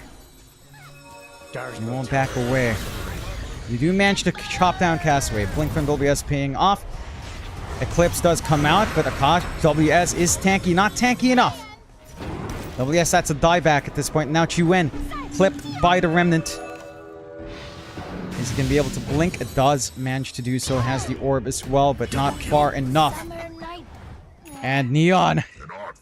They're cleaning up. They're cleaning shop. They're washing Talon down. And Talon, it looks scattered. That did cost a buyback for JG, but it's well worthwhile. And Neon. 12k lead. Have this game in control. Have the Roshan lined up for them as well. Akashi. He's got the Disperser, but he's got no stats. He's going back for the Scotty. Again, it just needs so much farm. There's no space. There's no room. They've been sharing farm with, like, WS as well. Not able to find it. At least on the high ground, Talon does have some good hold. And this is a Deuce still, after all. Let's see if it pays off. Roshan, again, going the way of Neon. Secondary life to go the way of Chidori. Daedalus being formed up. Not quite there. Full Ags for Ken. This is the game breaker. No BKBs yet in Talon. That silence is just going to ruin them. The durability Ken gets as well with 2 Resident Pulses is massive. Let's see what Talon can do. Still playing at a huge deficit here. WS still needing that BKB. Chuen as well. Radiant's top And there's tower just is no under there's attack. just no room, man. It's so choked out. They have this bot jungle, that's it. Some creeps. Couple of camps. Ags for Jokam, still a pipe dream. At least if they stall out long enough with a Philosopher's Stone, you will find that gold. Radiant's top tower isn't looking so great.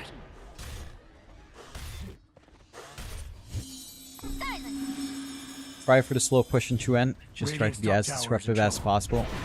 Last outer tower for Talon, not long for this world. No defense coming out. Tower is gone. Hey, nice. Radiant's top tower isn't looking so great. Ponyo gets jumped. That's the Ags reveal of Ken, and he's just gone. Your final gasp serves as bellows to the whirlwinds. of Good wards from destruction. Neon. Just to watch if anyone does drop down. Jump back. Ken. Just checking. They've got this push ready. Radiant's top tower is under attack. They've got the damage. Dire's bottom tower isn't looking so great. And Talon, they have nothing. Neon. Very clean gameplay so far. Orchid up on Bombi. You can't give Winter Wyvern to Neon, man. You can't give Bombi this hero. He is just insane. The saves, the curses, the itemization, the fact that he finds this farm early on. It's much too much to deal with.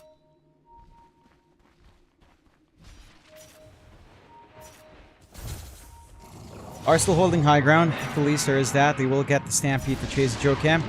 Glimpse back. No snowball, and Jokam is set to fall. Dream Coil is there, but they can't find anything. Static Storm's up. Still no BKBs.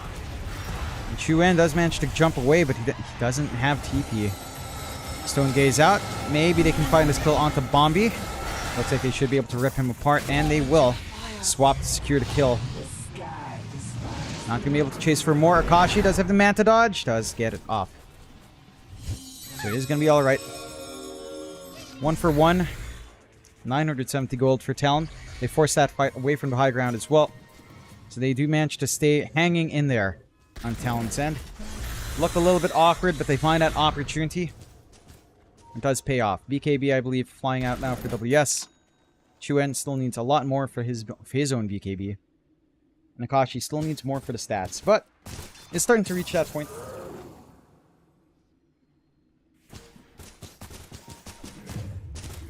I suppose if you hold out here on Talon long enough, this Dusa does come online. Dusa versus Luna is such a strange matchup. I would honestly say Luna feels a little bit better. Because again, she has so much base damage with Lunar Blessing. The difference with Split Shot and Glaives is kind of interesting. Lunar Shard is nice, but you're not going to be running up to the Dusa, I suppose. Top lane again. Playing under vision. WS. Can he run? Does blink away. Does have the BKB anyhow. He's going to be fine. Going back for the Kai Sanj.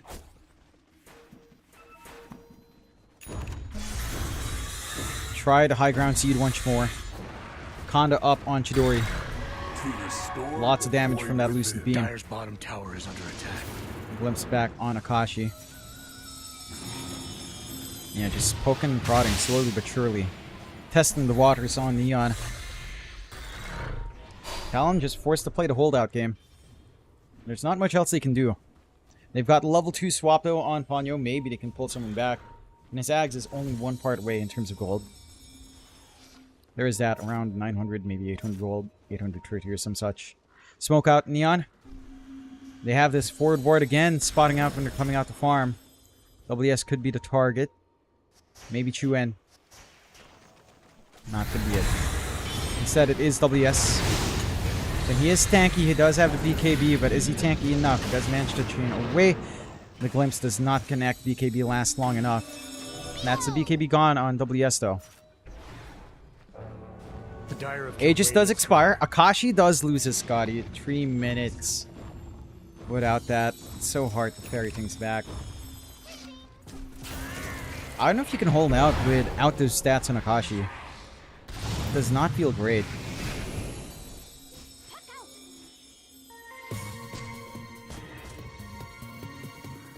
$13 to $35 Neon. In a really good spot in this game.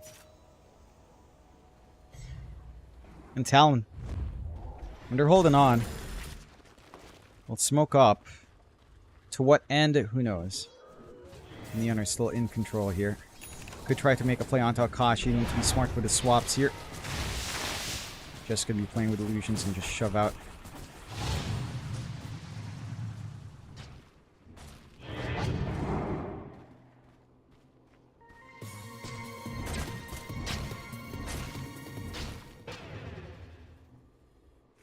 They managed to dip out pretty far with the smoke.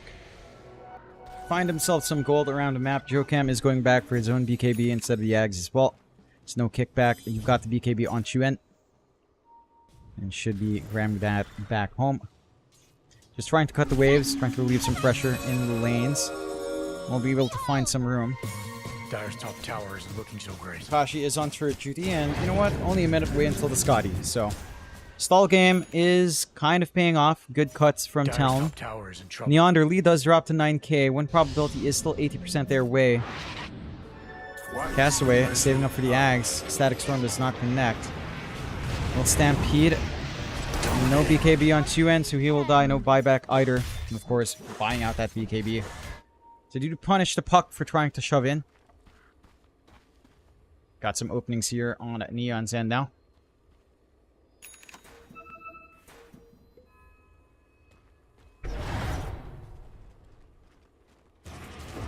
Talon, the turret. Ag's coming out for Akashi next.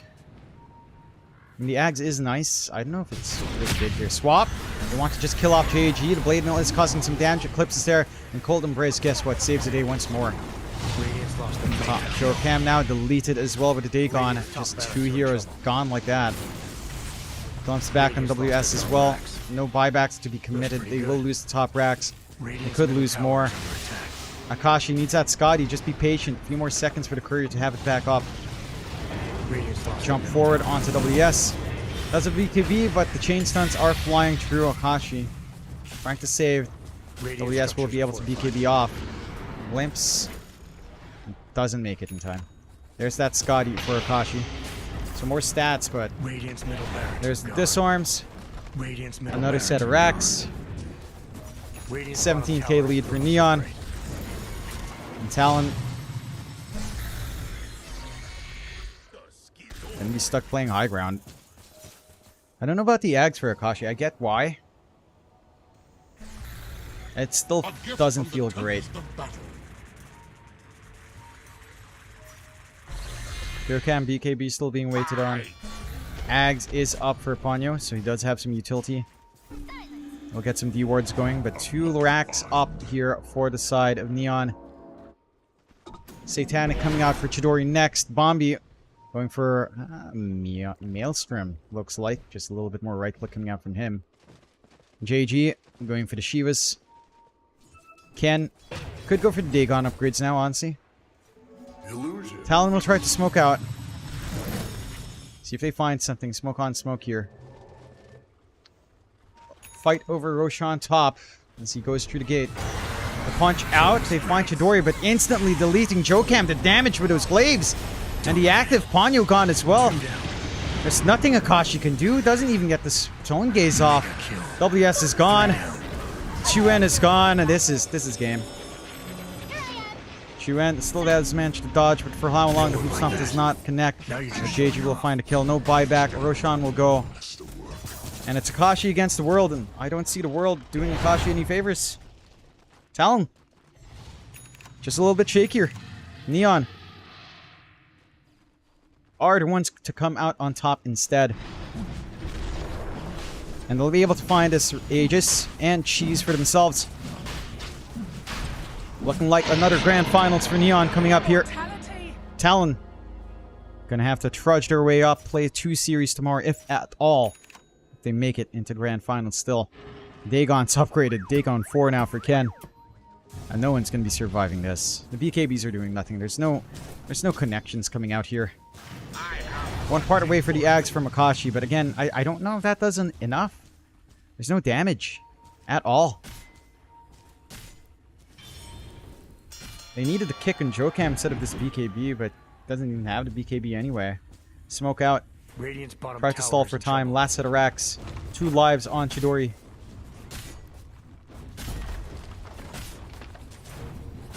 Radiant's bottom tower Swap is ready. Radiant's bottom tower suffered a Not minor gonna be able to setback. pop it out. Akashi just forced to hold front center by himself. Does have the Ags. Swap. Try to get that delete. Chidori does have the BKB. Chain control's not there. Satanic to revive. Stone Gaze try to hold him back. It's just not enough. That was terrible. Static Storm comes on top. Akashi has no defense. He has no buyback. He bought out the Ags. Akashi in the middle. Snowball to try and save back. Maybe find a 1 life. They will. Akashi's still alive. Has managed to get into the high ground. Chidori punched up in the air. Mega creeps are up. Trying to get that kill onto Jokam. The damage from Akashi is nice, but again, he's just chipping. That damage reduction from the Moonglaive is more than enough. Another jump in. The Satanic back onto the CDR. Jokam's deleted. Buybacks to come in. Need to hold up against the storm. They might be able to find JG. WS doing work down there. Chidori now out of mana. We'll have the glaives back up again. We'll pop it, but it's not enough this time around. And Talon hold in the naked base. Here we go again. This is another classic Talon game. Playing high ground up against the world. No matter what roster Talon has, this is what apparently this team enjoys. Our team.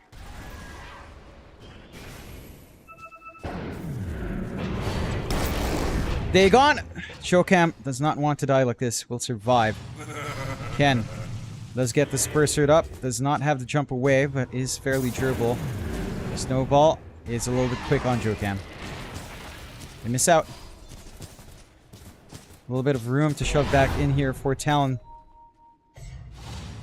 Kashi just doing what he can. Ken still trying to spot around. Does manage to hammer onto Jokam. Gets him deleted. No buyback. Gem drop on the deck. Just like that, they reclaim Castaway's gem. Ken.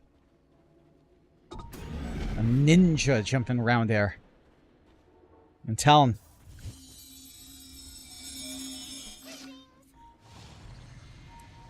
Never say never, I suppose, but this is Mega Creeps. You do have Medusa the turret, Dyer's middle tower. so she can hold out. Does have the Crystallis up. Going for the Ag Shard next for a few full utility with the Ags.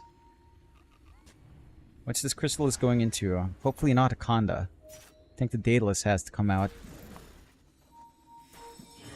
Or you know what? Maybe the Conda. Not too bad. WS does get pinged. Here comes Chuan. Dream Coil onto the one. Winter's Curse is there, but no damage coming in at all outside of the one from Bombi. Good swap to save. Bombi still not safe yet. Maybe they find that kill. Chuan does fall. No buyback on him. A loose Ponyo. But Akashi standing his ground. Trying to fight. Is tanky. Does dodge out as well with a Manta, but the disarm's in. Swap is there once more from Ponyo with the illusion. The damage? Is it enough? Shidori? No, not quite. Buyback's in, but no buyback for Akashi. And Talon, they did find the Luna, so the end game maybe not there yet, but Chuan is forced to buy back as well. Oh, what a topsy-turvy game. Neon. Been so good, so long with losing Chidori. Doesn't mean that they're going to have to wait a little bit longer here. Talon get to hang on. Neon. The timing from them has just been so good. Bombi on this Winter Wyvern has just been a menace.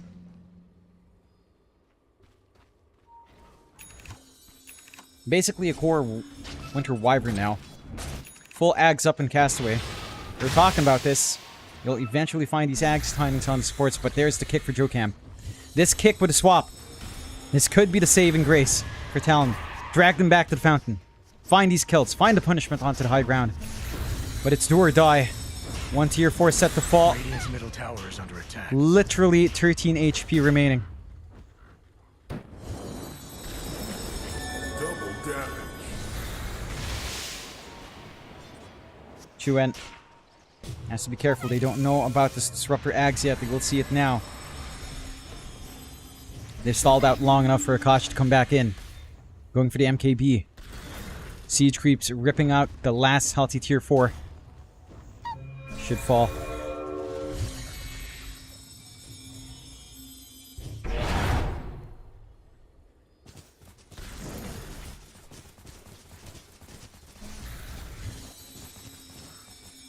Talon now stuck in the high ground.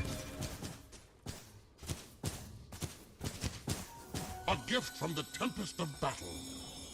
Neon. Blessings upon a loyal warrior. Behold! They are kind of locked in. Side of Vice is going to be next from Ken. I'm assuming the Ag's Blessing. So that should be the instantaneous hold for something like Chuan or WS. You've got the Hurricane Pike somehow coming out for Chidori. Has the Ag's Blessing as well that you could consider. But you're running out of space. Maybe sell the Power Treads, get the Swift Blink as well. Could be the way to go. Akashi, again, MKB to deal with that Butterfly Evasion there on the Luna. Excuse me.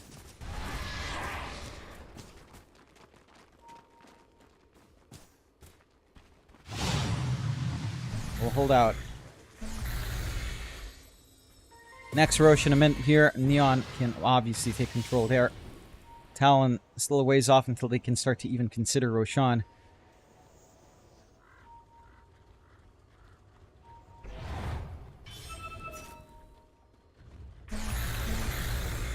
Honestly, I feel like this late game is on Chuan.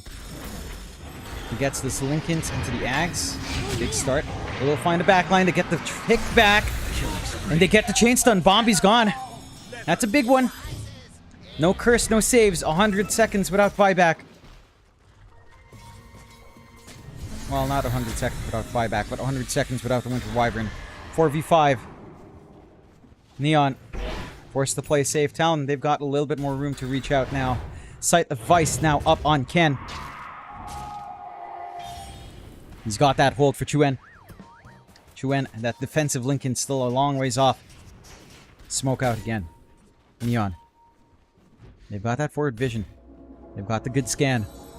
They know where Talon's standing. Akashi could be a prime target here. Again, only the Manta and the Disperser for defense. They will get the jump. Doesn't quite pin Ponyo. Instead, WS with the Ags upgrade Static Storm. Swap out. Paulson, Ponyo to save, but the glimpse back. WS does manage to pop the BKB. Chuan stuck. Another swap to save, but Chuan still stuck in the middle. No buyback. It's gone. Buyback and cooldown for 3.5. They do get the glimpse. Jokam next to fall. No buyback on him, but respawn's fairly short, 50 seconds away. WS and Akashi up against the world. What the hell can they do? No matter what it is, it doesn't feel like it's enough. BKB for Akashi.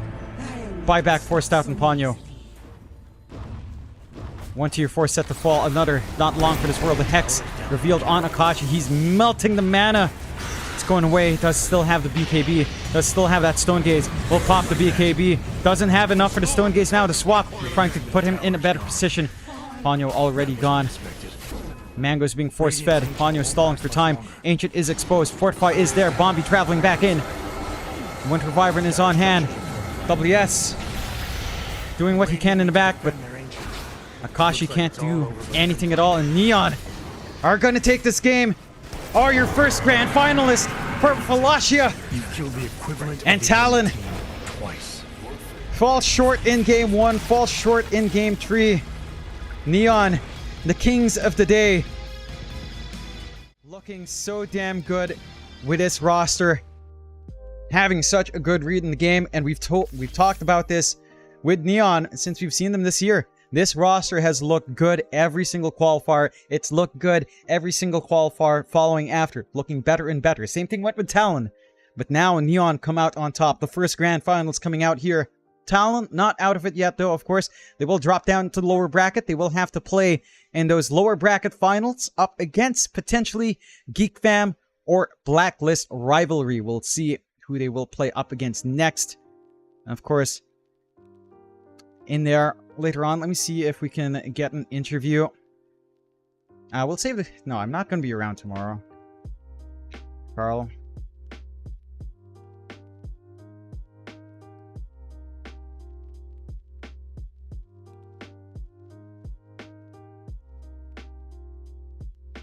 Let's see if we can get an interview out. A real quick interview before we close out here into that next series of Geek Fam versus Blacklist. I'm sure everyone's looking forward to. Let me pass the Discord invite out.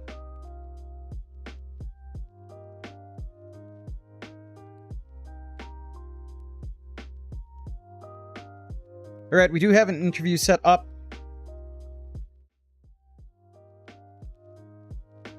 Let's see who it will be. You've got the superimposed screen of the Discord right now. So we'll wait for a little bit.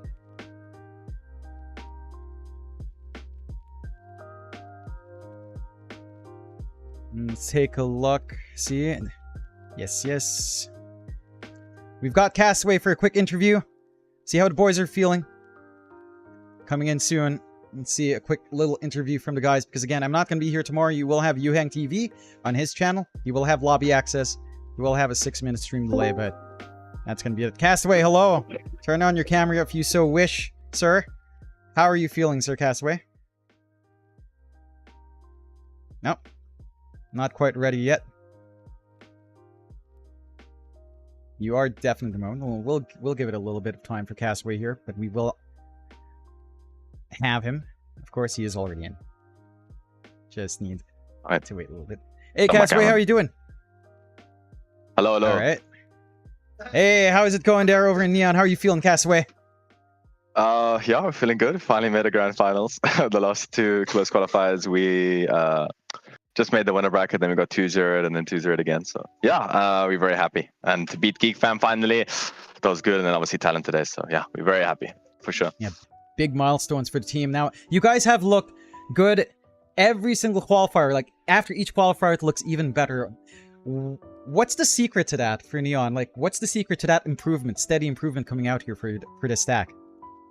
I think we're just very hardworking, and we all really want to, like, you know, become tier 1 Dota players, quote unquote. So we all want to like go to the big events and stuff like that. So yeah, sorry, JG's laughing. So yeah, I think we're just really like hungry for it, and now we have new addition of our coach Tihi, which helped us a lot. So yeah, we're just improving every day, I think, like that. It's definitely showing up. How are you guys feeling coming into the grand finals? You know, obviously a best of 5, a long series. Are you looking forward to that? What team would you prefer to face off against again in the grand finals tomorrow? I think firstly, I think we're feeling really excited. Like, I'm also really excited because I haven't played a best of 5 in like so many years, so it's gonna be fun. And I mean, which team we want to play? I don't know. I don't care who we play, to be honest. I want to beat everyone. To be the best, you have to beat everyone. So yeah, I don't care who we play. But I would like to play Blacklist because we haven't played them. They're still in, I think. I believe. Yeah, they're still in. Yeah, you have that matchup against Geek Fan later, my and we'll streamer. see. Yeah. I want to play Gabby. I want to play my streamer. Yeah. Okay. We'll watch that. Looking forward to if that happens. Of course, still a few more matches to happen. Now, I am curious as well for you guys moving on. Like you mentioned, Tihi as a coach coming in. What's the vibe like for the team? I feel like this is probably the most, not an insult, but the most like green lineup we have. One of the greener lineups, almost on a bit greener than Talon, I'd say. How do you guys build up that rapport as a team here? Sorry, what do you mean by green? I'm a bit confused. What do you mean by like newer as a stack? Oh, yeah. Like we were like brand new for the season. I don't know. Like, it's hard to. I don't know. I think we gel really well in game, and like we take the. Like we don't like flame each other. We don't really get upset or like toxic towards each other. There have been moments, obviously, we're humans. We get upset and people blame every now and then. But I think we never let it like snowball. You know, if that makes sense. Like I've been on teams and stacks before where people become toxic and the snowball effect happens and it like never stops. Here it's like we're all just friends. We're all just meme. We might be upset after scrims and then like we talk about it or whatever. You know, it's fine and we go over the replay. And Tihi helps a lot with that, of course, Coach Tihi. And yeah, I think we're just friends. We're just chilling, playing some Dota. So yeah. It's great to hear. And again, you guys have been doing great. I'm curious, you know, you've spent some time in the Philippines now, Castaway. Have you tried much local food? I'm curious about that. Yeah. I really like the chicken adobo. It's really good. It's my favorite. And caldereta. It's also really good. And what else? I don't know. Our ate cooks for us, and it's always good. So I just eat the food. It's really tasty. Yeah. Fair enough. Now, before I let you go after this quick, short interview, any message you want to shout out to anyone watching? I'm sure you have a lot of fans. A lot of people have been cheering for you for such a long time, Castaway. This is your moment. Oh, well, thank you. Yeah, I appreciate all the fans. Thank you for supporting us. I really appreciate that. And yeah, thank you. Watch us. And I already pray, God willing, that we can qualify for this PGL Wallachia. I don't know how to say it, but yeah, I really hope we can. I'm praying. Right. I'm praying. Yeah. Well, best of luck to you, Castaway. Big congratulations for making it to the grand finals. And thank you for taking the time for this interview. Good luck tomorrow. Thank you. Thank you for casting. Bye-bye. Appreciate it. Oh, okay. Bye-bye. No problem. I'll catch you around, Castaway. Good luck. Cheers. And that was the lovely Castaway, of course, gracious enough to grant us a short interview. Very well played from Neon. Really happy for the guys. Talon, just looking a little bit shaky tonight. We'll have to see if they can rally tomorrow in those lower bracket finals. But of course, before those lower bracket finals, before this day ends, we have one more series. Geek Fam versus Blacklist rivalry. The one that I'm sure all of you are going to go crazy in chat for. We're going to take a short break and we'll be back for that series after a little break.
All right, everyone, we are back for the final series tonight. The last series that I'll be covering for these not open qualifiers, for these closed qualifiers.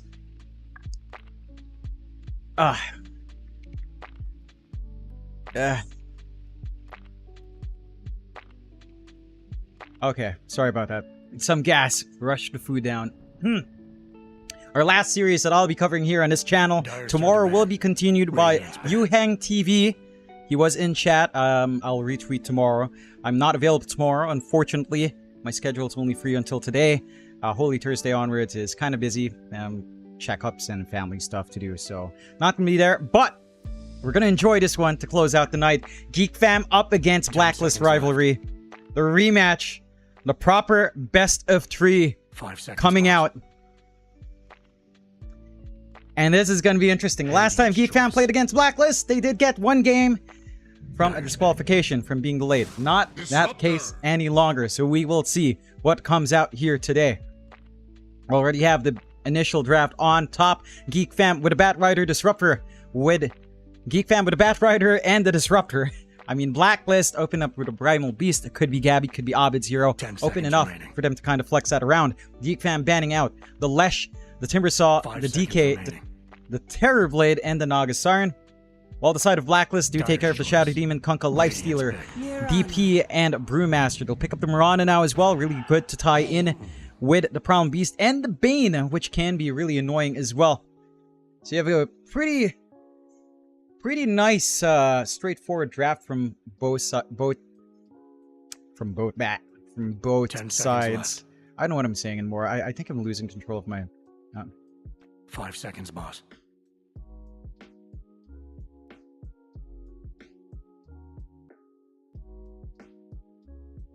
How do I make lane St. Clair? I have to open... I have to open some... Lane St. Clair, why are you making a new account, Lane? Anyway. What was I even saying anymore? Gosh darn it. Alphon, you're gonna see this, and you'll know exactly how far the delay is. Anyway. Bane comes out, really good combinations from Blacklist. This should be now the Tim's Mirana. I like the combination with Primal Beast. Straightforward follow-up from the Pulverize. Especially before you get Euro 25 talent. So it's not going to be as long of duration. The arrow does guarantee that. And then, of course, you've got the Nightmare Arrow combination here for Blacklist as well. So very straightforward here from Blacklist. No messing around. Geek Fam, though. Batrider coming out could be our Jing hero. Certainly Scam on the Disruptor. But this could be a Bob Batrider as well. Maybe going into the Batrider versus Primal Beast mid. That could be the way they go here. So it's open enough for them to kind of flex things around, figure out what they want to do there. And we'll see what they do get out. Cavalry's here.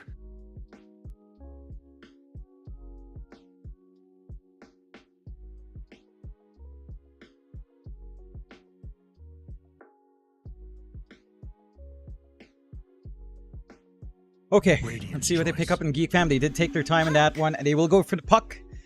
So, probably now locked into something like the Jing Batrider here. Puck up against Primal Beast lane is pretty solid. So I do like seeing that here. It does work out pretty well. You can just dodge out the onslaught. You should be able to jump out if the Primal Beast does commit. And that is still if the Primal Beast is mid. Blacklist again, they can shift that for Gabby on the off lane, as we have seen a couple of times before. But Abed is a mean mid Primal Beast player. So, open enough.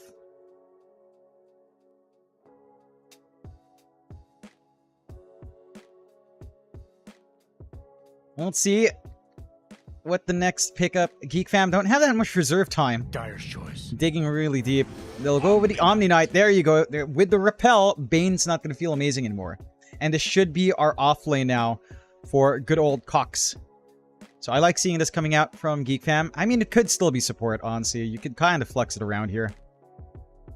So you can see what they do want to pick up here. Let's see what the plan is.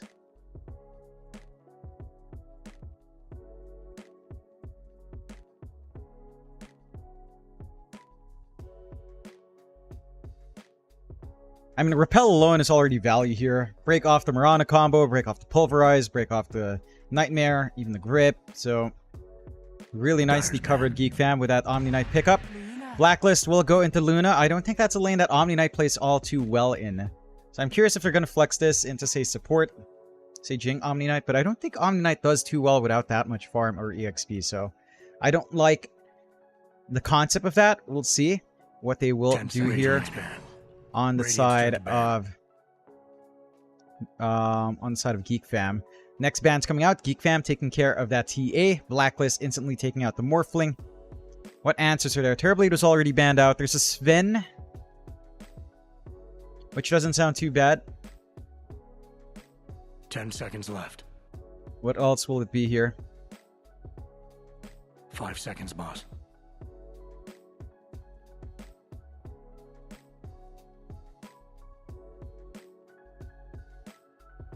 Fairly open. Not too much Dyer's reserve turn to time left ban. again with the bans. They'll take care of the Doom. Just to ensure that it's going to be... if that flex comes in for the Problem Beast, they are ready. They've covered some of these holes here. So it's the pickup. What's the ban out from Blacklist? Looking for the safe lane. There's Sven. 10 seconds remaining. Lifestealer was already taken care of, I'm assuming. Unless 5 it hasn't. seconds remaining. Yeah, Lifestealer is already taken care of. There's Slark. Slark is actually pretty good for Geek Fam. Doesn't care too much about all the controls here. So we'll see what the call out is. Taking your time.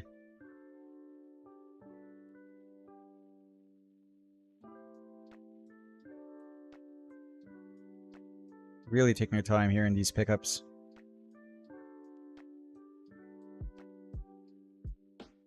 And they have a lot of more reserve time on Blacklist. Could think into that last pick as well. Maybe we go for the Slark ban. Ursa, why am I always saying Ursa? Ursa's been kind of dead. Slark's probably the best bet. Fairly annoying in lane. Slark or Sven, I want to say. Not many cores left, honestly, like safe lane. Maybe Alchemist is a pocket pick. Dyer's bad. Dusa doesn't feel great. They'll take care of the Monkey King. Natsumi is a prolific Monkey King player, so that is understandable. That's something he played a lot of, especially in his time in Boom. So that leaves the Dusa and Slark for Natsumi. Blacklist with the last pick should start to clear up either Gabby or Abed hero here. 10 seconds I think you left. settle in with the Abed Primal Beast. I think that deals well enough up against 5 Puck. seconds It's not remaining. amazing, but it's not bad. You get something else for Gabi, but it is a blind pick in the offlane, which is where some of that strength of Geek Fam's drafting is coming in. What's left in the Radiant's pool? back. Centaur was left, right? They'll go Void Spirit. I mean, we have seen a little bit more Void Spirit. Ken made it look good last time, and Ken made it look really good up against the Puck. The matchup that I expected a little bit more 50-50 did go the way of the Void Spirit here. So Abed should have a good time. It's a Primal Beast for 10 Gabby seconds coming out remaining. here. 5 seconds, boss. We'll see what Geek Fam will close out with. They'll go with a Troll of Warlord for Natsumi. Lanes nicely into the Primal Beast. Has some Dispels as well.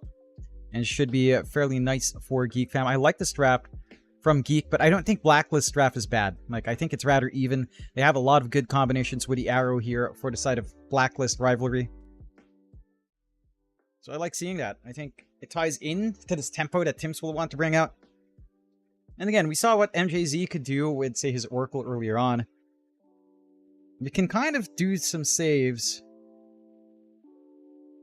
with the Bane as well. So I like that here for Blacklist. MJZ has been a really good addition for this team. Let's see. I think Geek Fam, if they are allowed to run away with his troll, and if this Omni Knight has a good time, and he's going to be able to find a lot more in here.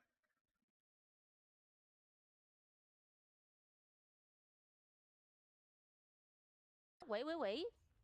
Hello, 队友呢 ？Hello。 See how this goes. This is a best of 3. This is the lower bracket semifinals. Going into the lower bracket finals tomorrow. Into those grand finals as well. Best of 3 into a best of 5.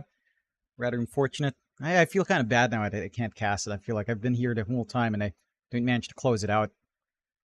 It's kind of disappointing, but it is what it is. We've got stuff scheduled that I can't really move. So it is what it is. We'll get into that game as well. Geek Fam up against Blacklist. Should be fun. Chat, the moment you guys start going crazy, I'm gonna switch it to emote only. You know, you guys are nuts. You guys are very nuts when it comes down to this stuff. Smoke on smoke. We'll find out what happens here. That's the spirit. Someone's got the pre-fight jitters.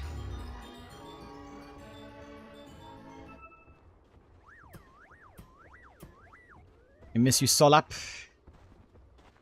Solapsis.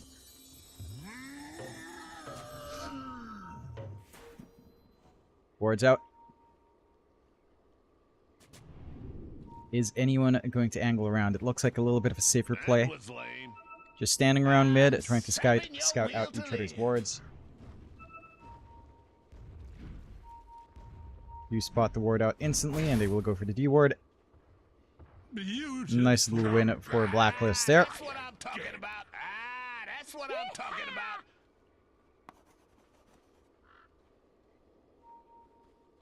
T-minus 30 seconds. Piece of shite, wizard. Wait. Hello, Tuyona. Hello. Hello, Mr. Diggy. Can't believe he's here. And so long you woke up. Just dots from Palos. That's a little bit of a late response out. Stick to the Runes. plan. 2 for 2. Nothing exciting here. No excitement at all. Just good blocks coming out from Abed and good blocks from Gabby. They're going to be going for some great lane blocks first. See how these lanes break out. Skem on the Disruptor along with Natsumi on that Troll. Up against Gabby on the Problem Beast. And I am assuming Tims will head down here at some point. See if they find First Blood first up top. Nightmare Arrow. Look at that. Haven't seen this combination in quite some time. And Jing is gonna be fine. Under tier 1, has a little bit more regen and just eats a tango and is fine. That's 1 blood grenade down. For 1 tango. I think that's a pretty big win just for tango usage there. Cox does have to watch out. He does have the Purifying Hammer first. Hammer of Purity, and they will get some good damage onto MJZ. 1 more right click on Talos. Does manage to get a mini stun going to buy that space out. Now you can see that's a pretty big win for the side of Geek looking at this top lane. Again, Cox on the Omni, Jing on the Bat Rider. Up against Palos and MJZ. And that Luna and Bane. And minus the combination with Mirana, you're not going to be able to do as much here as the Bane. Granted, Nightmare plus right clicks is actually a decent chunk of damage. MJZ does not have the most stats in the world, but you are universal type. That is something you can abuse. Same thing goes with a Bat Rider, though. And again, for Luna, this is not the toughest lane. It's also not the easiest once you have Purification to worry about. There is a rundown potential as well once you've got the levels with the Firefly and Flame Break, of course, and that Hammer of Purity flying out. So you will have to watch yourself here on Palos. Take a look at the other lanes. Already some aggression down in mid. Abed forcing out quite hard on that Void Spirit. And again, we're seeing kind of the same result from last time. Abed is controlling the lane really well. Bob's not able to find as much as he'd want to here. Good and nice from Abed. Good right click. I mean, the base damage of Void Spirit is pretty damn high. 69 up against 58. So if he does come up to trade and he's got the durability with a Resonant Pulse, can be fairly annoying. Already has the bottle. Refill up for Abed. Bob, no bottle yet. Still flying out, but it's fine. So a great start for Abed. Bob gonna have to work extra hard to try to equalize in this lane. As long as he's not too far off in EXP, I think you're pretty happy here. So EXP disparity is really a big shortcoming. Loses out on the flag creep. Nice move from Abed. But now Bob can kind of apply some harass back. Has a deep creep wave and some good deny opportunities as well. Support rotations is the big part, and that's where I think Blacklist will shine. Like, they've got this aggro remnant combo as well. So Tims has some room to play onto collapsing in mid. Lots of back and forth play in the lanes. A little bit of aggression up top. Palos will get the Lotus himself.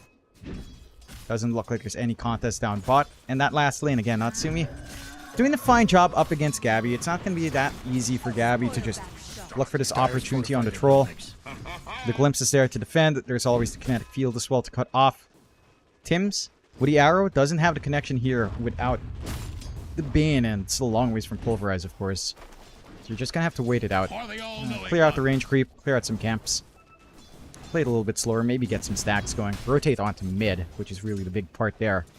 Problem Beast can be left Dire alone. killed Radiant's courier. Scam does lose a courier. They are diving now, but Gabby does glimpse back under to tier 1. Does get rooted up as well. Natsumi. Just a few more hits.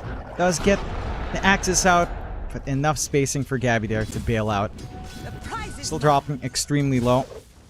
Double creep wave up though, so it's going to shove out pretty hard in Gabby's favor. They do have room to walk out now. Tim's does manage to grab one bounty and does spot the water rune as well. Might be trying to bait Bob into it. Instead, a remnant does connect. Now Bob's you've not got my even going to attention. bother. Jing does find first blood, running down MJZ top.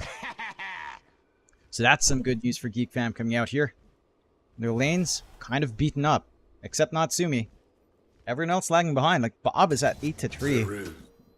Jing will find a courier as well, with Paulus' Band of Elven Skin. And we'll go for Deny. But every lane for Blacklist still looking good. Outside of, again, Natsumi's lane. Which still isn't bad for Gabby. He's matching the farm. Everything else is kind of beaten down. A little bit closer for Cox and Paulus, but this mid lane. Man, Bob is struggling. 9-5. Gets a free tango and a bottle refill as well. But this is a slow start for the puck. It's going to be a fast 6 for Abed. He's going to have the advantage. He's going to be able to try to look for that jump opportunity. Geek Fam will not have the counterplay. Let's see, up top, Nightmare is on the Jing. That was looking a little bit weird. Jing looking for the chase down. With the Firefly, Palos, not long for this world. A couple more right clicks. No, he gets the stun under tower. Jing does fall. Cox not able to follow through. The Hammer of Purity doesn't reach, and Palos is gonna be fine. Cox not able to clean up. MJZ looking for a brain sap play or some such. Palos. No regen yet. Nothing as well on MJZ. But Cox misses out. Some good punishment for Palos. Maybe he gets the Lotus Pool, but it looks like Cox should have control. Game of tag between Tims and Scam over this bounty. Scam will find it. Does get the 2 leaps away from Tims, and one more. He will find his former teammate from his time in Boom. Nice little play from Scam. Free lane for Natsumi still going okay, although Gabby can apply some harassment back, but Natsumi is still perfectly fine here. They will find MJZ top. We'll dive him down. Palace is safe. And they will get the Lotus as well. So Cox already at a good point here. 2-0-3. Hammer of Purity is doing a lot of work. Phase Boot's not too far off. Got some levels up for Jing as well. Yeah, and starting to work out. You are still finding a hell lot of farm in Palos, which you'd expect as the Luna can dip into that jungle early. So there is that. Level advantage is already up for Abed on mid. Does have to jump. Will do one. Bob will get the silence off. Abed not going to dive too crazy. Doesn't have the best mana pool right now.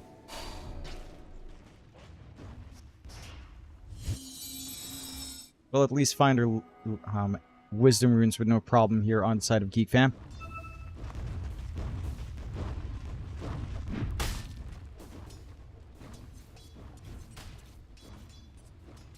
And just go back to chilling for a bit. Good pulse coming out from MJZ. Palos already into that jungle. Morbid Mass not too far off. Tim's not really working on the rotations. It does feel like it is a little bit more passive than you'd expect with a Mirana. Some movement out, but nothing hard. Like, you're not tying in with, say, a mid-movement for a Nightmare Arrow or just a Remnant Arrow to kill off a puck. They are being a little bit merciful here on Blacklist, not leaving these side lanes alone. And not bullying Bob any further. Jump forward again. Bob, just gonna be fine. Wants to rune, not gonna be able to find it. Not going to jump into the loving arms of MJZ. Blacklist again, very good emphasis on these runes. Invis rune gonna be up for Abed. Bottle top up is there. So he's a happy camper. We're watching mid. Tim's just eating some creeps.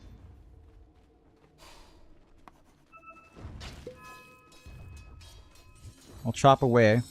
Bob forced to go all the way back to just refill his bottle, no one dying. Jing clearing out some stacks and should build up the ancient stacks as well, although just goes aggro's up, so might be able to find that. Some nice free EXP. There's a tier 1 token left in the ground, but no one's invading yet, so no one needs to know.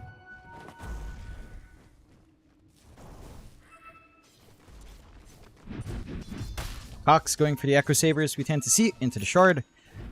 Should be able to melt the faces once that's up. No one really contesting at Palos.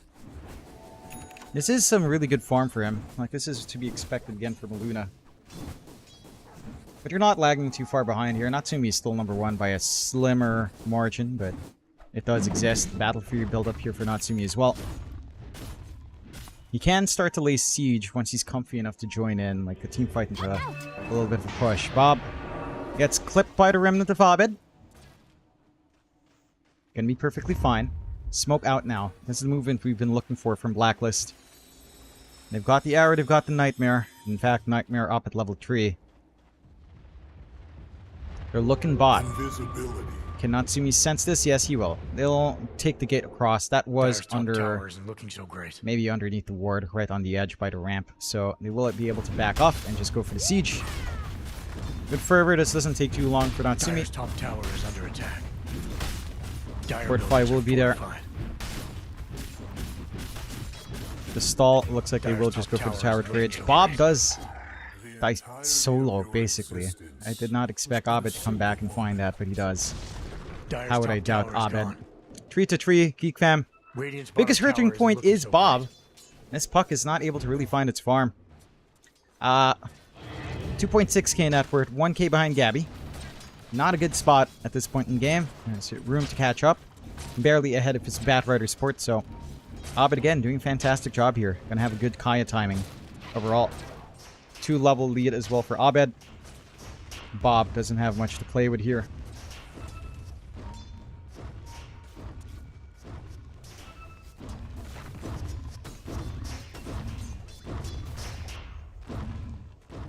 Let's see. At the very least, Natsumi's farming pace isn't impacted here, so he's able to just build up. They couldn't commit for the bot push as well with that TP wave from Abed to find that kill onto mid. Bob's still alive for now. Are they looking for nightmare opportunities? An arrow at the ready for Tim's. Illusion. The Radiant have bought their buildings Good a little wards more being time. bought up. Bob hugging Radiant's the right middle side towers of looking the so left great. side of the lane. Does get caught by the remnant. Jump forward, but does have the orb and will be able to back off. Bob is copping the short end of the stick. This is enabling Cox and Natsumi, but it's coming at a massive cost for the puck. Good God, everyone's here trying to push. Bob is the only one to respond. No one else can do anything here. Good forward wards again from Blacklist, watching this area of the forward jungle. MJZ, just ensuring no visions here from the side of Geek. Lasso is ready for Jing. So you do have that to play with, just no blink, of course, as it's still too early for that. Some Radiant's middle stacks, tower is scam looking building so up, great. just to get a little bit more efficiency for Natsumi. Cox, Echo Saber not too far off. Radiant's middle tower Is still down free farm the for count. Palos, and he is pulling ahead with the levels and the glaives up. So overall, going to be very happy with this game. Yasha into the Manta here. Not on my watch. Looking down mid. Nightmare is there onto Bob. Can you find the arrow? They don't even need it. Why did Amplify you- damage on Abed. Cleans up Bob. I had Chops his no head off. reason to notice Just like that. Gabby does have the onslaught and trample and the pulverize, and will look to re-engage actually onto Scam, forcing out that glimpse, allowing the TPs to come in, but no follow through there as well. Natsumi Blessings 2 upon parts a off loyal warrior. from that full Battle Fury, which is not that much gold. I believe around Radiant's middle 500 tower to is 600 in gold trouble. left. They will start trying to siege Blacklist down bot. Geek Fam. Will there be a response? Bob is coming in. Dream Coil at the ready. Can they actually fight? Ping out for wards. Nothing's here. Bob will gate across instead. Wants to make a play onto Palos. Still no Eclipse on Palos. So it can be a really easy target to go for, but the scan does spot that. Inside of Blacklist also back out. Again, the siege potential of Blacklist isn't that high. They are satisfied with the farm game here so far. And farm they will. Keep that build-up going.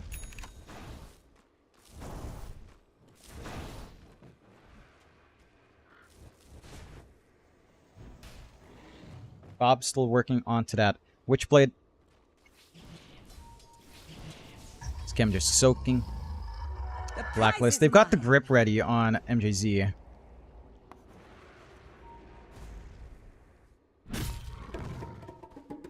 Lines are drawn to the right spot towards Natsumi. His Battle Fury is almost done, so he should be able to keep pace with Palos a little bit better once that's up. Still a rather slow game. Again, not something I'd expect from Blacklist to be this patient. When they've got this arrow combination, they'll go for a smoke again. Again, they've got the grip ready on MJZ. Scam might be the one to break the smoke, not the ideal target.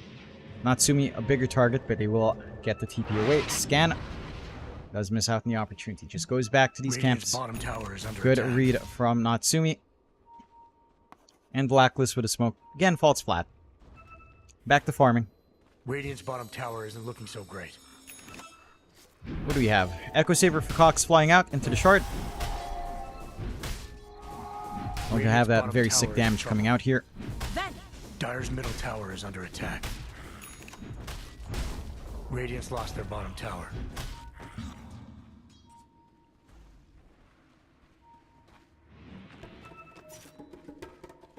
Full Battle Fury finally up for Natsumi. Back to the farm game. Tier 1 tower does fall bot. Doesn't really matter. BKB for Gabby. Yeah, 2 parts away. Still a ways off. Side of Deep Can. Relaxed, farming up. It's recovery for Bob. I mean, he has a Witchblade. He's still really far behind. But still, like, within, what, 1k? 1.3k? Alright, it's pretty bad. It's pretty bad. 1.7k. Yeah. Blacklist might do it without the smoke. Abed jumps forward, doesn't manage to hit Bob. Jumps again, though. Then they get the control. Arrow does not connect. Dream Coil is there. Natsumi does walk into the Remnant. Do they have follow-up stuns? Not quite. Nightmare's there to save. They get the glimpse back. Abed does not have the jump. The Nightmare's long enough, and Abed will just TP away. They lost Jing. They'll lose MJZ at the very least. Gabby is going to be able to run off. 1 for 1. He could have found Abed instead, but no one broke Natsumi's Nightmare. He didn't get the repel off as well from Cox. Used it elsewhere. Re-engage. Alice looking for the rundown. Not going to be able to find Bob.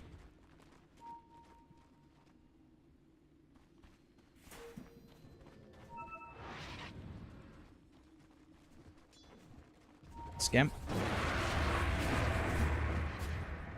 Scam. Scam. Okay. I'm tempted by seeing Aluna alone. The ward does show, but does not show that lower ground. Scam will fall. 4 for 6, Blacklist. In a solid lead, 2k up.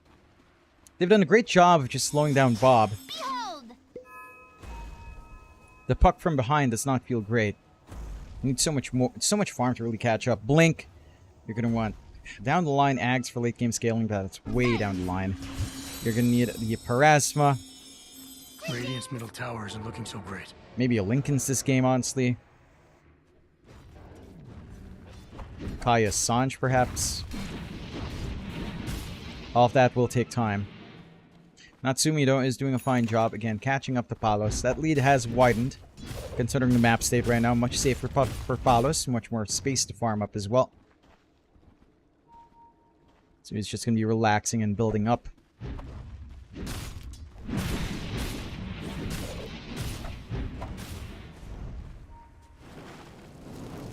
Jing.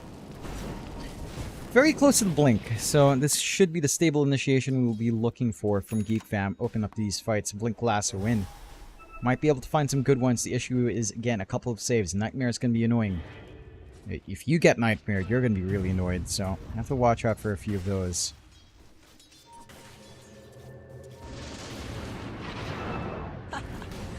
Oh, arrow does actually connect onto Skem. Tim's a little bit too far forward. Dream Coil onto 2, the lasso out onto Gabby, but there's a Nightmare save again, not getting the full pullback. Do you manage to get the Static Storm off? The damage coming onto Gabby is enough to kill, but the grip is there. It'll kill off Cox. Ultimate out from Natsumi. Wants to find his kill onto Palos. Palos does manage to dodge out. Great saves coming out from Abed. Palos still goes. Jing, with that chase, still set to fall. We'll find MJZ as well. Can they find Abed? Has the Remnant to stall, but he can't stall them both. The Sans is there. And Geek Fam all of a sudden pop off. Full team wipe coming out for the side of Geek Fam and Blacklist. With a little bit of an overextension from Tim's provides the opening to Geek. And they'll get the siege going. And this is the one power of that Troll Warlord. The push does not take long when you've got that Fervor stack up. Dire's middle tower is under attack. And we'll be able to clean up mid-tier 1, no problem here. They have a nice forward ward as well planted here from Skem. Well, actually Dire's played middle safe, tower I'm is looking surprised. so great.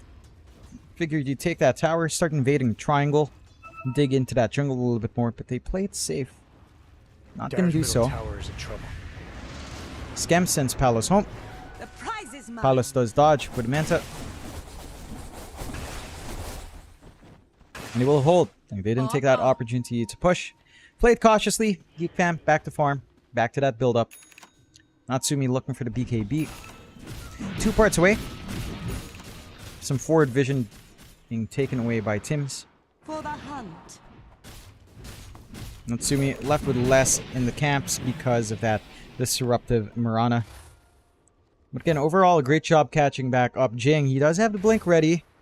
He is looking at Gabby, but no one's around to help him out. TP point, it's a slower one as well as the outpost. So not going to make that play solo, just back to farming as well. Bob does have the blink up. What's going to be for Bob? He does equalize with Cox and farm. Quite a lot that he's caught up with Bob. And that is a good sign to see.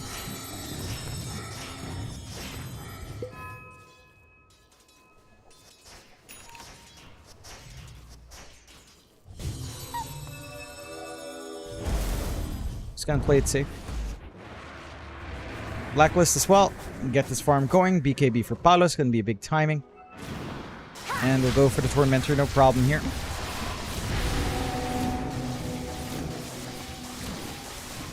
I say no problem. It is taking time, but we'll eventually find it. Shard for Tim's.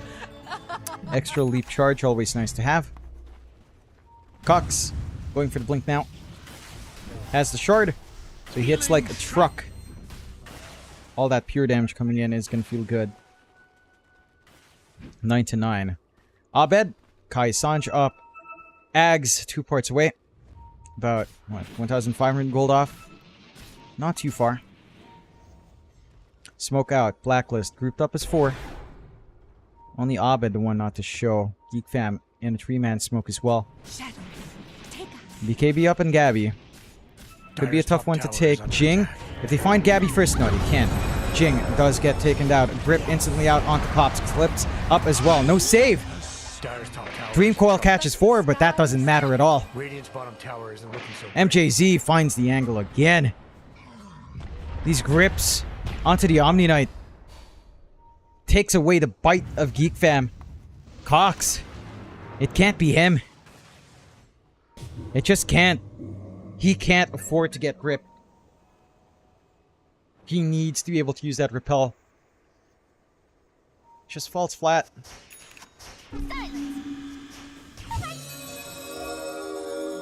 Behold! Blacklist do come out swinging. 2k lead up 9-11. Geek Fam starting Roshan with Natsumi. Already has his BKB in the Yasha. Troll can solo Rosh. That he is. Just with the Vampire Fangs as well, but they actually back off.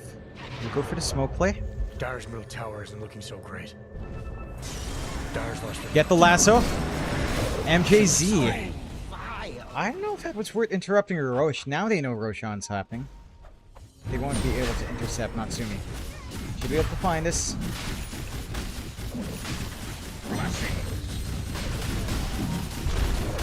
No problems at all for the side of Geek. Nice pick off, but Tim's looking for something. Does manage to summon Natsumi. So it gets the Aegis. And they find that pesky Mirana. Oh, the shard is there. Scam uses it to scout. Gabby comes in though with a pulverize and they will find Jing. Tims does fall in exchange. Do you want to still take this fight? Blade Mail gone. Ags for Abed coming into this fight. Guardian Angel to help save Skem. The roots coming in from Natsumi. Keeping Gabby down. There's the grip. Where's the save? Cox does find it. Silence there from Bob. Leash onto Abed. The Ags not going to be able to jump in and find anything just yet. Abed forced to run off, but Bob not leaving him alone just yet. All the jumps gone. The silence is ready on Abed. Not going to chase that deep. And Geek Fam find 1 for 3. Great Roche into a great fight. Narrow that lead down to less than 1k. 13 to 12. Geek Fam. Bad call by the Dire and bot. Their tower's gone. Managing to hold on and reel this game back their way. Recovery process for Bob is starting to line up. Arrow does connect onto Cox and he's gone. Just a random arrow coming in from Tim's. With that vision they have from that ward, doing a lot of work. Scam. Not going to be able to run from this one. Or will he? Oh, the arrow! Fine, Scam. Gone, Tim's. Shoot arrow, hit arrow. Natsumi, you can't get caught here. Will start to run his way out.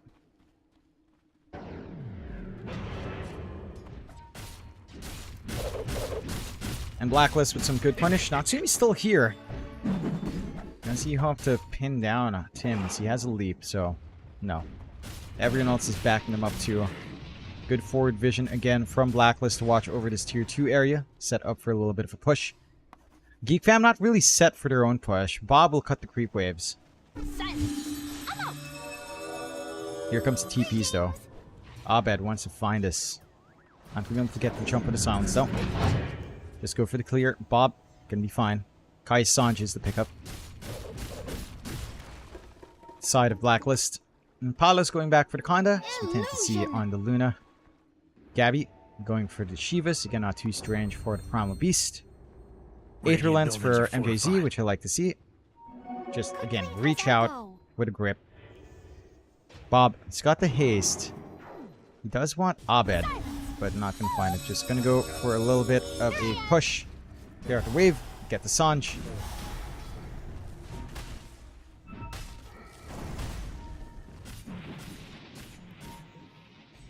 Who they find? Taking control in this triangle. Good ward again from Blacklist is spotting this out.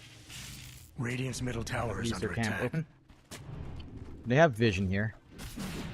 They know Geek Fam's been playing up top. Dire's top tower is in trouble.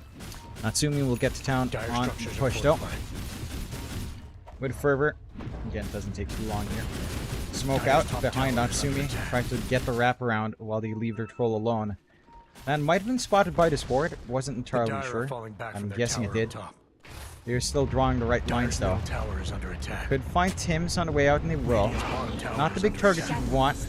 Blink forward. They don't find Gabby. They do get the glimpse back. Tim's will be the sacrifice. All things considered, when you could have lost the Primal Beast instead, that's a loss you're happy with having here.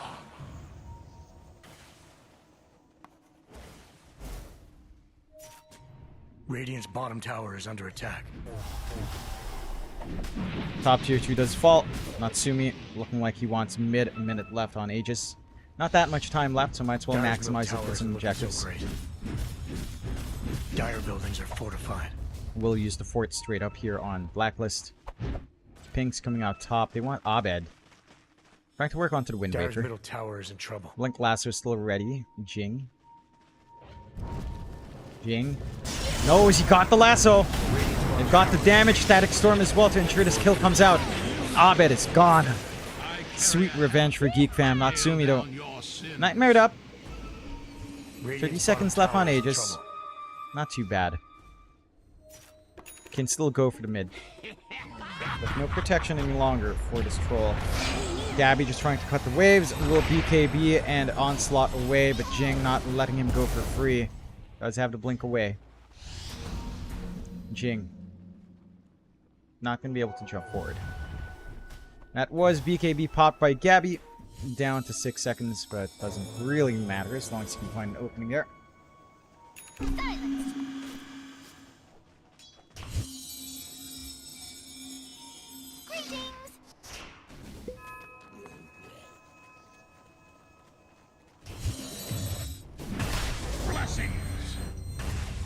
Smoke out, Geek. Dyer's middle Got that tower is Blinken under Cox. attack. Into the Kaya Sanj. Into the Phylactery. Into the Conda. For Cox. See if they find something. Lasso ready on Jing. Does Glimmer Cape up. Abed again is going to be the big target. They do manage to get the pullback. Try to blow him up, but they don't have that control from Skem this time. Do manage to glimpse back Static Storm. They want this kill. Nightmare to save again. He's going to be fine. Bob gets gripped up. Guardian Angel is there, but no repel. Doesn't fly in time. The magic damage more than enough. Instead, they lose Bob. Skem will take care of Abed with the Thunder Strike, it looks like. They will lose Cox. Jump in, Natsumi. It does have the BKB. Will pop it and get the chase down. Does get the roots off. Not going to be able to find Paulus, but we'll find Gabby. Dyer's middle tower is looking so great. That is one. Jing still with the chase. Wants to find something more, but not going to be able to. Here comes Natsumi though. Nightmare up. Transferred over. Natsumi gets headbanded back. Glimpse back. Oh. Doesn't really bring Paulus any closer. Back to the farm, but Natsumi's going to have a full Satanic in short order. The gold is there. This troll, massive at this point. I mean, you're pretty massive on Paulus as well, but no sustain up front, no shard. I mean, he does have a shard, okay. Shard up front, not as much sustain with a Mask of Madness. Does have the disassembly play if he wants to go for that. Amplify damage rune as well. Big boon here for Paulus. Or Abed, looks like. Does pass the bottle away.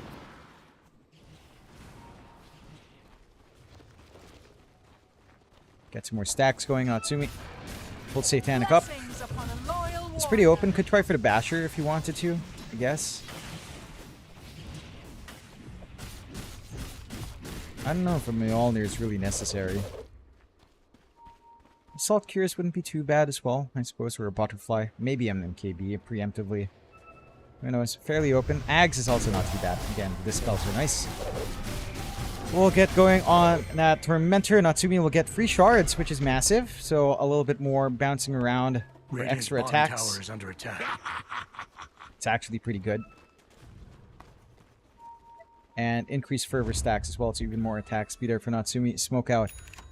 Roshan 2 minutes away. Blacklist smoke as well. Meeting down in the bot jungle. The rumble in the jungle. Smokes don't break. They pass each other. They know where Bob is. Moonlight Shadow. Smoke does break. Natsumi knows something's up. The Invis does protect for now. They get the Dream Coil onto one. It's Palos. They do manage to get the taunt back though. BKB, they get the Pulverize off. They will find Cox for now, but Natsumi going to town on Palos with a Satanic. It's going to be able to sustain through. Satanic pop will find that kill. Palos has nothing to do here. Static Storm out, Gabby. Arrow does connect. Does have the Dispel on the Uproar. But they'll find Abed. Gabby gonna be able to blink away. Save his own hide, but his team has fallen. Middle tower is under 2 big attack. kills for Blacklist. Only Jing to fall. From Geek Fam. 19 to 17. Geek Fam. Staying in the game.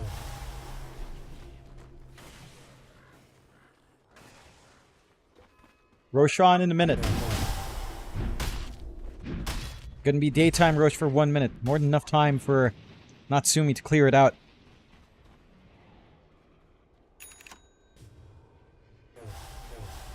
Full recovery for Bob. Hats off to him. He had an awful early game. Like, that was not even a game early game. Now, right behind the two farming cores in Palos and Natsumi, who has a lot of farming faces. You get the lasso again onto Gabby. Blade Mail trying to run off. Not going to be able to do so. Held in place. The prey caught in the trap. MJZ as well drops the Bob. Dream Coil onto 2. Wants to find Tim's, but the leaps are there. Bob doesn't get clipped by that Resonant Pulse. And you've got that Basher up for Natsumi. Is going for the Abyssal and the Blink. Roshan going to be up now. Geek Fam. The wrong side of the map, but Scam is going to give it a check. Or is he? No, he's not. Not yet. Amplify damage rune down bot as well. They should know. Natsumi is the one to check. The Roshan does begin.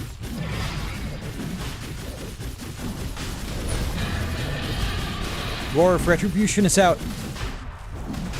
But can Blacklist even come in? Doesn't look like it. The answer is no. Free Aegis for the side of Geek Fam. Who's it for? Natsumi. Has that secondary life.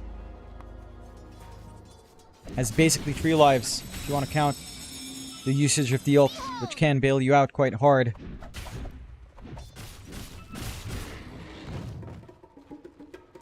Siege out. Tier 2 bot the target. Blacklist. Still waiting for more. Butterfly for Palos coming up next. Bottom tower is in trouble. Wind Waker for Abed. Still waiting for on it. Has been queuing that up for a while into the Octarine. Gabby. Highest Sanj now. Dyer's lost Does he their have bottom the tower. full item coming in? That was unexpected. He's got the casual ultimate orb. Surely there's something up there. Yeah, Lincoln's is up for Gabby. High ground. Dyer's bottom tower is under attack. Smoke behind Natsumi. Siege does begin. Good ward being dropped to set up for the siege. Jing not going to be able to find a lasso. There is the Lincolns to protect Jing. Going to be able to back off. Natsumi though. Stuck in the fire. Will be able to run back. Bob playing tag. Does get a big Dream Coil. But no backup. Bob does manage to get Guardian Angel. The grip though will find the damage. Natsumi did pop BKB Satanic. Does not pop the ult. Is going to be alive for now. Arrow does not connect. Has the ultimate. Natsumi, you're going to need to pop it. Oh, he's silenced up. Oh, no. Natsumi's gone. Force staff onto the low ground. Not enough. And Geek Fam with the high ground. Blacklist with a punish. Geek Fam. That blink from Jing just ruins it. That quick Lincolns from Gabby just ruins it. No lasso, no play. And Bob coming back in with a Dream Coil. It cost them. They're going to find the gem. No, they're not. Not yet. It is left down, but they're going to be able to find some siege now. Equalized. Blacklist. Net worth back to even. 21 to 22. Going to be able to take over care of this Roche banner as well.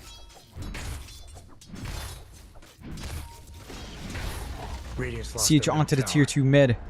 Top tier 2 not safe for the world as well. Bot. Creep wave coming in. Paulus focuses on that top. Butterfly. Almost done. Courier at the secret shop.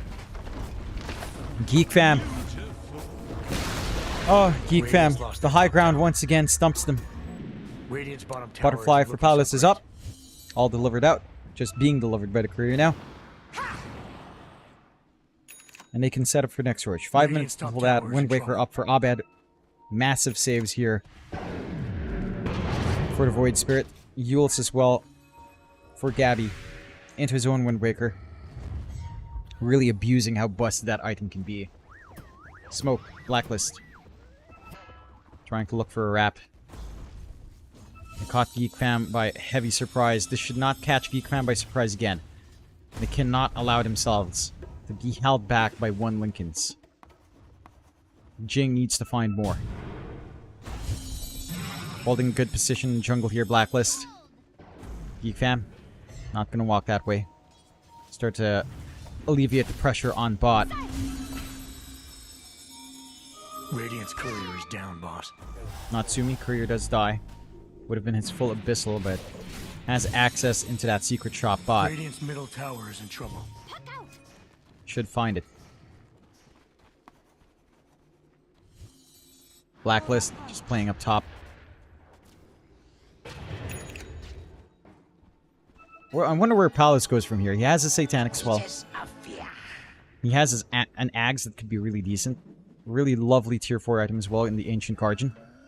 Which is stupid that it works on both Ancients. So you're both using it to protect and you're using it to attack another Guardian, another Ancient, of course. I suppose if you attack the enemy Ancient, that is protecting your Ancient, so... There is that. Does it have lore text? Does not have lore. Wish it did. Oh, Moonlight Shadow, Jing. Not going to be able to jump in time. They will look to re-engage. Jump forward. They get the Pulverize onto Natsumi. Does get the repel. Does manage to pop the BKB. Does pop the Satanic. The grip is there, but not for long. Bob gets a good Dream Coil out. Static Storm from Scam is huge. They manage to isolate Palos. They get the lasso as well, holding him back with a BKB usage. Natsumi still trying to rip Gabby apart. That was his ultimate used up. They will use him up in the air. Now the side of Geek Fam looks fractured. Natsumi against the world. Guardian Angel to hold.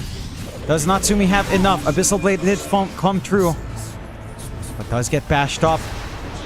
With the arrow, they will find Palos. Can they find more? The root. Abed, first hit. Will run off. Buyback forced out from Scam. Gabby, able to blink away. 2-4-2. A nice win for Blacklist and forcing out the buyback from Scam. This is going to stall out something like the Ags down the line here. For the Disruptor. Geek Fam. Can they capitalize on this? No buyback on Palos. Down for 70 seconds. They're going to try. Siege onto mid. Tier 2 tower to fall.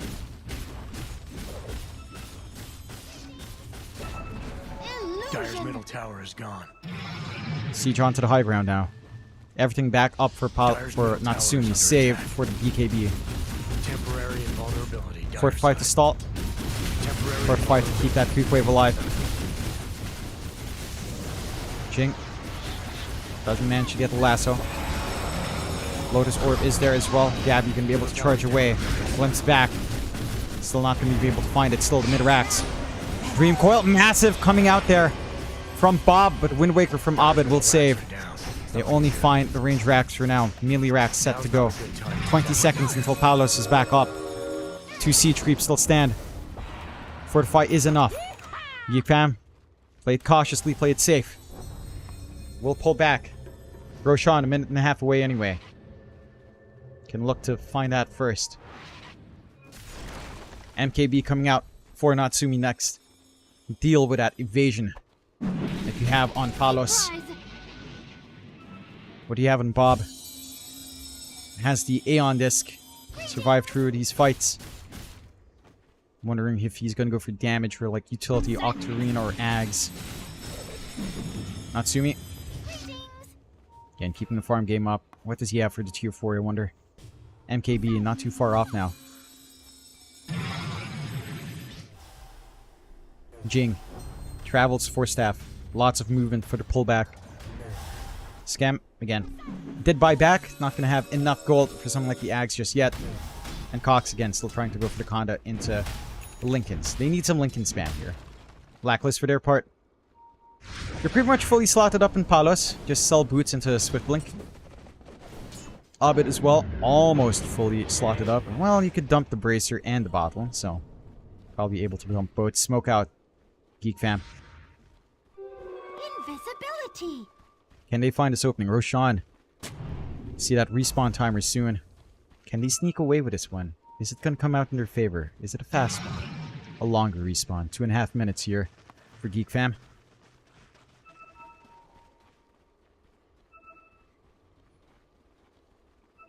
Gonna be much harder. There's time to respond. Blacklist. Their own smoke out. Ags up now. Massive utility for MJZ with the Ags.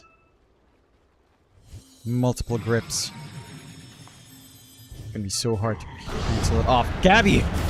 Great Blink intercepts onto Jing, but the bashes are coming in. Natsumi gets the Abyssal as well. So Yule's to save for now. Gabby's still alive. But straight into the BKB for Natsumi. We'll find that kill. Big coil in the back as well, locking these supports, locking in MJZ. Doesn't manage to get the grip. We'll get it onto Bob, but he had the status resistance. It's not going to do anything. Natsumi focusing onto Palos. Did pop the ultimate. Nightmare to hold. Cox to fall. Guardian Angel will save. Great lasso out from Jing. Bob will fall to Abed in the end. Can they clean up? Cannot. Does Natsumi have enough? He's got the hits. Palos is gone. Glimpse back onto Tims. Has the leaps. Can run. 2, 4, 3. Abed looking for more onto Cox. A heal leaves him alive. Abed does have one more, but the hammer does fly out. Glimpse is dodged out. But the blink forward. Cox wants this. Jump again. This Octarine on Abed makes it so hard to find that kill. Good dodge on the arrow from Natsumi. Wind Waker again. One more jump. No, the Abyssal. Abed, stat resist, keeping him alive. Jump backward. Not enough. Blacklist. No buyback on Abed. National Hero is down. Geek Fam. Onto that bot lane. Open push. Buyback ready on Palos. But Natsumi doesn't need the Aegis. Doesn't need much else. Satanic coming back up. Battle Trance to cover him. And he'll just get one more set of racks. Geek Fam. One step closer to steal out this game. Blacklist not out of it yet. 3k lead being maintained by Geek Fam. Not the end of the world. They've got good creep clear, but Roche will go the way of Geek now. Have access down bot. Respawn coming up. Only a few seconds to clear though, so they're going to have to go through the gate.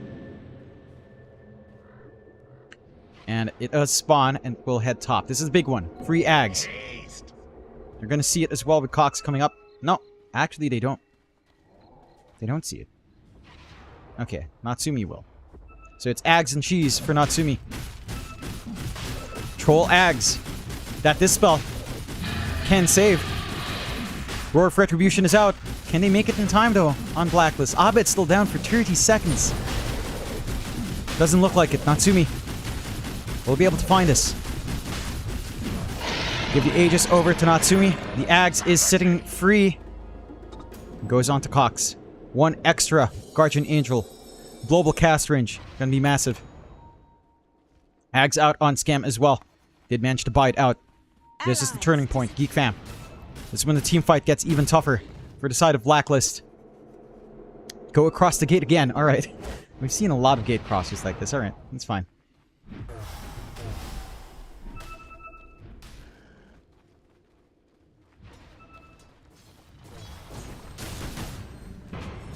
Blacklist could collapse onto Natsumi. They could handle theoretical 3 lives. BKB in the backpack here for Natsumi.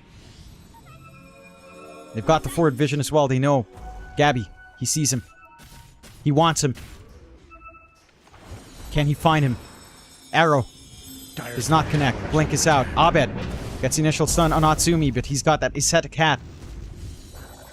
Not going to be melting down anytime soon, and the attempt from Blacklist does get foiled.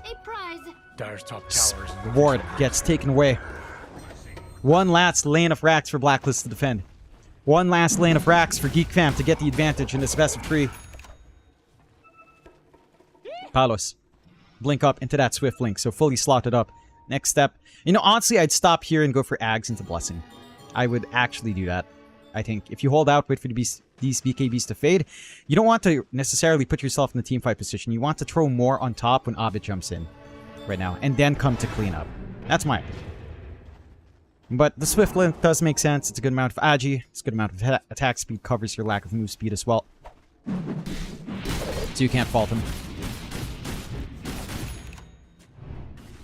Actually, who did they hand the Ags to? Is it Jing? It's Bob. It's Bob! They handed Bob the Ags. Free Ags for him. Dreamcoil does have the attack. With a Parasma, that's already a lot of damage just with Parasma alone.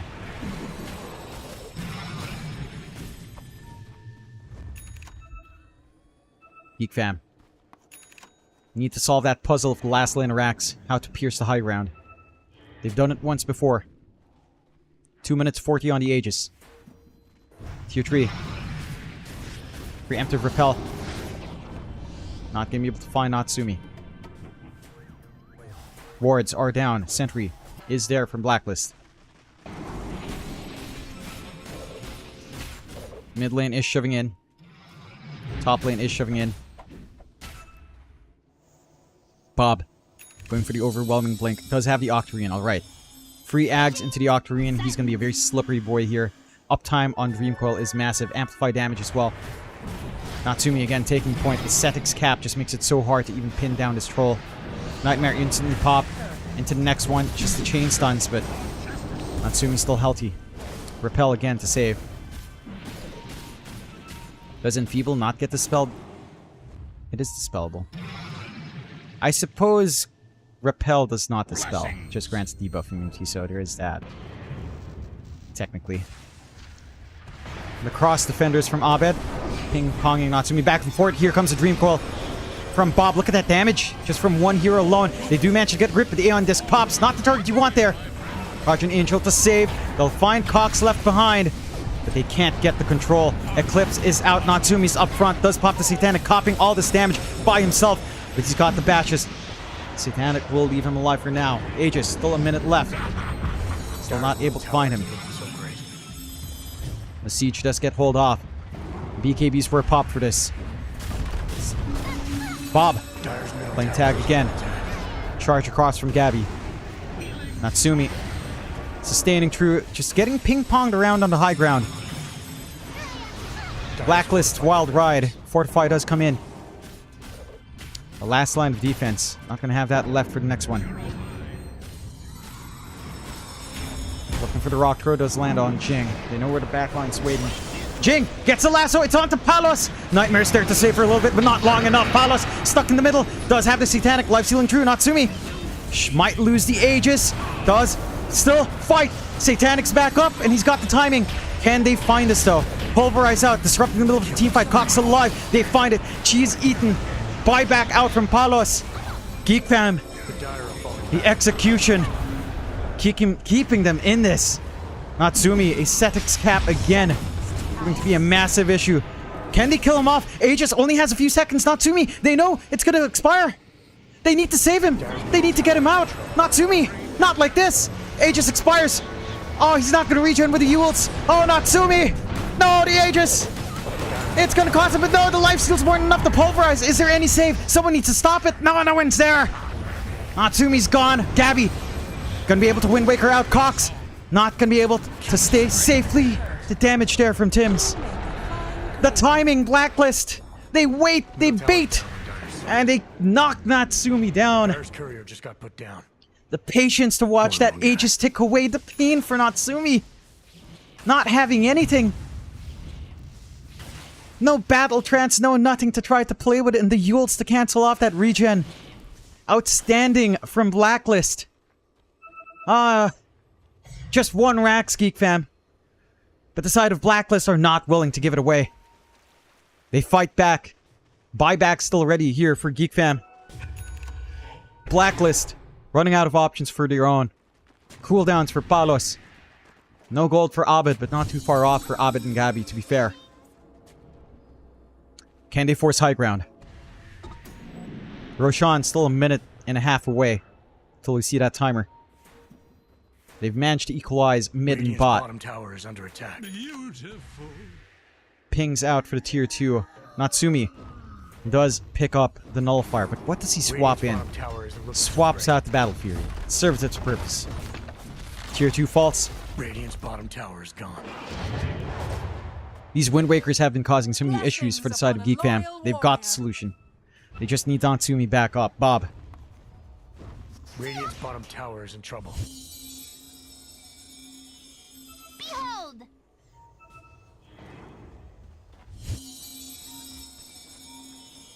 Greetings, silence. Radiant's bottom tower is under attack. My footfalls. Respawn does come in for Natsumi. Going for that Ags at last. See again. Roshan, how fast this respawn is. If it's daytime, it's going to favor Geek Fam heavily. Nighttime, Blacklist still has a little bit of access to that top. The last lane with Rack still standing. Natsumi. Just farming forward. Rest of Geek Fam keeping pace as well.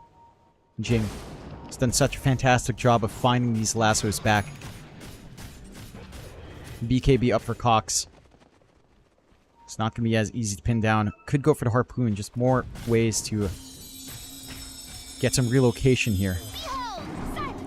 Abed with ninja gear just sneaking around. Roshan, how long? A minute and a half. That is going to be barely a daytime spawn for Geek. Actually, no, it's going to be a nighttime spawn, right? Yeah, it's going to be a nighttime. Barely daytime into night. So they have to line up for it up top. Smoke, blacklist. Do or die. If they find us fighting to the Roche, this could be their ticket back into the game. Going on the opposite side of the map, though. Although blacklist, Geek Fam are going through the gate.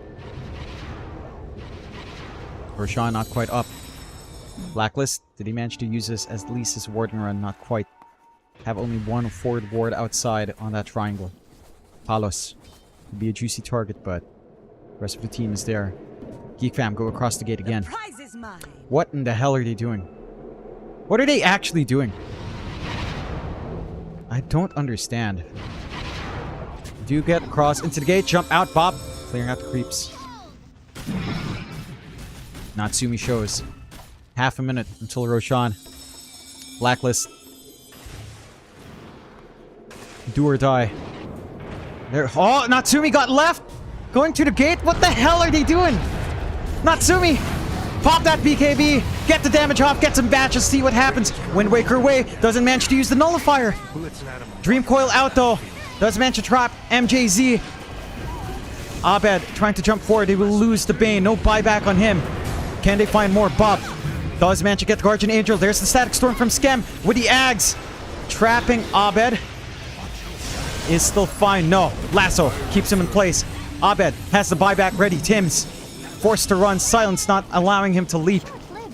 That's 3 down. What looked terrible for Geek Fam ends up working out. They're not done. They want Palos. They find Palos. Satanic Pop. Bob trying to be a nuisance. They're getting to slow us out. On Palos, they get the glimpse back. It's the man fight. It's the cage fight. They're trapping them in. BKB is Pop. Natsumi doesn't have much, but he does have Guardian Angel. Gabby gone in the sidelines. Palos still trying to find Jing. Will find him in the end. The Hammer of Purity does work, and Bob in the middle will fall, but the buybacks are coming in. Gabby in the middle. Dream Coil keeping them trapped up. The Wind Waker away again. No nullifier this time. But Gabby, rock throat to stall. Bob comes in. They call it! Geek Fam takes the first game, and Blacklist, a hard-fought fight. 35-30. But the side of Geek Fam do come out on top. My god, what a game. We expected this one to be a good one. We expected there to be a lot on the line, a lot to prove here, of course, for Geek, considering last time they met up against Blacklist, and they did look motivated in this one. 35-30 up against Blacklist rivalry. Very well played out from Geek Fam. Bob, excellent recovery after what felt like a really atrocious laning phase for him, and that puck does manage to get it working for himself here. And Natsumi having all that free space to itemize. Itemization looked on point here from the troll. Very efficient across the map as well. But really, hats off. So I want to say Jing and Bob, I feel like really stood out. I think Scam was getting some really good glimpse backs as well. But these 3 players felt like they were the ones to give Geek Fam that edge. And Natsumi going as far as he does with the troll. Like pushing the limits of the troll of what's safe and what's not with his itemization. Love seeing it here. Geek Fam, well played to game 1. Hard-fought victory. Blacklist put up a massive fight. And we're going to find out what happens next, of course, into game 2. An exciting best of 3 lower bracket semifinal. We'll be back for game 2 between Geek Fam and Blacklist in short order.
All right, chat. We are back with game number 2 of Blacklist up against 10 Geek Fam. seconds left. Geek Fam managed to take that first game in a back and forth trade. There were 5 some openings seconds there for remaining. Blacklist. There were some good movements there as well.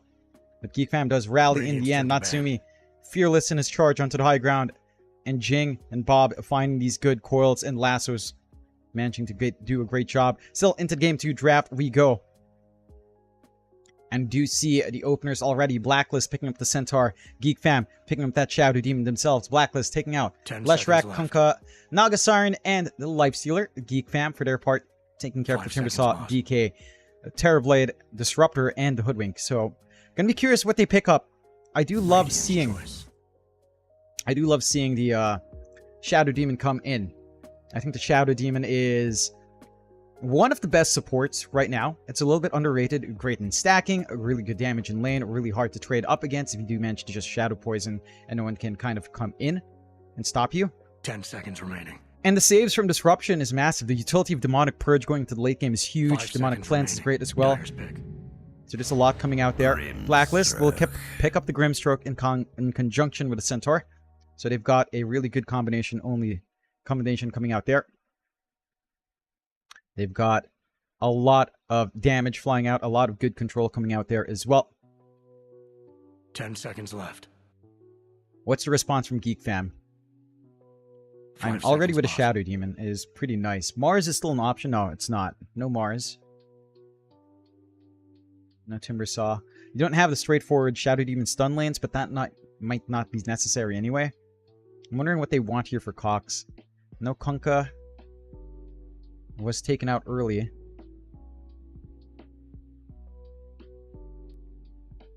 What's going to be next?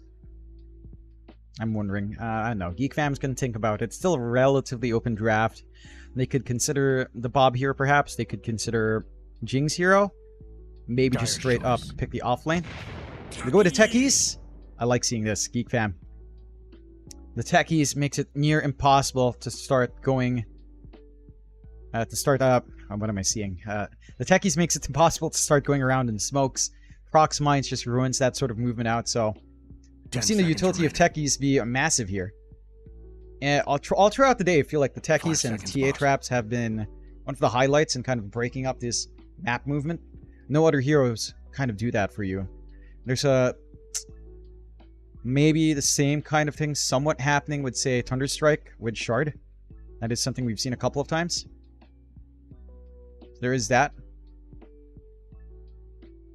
Follow-up kick for Geek Fam. I'm wondering if we get the Skem Techies or Jing Techies as well. They go with the Primal Beast. I'm betting that's Cox. And either lane for the Primal Beast feels good. Shadow Demon plus Primal Beast, really easy rundown off the Disruption. You get Techies, Primal Beast, also really easy rundown with the Disruption. I think either one works out really, really nicely. 10 seconds So left. it's kind of open as to what you want to do here. Just realized I don't know where my phone went. 5 seconds remaining. Oh. Interesting. Alright, anyway.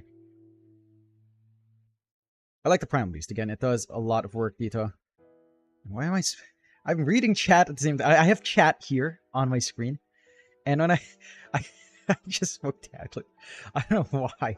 I accidentally read out what I was reading. Alright. So I like this Primal Beast coming out. Again, great combinations with Techies and Shadow Demon and Blacklist for their back-to-back picks now.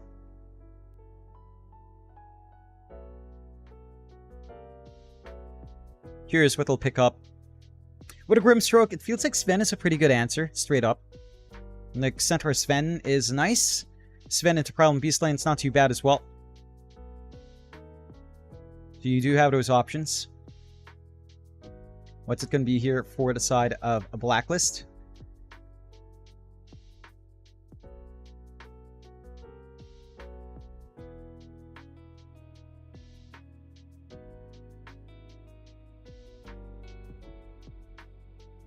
Wondering what it will be. They're taking their time on these back-to-back picks. They'll go with a Puck to start off, so we get the Abed Puck coming out here. And we saw how effective it was last time there from Bob. It can make it hard for, say, the Primal Beast to kind of just go around and do what he wants as well. I'm keen in seeing what Blacklist will build off of that. Say, what our Tim's here will be. You could still run like a Tim's Grimstroke for sure. Again, Centaur Grimstroke lane is really nice. What's going to be the pick?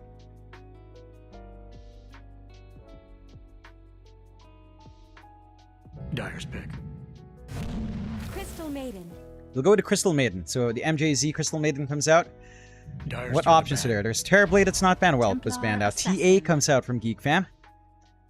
I wonder if that's Bob's hero or Natsumi's. I think it's open enough. I think TA versus Puck is pretty good for TA, actually.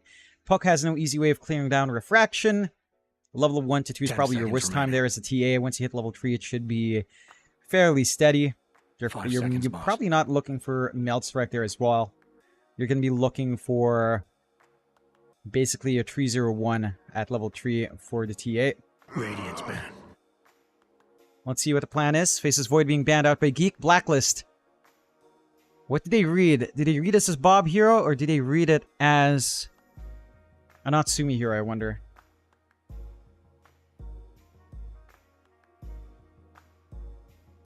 Ten seconds left.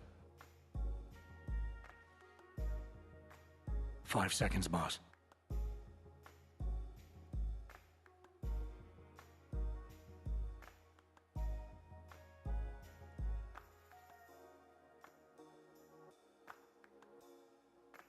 Taking your time here.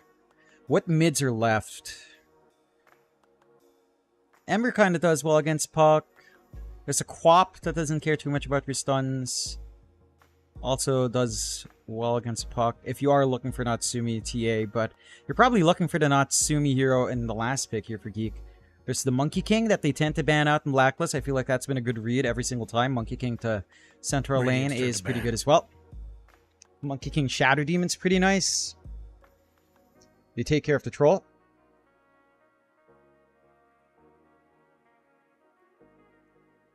Dyer's ban.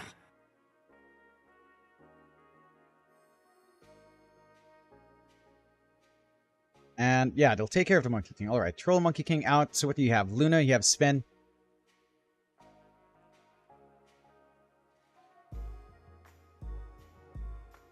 Ten seconds remaining.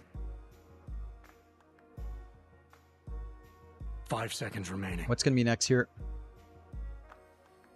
Geek Fam. Looking for the bans. Again, safe lane matchup. So it's the Palos hero. Maybe something like Luna or the Sven itself. You have first pick here on Blacklist. You can win one of these through. I would say for Geek Fam, I like the idea of them picking up Sven. I think if Blacklist picks up the Sven into TA, TA already has a bad time. That is something we've seen time and time again. So I think that's a safe bet. Just pick up the Sven yourself. Have a good time there. When are you going to pick up? Or what are you going to ban? I think you, if you're not picking up Sven, you have to ban it. You have to ban the Sven. If you're not going to pick it up. Taking their time though, Geek Fam. Dipping way into the reserve time. And it's into the back-to-back picks. Dyer's pick. Take care of the Morphling. I think you pick up Radiant's Sven. choice. Alchemist! That's a much better combination. Sven's still going to be annoying if Blacklist sees that pick. But Alchemist TA, Acid Spray plus Melt Strike. It's a lot of minus armor. There is a lot of damage coming in here from Geek. Lanes into center, just fine. 10 seconds left. So I like this. I like this coming out. Oh, I like this song as well. It's pretty jazzy. 5 seconds Add that to my remaining. likes. It's a good one. But yeah, this is a great lineup. There's a lot of minus armor to play with. There's a good amount of saves for the Shadow Demon. There's some good tempo here from Geek Fam. As long as the TA lane goes well. I think it kind of boils them back to that. Like, TA has to hit tempo here at a really good pace. You kind of need to go there fast, and they will go with the Slark here instead of the Sven for Blacklist, which I find fair as well. There's not too much AoE here on the side of Geek Fam. That is our Palos hero coming out. Rather interesting drafts here. Gonna be fun to watch. Game 2, everything on the line for Blacklist if they want to force out Game 3 here.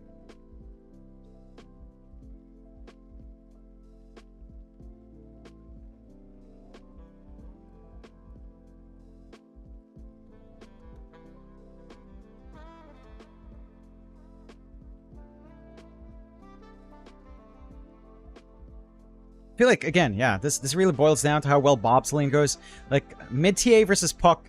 Bob has played this matchup so many times, and he should know how the TA wins this. So he has to win out. I think for Blacklist, the one shortcoming here is maybe the mid-rotations of these supports aren't as great. CM Grimstroke, it is still nice. But, you know, like the setup of Disruption into Blast Off from Skem and Jing is pretty big. Whereas here, it's just Chain Stunning, which can be nice still. It's not too bad, but it's a little bit more explosive on side of Geek. My concern for Geek Fam is if it starts to lag behind, right? Like, you're farming an Alchemist, you're farming an TA, and then this Primal Beast might not have anyone to connect to. So the map might get a little bit constrained. And farm, you have to get a good start going here for Natsumi and for Bob. And I feel like that's more important for Bob. Like, it's really down to just looking for, say, this tempo to come in. Did delay disappear? Remember, I'm dancing 6 makes you minutes. Okay. invulnerable. Wow, it's that long from... Oh, that's last game. Oh. No, I was looking at my YouTube. I was looking at the last game. Good God. I was like, is that delay, bro? Delay has to run. Getting into it. Geek Fam versus Blacklist. Game number 2. Geek Fam, again, one step ahead. Want some revenge? Will we get a game 3? Will we go all the way? As we did last time when these two teams faced off against each other. A proper best of 3.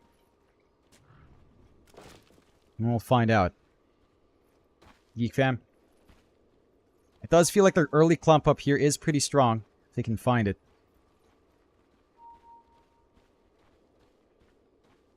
"30 seconds till go time."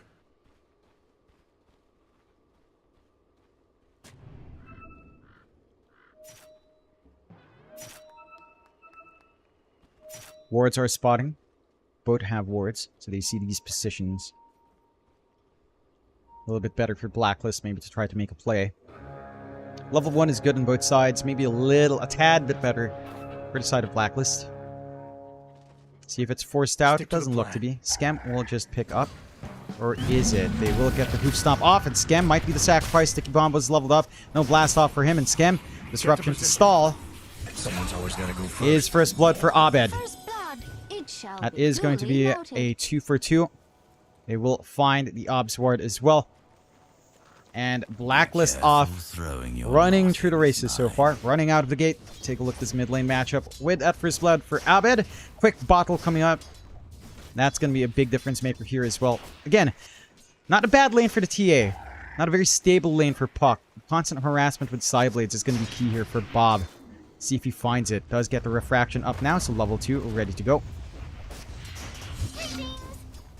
And the damage onto Abed is already significant. Bob, though, has to be careful under tower. Will cop at least 2 hits. Pretty big chunks of damage here.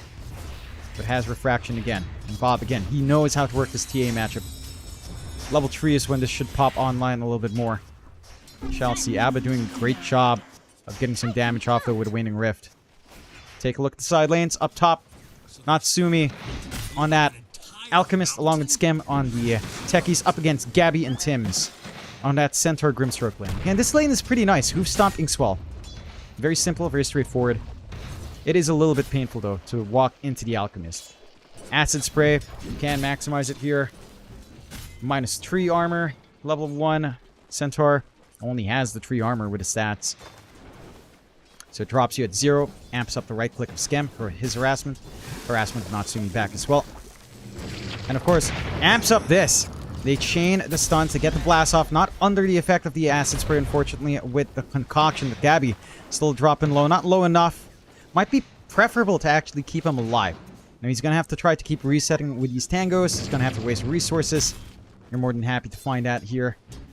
This lane only really comes online as well for Blacklist at around level 3 and maybe 4. Again, it's not the comfiest time for Gabby. He does have to go for retaliate to hold him back from that aggression. Take a look at the other lanes. Is a little bit of trading in mid, but we'll take a look down bot. Palos on that Slark with MJZ on the CM up against Cox and Jing.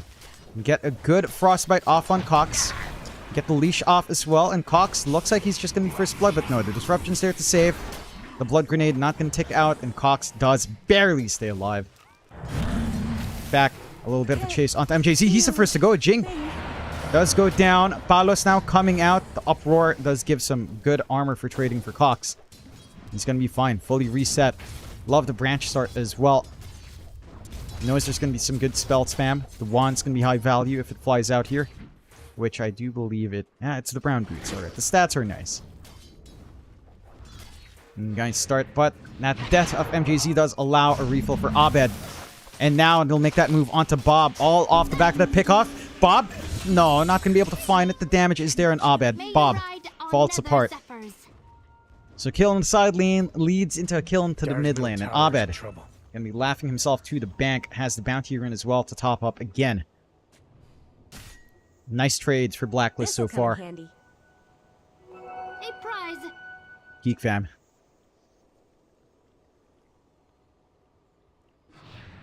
Gonna have to sit back and think about this one.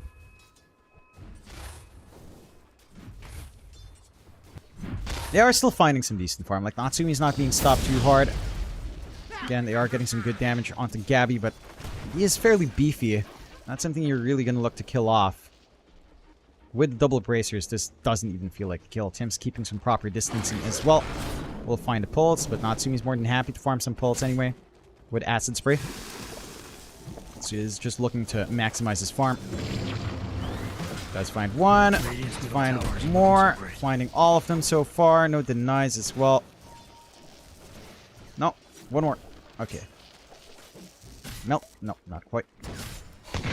They get the charge up on the unstable concoction, but not going to find Tim's. Force to throw it out on Gabby. Natsumi just going to pop everything and regen back. Again, 2-1. Tense game so far. A lot in the line.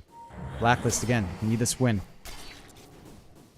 Bot lane has been pretty smooth going for Palos. They get a nice frostbite again. Jing. Maybe not the safest onslaught forward from Cox does stall out. So they don't commit fully with a pounce. Not biting the bait here, Palos. Looking for the power treads, of course. Cox. Just walking up, copying some frostbites here from MJZ. Good block out from Cox. No pulse to come out. 5 minutes up. Power runes in the next minute. Gonna be big for both sides. Do you feel like this is always a little bit bigger for the puck? But TA can make use of, say, amplify damage of haste fairly well. Regen. Even regen just a little bit with refraction, sure. And you are rather even. It's still slightly ahead for Abed, so he has controlled the lane really well. They will find Gabby down bot. do manage... up top, sorry, they do manage to run him down. But Natsumi will be the sacrifice. MJZ will fall in exchange. Dire's top tower is in trouble. So, you find a bigger kill, but you will kill off Gabby first, so Natsumi gets to soak some gold, some EXP. That kill on Natsumi does go to Tim's, which isn't ideal. And you're kind of happy enough on the Alchemist. Power treads up, there's some stacks being created here. Jing just building up a little bit in that jungle. Tower isn't looking so great. Trying to get this Alchemist going. Down mid. Dream Coil is up. Bob. So close to finding Abed, but just not quite there. Haste Rune for Tim's as well. At least doesn't get fed over onto Abed. Does have a fully topped up bottle, but Bob will be able to hold that mid lane.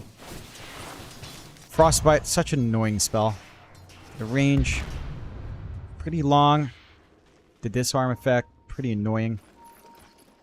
Did manage to grab the bounty here. Well, no, that was Jing earlier on.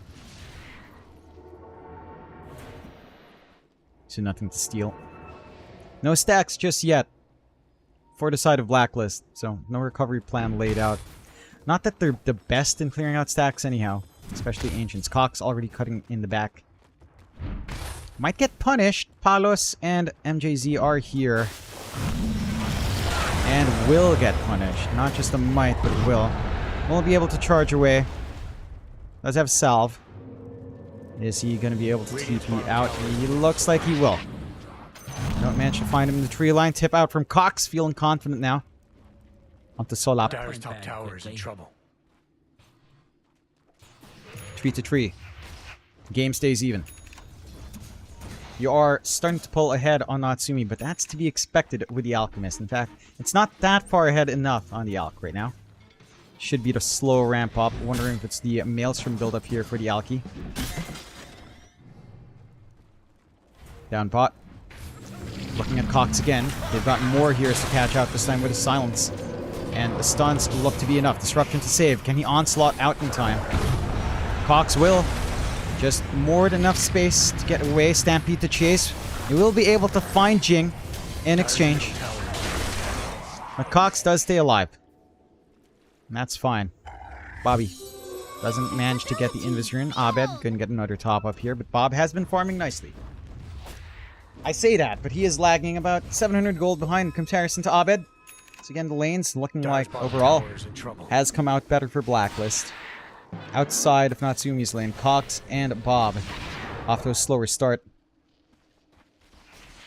Has Jing managed to stack? I mean, again, the Ancients are there. There are wards to watch from Blacklist. So they are aware that Ancients are built up. Palos going straight for Mage Slayer here. Interesting one. Trying to mitigate magic damage. Suppose it helps against the techies. And to an extent, the Crown Beast. Slow siege onto the mid, onto that bot tier one. Radiant's middle tower is in trouble. Cox does have Pulverize, but again, no one to play with. Stacks are there. We'll take that. And Bob gonna get started already. Going for the Dragonlance first, as we tend to see. Just orb walking, watching them block each other. The ward again is giving vision though. Blacklist coming in full force with the smoke. This is bad, Bob. He's found at least half. Bob. The pounce from Palos does not connect. The disruption to cut off. Dream Coil is out as well. What's this courier doing here? Why is it following Bob? We're going to be able to find Bob and take the courier of Schem. They will take off MJZ. Everyone else starting to fall apart. Cox. That's cut off. Jing does stay alive. Tim is going to be the next sacrifice. 2 for 1. But 2 supports for the 1 core. And the Ancients are still exposed. Still have space to clear out. The equalize to an extent. 700 gold coming out for Geek Fam compared to 439. You are happier on Geek overall. They've got time for another stack. Bob's going to come back in and just farm it up, no problem. Amplify damage rune as well. More than happy to find that for Bobby. Go back to farm. This is so much room for Natsumi. I'm surprised they're allowing the Alk this much space. Sacred Relic already up. Just lacking the Talisman of Evasion, and then the Radiance is up and running. She's not going for like the battle Alec we saw from Chidori with like Maelstrom. It's going for the classic Radiance burn. Evasion up front. It does feel nice. Gabby given room to catch up as well. Going for the blink. Radiant structures are fortified. Not going to be able to siege. Do they have the numbers? They've got the supports up here. Natsumi. Could be a very silly fight for his life. But not going to be. Instead, Gabby. One bomb, another. The silence will hold Natsumi back. Doesn't need to fight, really. Just needs to farm. Might be able to find this tier 1, though. Gabby. Looking for the combination. Scam. That's a lot of damage from Scam. The mines, they need to run away. Gabby. Oh. Does not find it, but the blast off from Scam trying to get the gap. Trying to get that distance. Scam still stuck. The slow. Double Edge will find it. But all that effort for his support. More than happy for that. Bob's still alive on the mid. Palos will get the Dark Pact off, but here comes the Pulverize. Where's the damage? Where's the control? It's not there. Now's not a good Bob time could to not attack come the in Dire. for the meld. Dire's top tower isn't looking so One great. for nil, going the way of Blacklist. Going to be able to find that top now. But they don't Dire's find top Natsumi. They tower is only under find attack. Scam, and even that costs them Stampede. Radiance for Natsumi coming up soon. Whereas Palos, his farm, slowing down. Full Mage Slayer, not going to be too far off now. Dire's denied their top tower. They're going to have a great time with that. Top tower denied as well by Scam. Great play from him. Just taking everything away that he can. Blast off across. Gabby looking to chase. Will stop when Proxmine's up. Gives up on it. Regen for Abed. Witchblade up. Queuing up another Witchblade. The classic double Witchblade build, of course. Nah, it's probably just double queued a while ago. Cox BKB. Radiance up for Natsumi. Again, free farming up right now. Palos, again, it's a little bit slower. And if you are going for Mage Slayer, that does mean Palos wants to take some early activity here. He wants to join in. Join these fights, try to find some pickoffs, play with Gabby, play with Abed.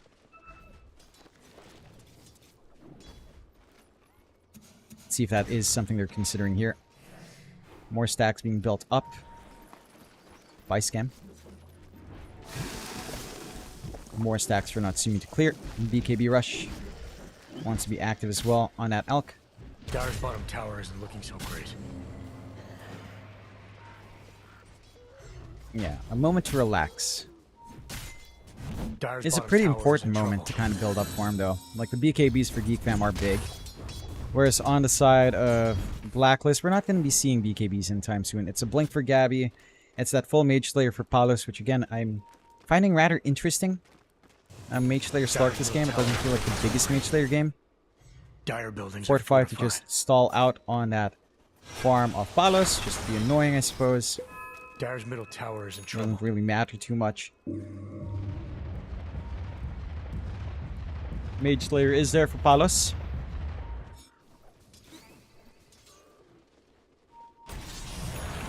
Get the disruption. Gabby does have Stampede, but the chain stuns are there. Not quite.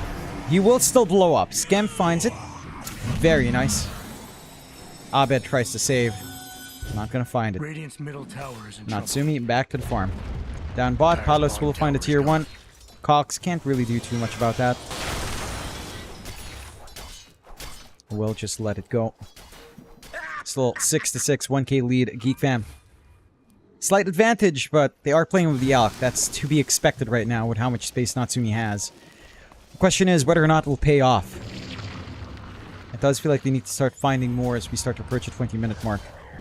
Palos being disruptive, just invading the triangle a little bit. Smoke out. Blink, Gabby. Want to find something. Blink as well for Abed being queued up here. Smoke. Where are they going to find? Could connect onto Cox, but they want the mid. Jing. Scam. Hang around this area. Bob TPing down this area as well.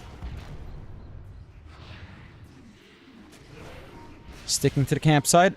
On the left. Trying to cross the traps. Not going to be spotting the smoke just yet. Bob. Jing breaks it. Mine spot Gabby. Just like that, Middle tower isn't looking the so smokes great. do not connect. Again, it's the damn TA techies, man. Right? You smoke, you don't find it, 3k lead comes after you. Dyer's middle tower. Gabby is under blinks attack. forward, Dyer's middle tower. tower is will gone. melt. So they don't find the kill, but they find the objective. Geek fam not ready for this fight. Got the blink up on Bob, and blink up on Abed as well. Both sides have some initiation angles. Natsumi just lacking the BKB recipe now. The wards of Geek Fam giving some good coverage Dyer's on these middle ramps tower by is the in jungle, trouble. seeing that crossing. Natsumi. Gonna be fine.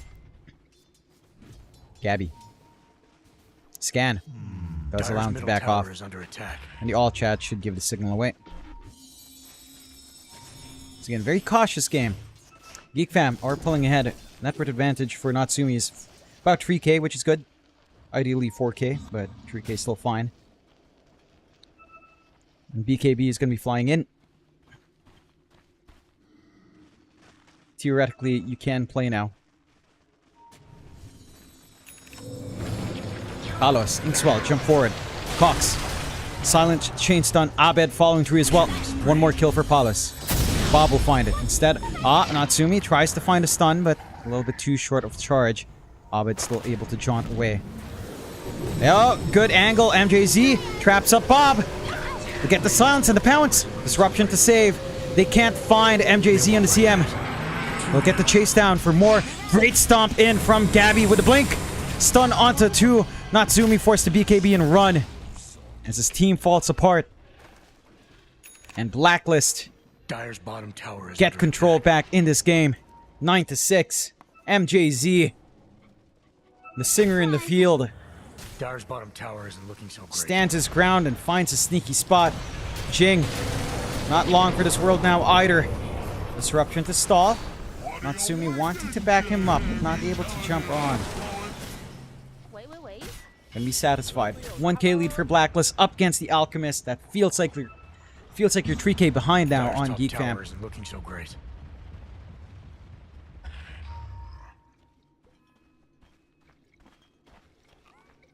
Dyer's top tower is in Yeek. trouble. Need to find some timings here. Bob needs more. So they will jump onto Scam. That combination just too fast, too strong.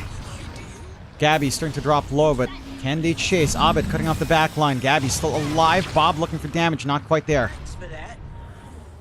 Still want Gabby. Still want that pesky centaur. Will manage to get the stomp off before dying. They do manage to get the frostbite onto 2. Big opening for Palos. Not going to be able to jump the damage from Bob with a melt. He blinks forward. He wants Palos, but he's rooted up again. MJZ doing so much work. There's the charge from Cox. Saves the day. The superhero charging through. Abed playing tag, playing poke, but Cox is healthy. Oh! Dodge out. Alright. Back and forth there. They do manage to find the punish onto 2 big cores. Geek Fam. Stay in it. Cox. Again, the hero of the hero of the day. This Frostbite in CM, man, it needs some tuning down. This is without Aether Lens. This is without Eye of the Vizier. This cast range feels too long. It doesn't look long, but it feels too easy to get these good bites. That's crazy. MJZ is just spanking them with that. Geek. Still playing catch up though. Natsumi. Blink coming out for the Alchemist next. Bob and TA going for the shard. That's silence. The one way to keep that puck in its place. We'll see. Has the gold, buys it out. Along with that blink for Natsumi now. Palos, Diffusal Blade into the Ags is going to be a major timing for him. The Diffusal alone with the inhibit. But how many slows and roots you already have is massive. 6 stacks of permanent agi already. Palos is looking good. Abed's been doing a great job on this puck, just being very disruptive, very hard to pin down. Will blink forward, finds the haste rune. Will pop it to get out. Oh! No, Natsumi going a little bit ham. Not going to be able to find that hit.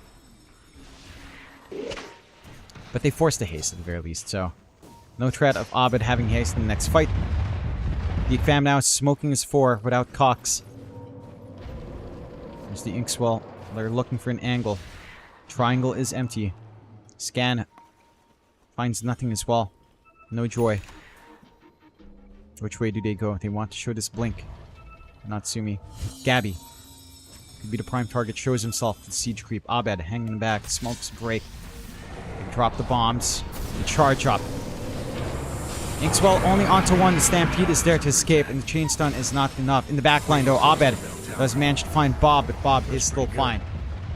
Dire's top tower is in trouble. Tower does fall. Radiant's Silence onto tower is in Abed. trouble. The root again, MJZ. This Crystal Maiden Dire structures are fortified. is so disruptive. Dire's top tower is in It's just a little bit too much.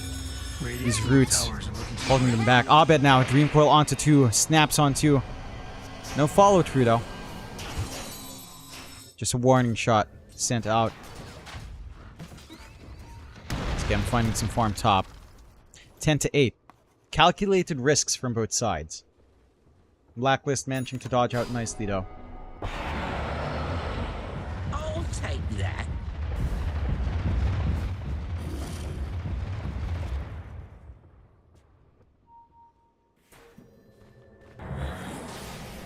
Tormentor to be taken here by the side of Geek. What's the freebie going to be? I think the Pulverize looks so silly it doesn't lift this guy up. We'll have it on Scam. Big timing up now. Tim's farmed up the Ags.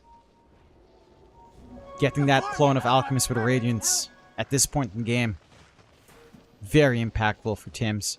Soulbind into that Dark Portrait as well. Can be huge. A big reveal coming in with the smoke, but the mines... The mines just give too much info. And if any, it's only Scam they find. Scam. Radiant's bottom tower is in trouble. He's holding his position, staying steadfast here. Abed might be able to get the jump on him, but no. Scam does back off. So the smoke does not connect. Geek Radiant's bottom tower is might under be able to attack. push down bot.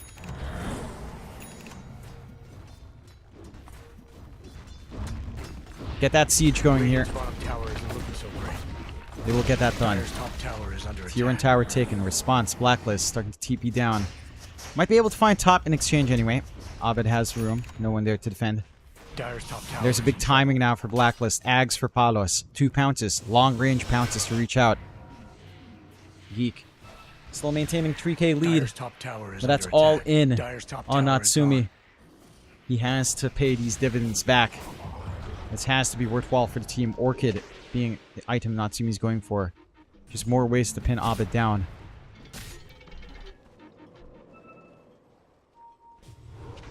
Then you think that Dire's Alchemist top taunt is tower isn't looking pretty so great. catchy. You know, it's like boom bam bam bam bam.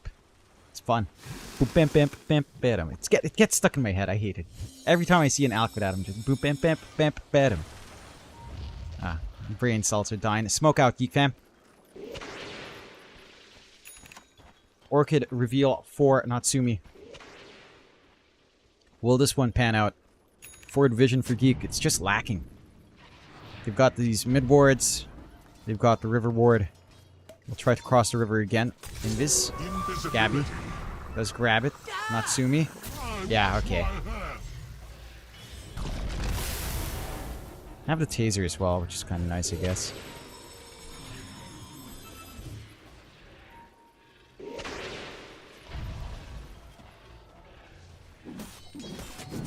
Yeah, they go back to farming.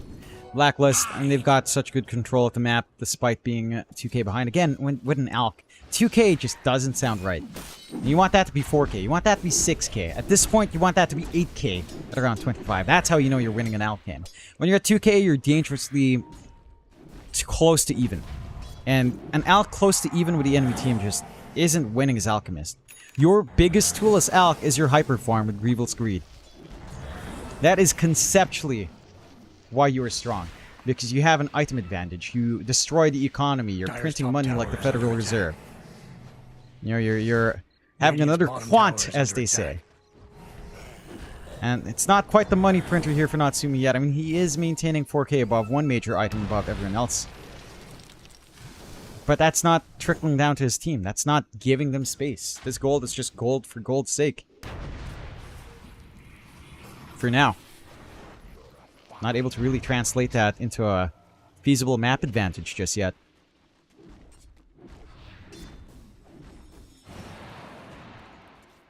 Palos will work into the BKB. Abed, A on disc, can be hard to pin down. Grouping up now on the side of Blacklist. A on disc fully done on Abed. Palos gets a good jump. The secondary pounce does not connect either. We'll Radiant's clear middle out the tower is traps. under attack. Which, I guess that's nice. Does back off. Cox is fine. He pets the Cox. That's it.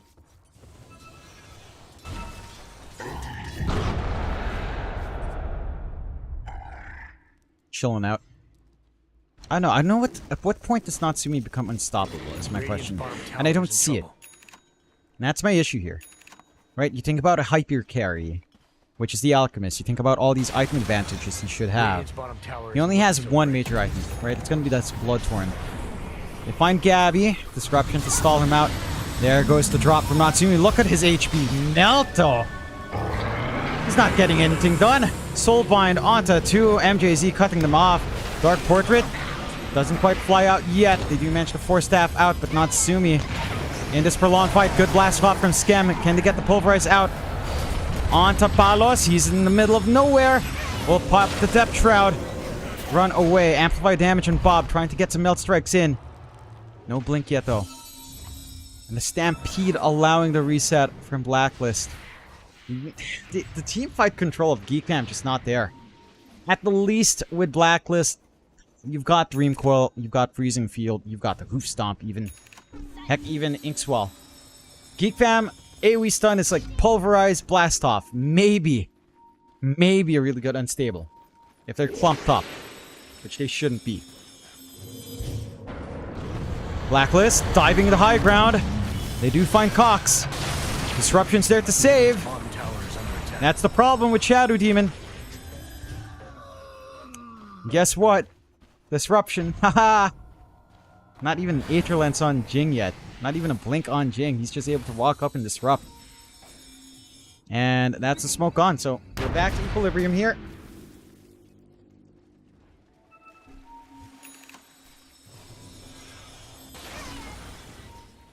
Back to chilling out for a little bit longer.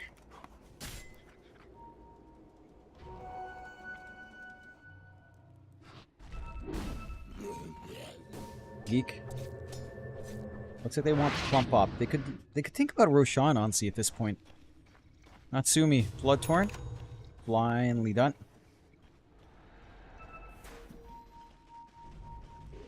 Collapse here, though. Talos, taking point.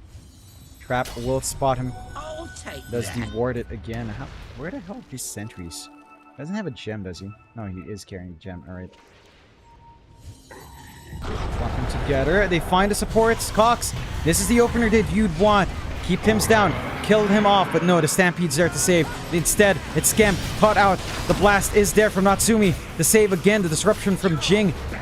Saving the techies for now, but Jing could find himself in trouble. Will fall. Palos did have the Depth Shroud. Standing in the middle, missing too many shots. Abed looking to clean up. Onto Skem. The Soulbind will hold him back. And now the Dark Portrait. Natsumi's melting to himself. Cox held back. They're all gone. It fell apart. Geek Fam get wiped from Blacklist. Have access to the Roche. They've got the damage. 23 stacks of Essence Shift for Palos. Geek Fam, advantage clearly gone. Less than 1k their way. That's all in on the Alch. 3k advantage for the Alchemist. Just one item, and one item is just not enough. Aegis for Abed. Blacklist. Secondary life ready. BKB for Paulus, not too far. This gem on the Slark. Just removing all the tools of Geek Fam to scout ahead. Nothing defensive on the side of Geek. No BKB on Bob. BKB was popped on Natsumi, but this Orchid, this Bloodtorn again, it's not doing them favors. Beautiful angle from Abed to cut off the back. pressure the supports, force the gank there instead of having your own supports ganked up. The jump in from Cox is not the same as the jump in from a puck. Halberd out now as well for Gabby. More ways to stop Bob or Natsumi. Still smoke, jump forward. Bloodtorn. Get that. Palos down. The pickoff is there. Blacklist. Not able to respond to that one. Might still be able to get stuff done with the Aegis, but without Palos, it's a little bit tougher. Blink, Tim's. He's had it for a while. Gonna be able to dance around now.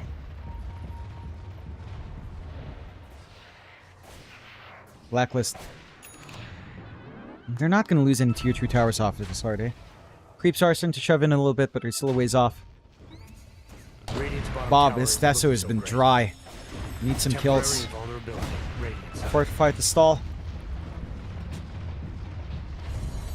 Radiant's middle tower is in trouble. Charge Cox. Not gonna find anything. Arcane Rune popping Bob. Slow and steady siege and protection of the tree line here.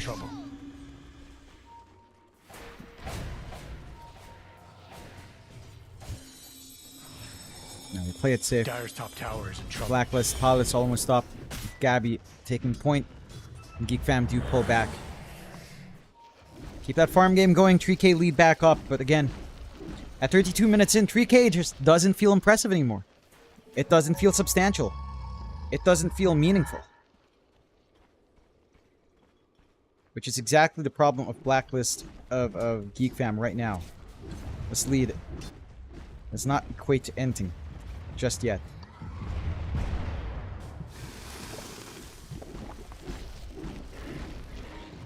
We'll see if that holds. 4K up now.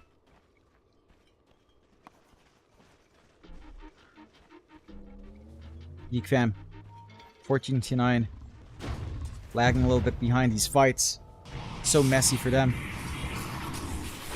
BKB for Bob coming out next. Stops at the Chrysalis for now.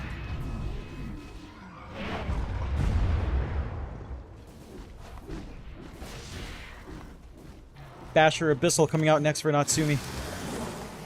BKB up for Palos. Blacklist. Still a minute 40 on that Aegis for Abed. They've done a great job of just shrinking this map, of preventing this Alk from building this lead up any further for himself. Cox, he's got the blink. Some initiation on hand, looking for the break as well with the Ags. A long way to farm that. Kai and Sanj up now for Abed. So great. Harder to pin down. Already hard enough with the Aeon Disc, but even harder now. Bombs. And show where Palos is. Not going to be able to chase out just yet. Radiant's bottom tower is under attack. Blacklist. They know they've got control here. They know they've got the scaling. And they can take their time. It's Geek Fam. It's under a little bit of pressure. They smoke out.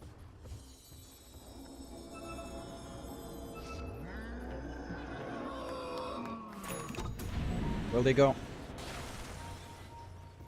Drag Natsumi along. Outer vision limited again here for the side of Geek. The gem just causing havoc, removing any sort of vision. The wraparound. If they find a backline, it simplifies these fights. Take care of MJZ. Take care of Tim's. MJZ spotted out. Blink. Natsumi goes forward. They'll be able to find that CM. Melts in 2 shots.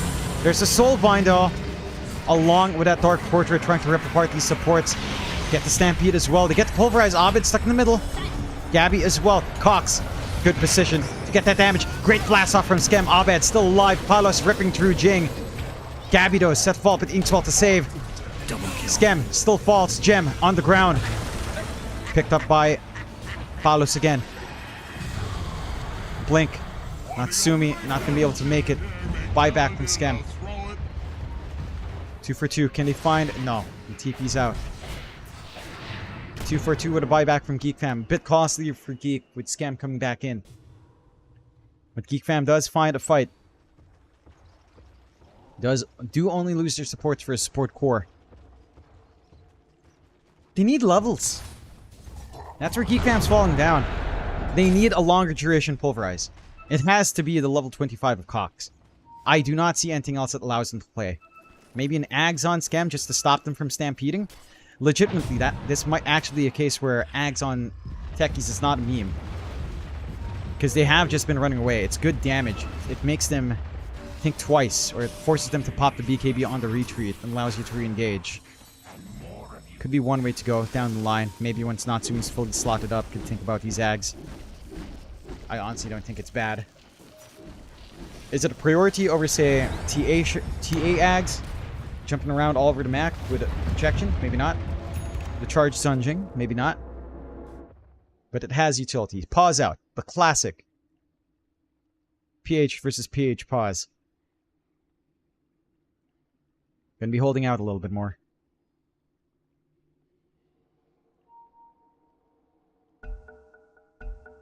Go ahead is there.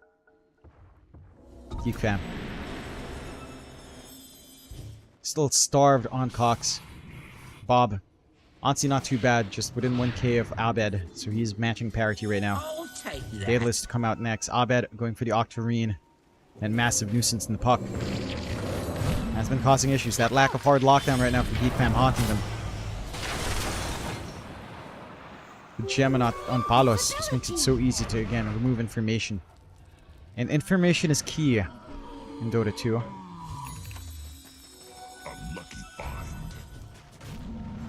Blacklist. Playing it safe. Next Roshan, in about a minute, we'll see that respawn timer. Should end up being a nighttime Rosh, but if it's long enough, it could be day. Basher up in Palos. This could simplify the fights. I'm surprised he hasn't gone for anything to break through the evasion. I feel like Natsumi has gotten a little bit more out with the evasion plus the mischance. Honestly, it feels like a couple of those hits missing is the margin we're seeing here from Geek Fam. Again, no real net worth lead to talk about. Which means Blacklist is in a very good position here. 69% win probability for Blacklist. Very nice so far. Geek. Will they have enough damage for the Daedalus and Bob? One would hope so. For Geek Fam. Radiant's bottom tower isn't looking so Jing great. still trying to work towards his blink. The Radiant have bought their buildings a little more time. Full Lotus Orb up for Gabby. So a Radiant's ridiculous bottom amount of tower is in armor. trouble. The minus armor shredding isn't going to be as effective anymore. And it's going to be harder for Cox to look for a good target for the pulverize. So there is that. Natsumi is farming up the Ags. Who's it going to be for? Jing? Or Skem? Or Bob? Let's see. Surprised he's not going for the Swift Blink. But an overwhelming Blink here. Heck, even Arcane Blink. It's actually kind of fine on Alchemist. More blinking, more jumping around. Ags is farmed up. So who's he going to synthesize it for? Again, theoretically, this is pretty strong. Like, it's plus 25 damage in spell amp. So you can't actually start your nuke down with Unstable. Although, that is like level 29 talent. Ags is up. Who's he going to pass it to? It's going to be Cox. Alright, they've got the Uproar. Very fast Roach respawn up top. Blacklist will find it for free. Aegis Cheese going their way. Tower is under attack. Aegis going to go towards Abed, of course. And smoke out. Blacklist. Take the Radiant's gate bottom down. Tower suffered a minor setback. Tier 2 does fall Radiant's here. middle tower isn't looking so Fam great. does manage siege in exchange.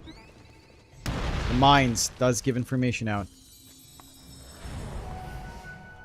Fam knows. They know the Vector will back off. I wonder what Natsumi's next bet is. Are we seeing more Ags? I mean, again, 25 attack speed is no laughing matter. Once you reach, like, maybe 3 Ags, 75 bonus attack speed, and 15% spell amp, it's actually not bad. It's weird, but it's not bad. Do manage to, again, spot with mines. They know they're right next to each other here. Cox stays too long. Not popping BKB. Wants to build up those Uproar stacks. Does have them. They won't go for it. Reflect back onto Natsumi. Not the hero you want to give away. Natsumi needs to pop the BKB. Disruption's there to save. uproars out. The brakes. The visual overload right now. They get the bash onto Bob. Bob just wants to run. Palos diving further. Looking onto high ground. They want to get Jing. We'll find him. Disarm though. On Palos. Tier 3 dive paying off. Cox does manage to run. Natsumi trying to fight down, but not going to be able to find it. Instead, Cox chased to the ends of the base. Gabby would have jumped. Abed would follow through. Gabby. Gonna be stuck here a little bit longer. Silence is there. Dyer's middle tower is under How much attack. longer? Who knows? Does get the hoop stomp off and does have the cheese. Taser from Skem. Keeping Natsumi alive for now. Buyback from Cox. Jumping forward, trying to save these tier 3s.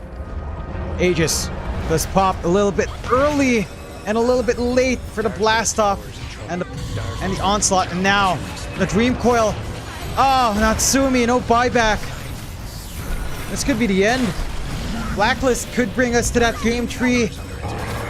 Revenge has been had for Blacklist. Geek Fam. I might be able to find some punish here. Disruption again from Jing to save the day. Cox still able to charge her out. Glimmer Cape as well. Not able to see time to tier 3's blast off. Scam not clipping onto anyone. They only lost Natsumi. And this pops on Abed. Does blink away. Melt strike hits from Bob are massive. And they'll actually hold on. So they find a 1 kill. They get some deep dives, but the saves from Jing. And the saves from Skem with a taser. And these Glimmer Capes. They do the work. Geekfam stays in the game.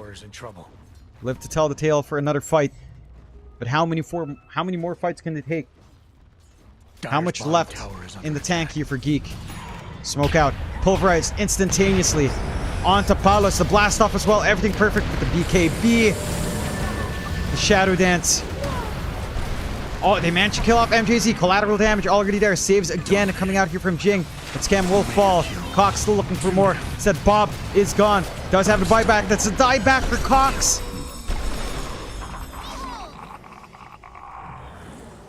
Blacklist. Clean up after maybe a little bit more back and forth. A bit of a reset back in. Bob has that buyback. They'll be losing these racks. Tier 3 to fall. Fortify will stall. They'll have a refresh Fortify, of course.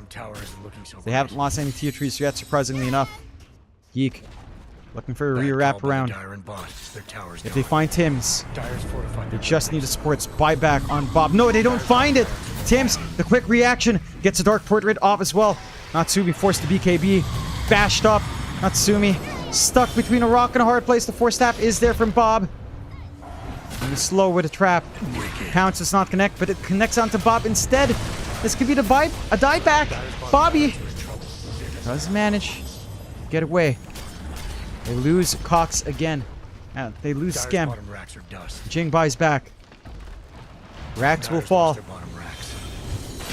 Geek Fam. Ken. Faltering here in game number 2. Blacklist. Bringing it back.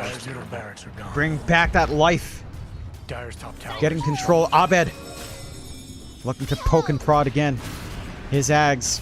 I don't think it's going to be necessary. Mega Creeps are coming up. They're going to look for the end game here now, Blacklist. Mega Creeps going to be coming in. Are they going to play it safe? Blast off Skem. Trying to find Gabby, but the hold is just not there to Stampede. Oh no, Natsumi's in the back! Doesn't find anyone, he's gone, and everything falls apart.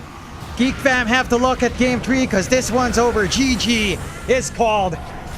And Blacklist dancing their way around. Abed closes out with the Dagons. And GG is called. Geek Fam will take the loss. Blacklist, hang on for dear life. Do you manage to bring us into the game tree? The fabled game tree to close out the night. It's not like we've had a long enough day yet. I need more Dota 2 games here for sure. Well, very well played from Blacklist, right? Understanding what they had to do here. Having that great lane coming out for Abed. For Geek Fam, it's some interesting ideas in draft. Going back to the Alchemist that we've seen a little bit of today. But again, it's just so tempo based. They were getting a lot of free farm out. for the side of Geek Fam. They were building up on this Alchemist, but it was just the Alch. Like a 4K lead in an Alchemist game, it's not enough. That's the bare minimum you expect. You need like 6, you need like 8K, you need the 2-item lead. You need an item lead on the Alch and half an item maybe on the rest of your cores. You need to be choking out Blacklist. They couldn't get that done. They're sitting back and farming, and that passiveness does cost them. Blacklist do pull ahead. Very well played coming out from them. And the side of Geek Fam will have to look elsewhere. Going into that game 3, a full revenge arc for both sides. We'll find out what happens in that game 3 after a little bit of a short break.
Alright, ladies and gents, we are back for game number 3 of Blacklist up against Geek Fam.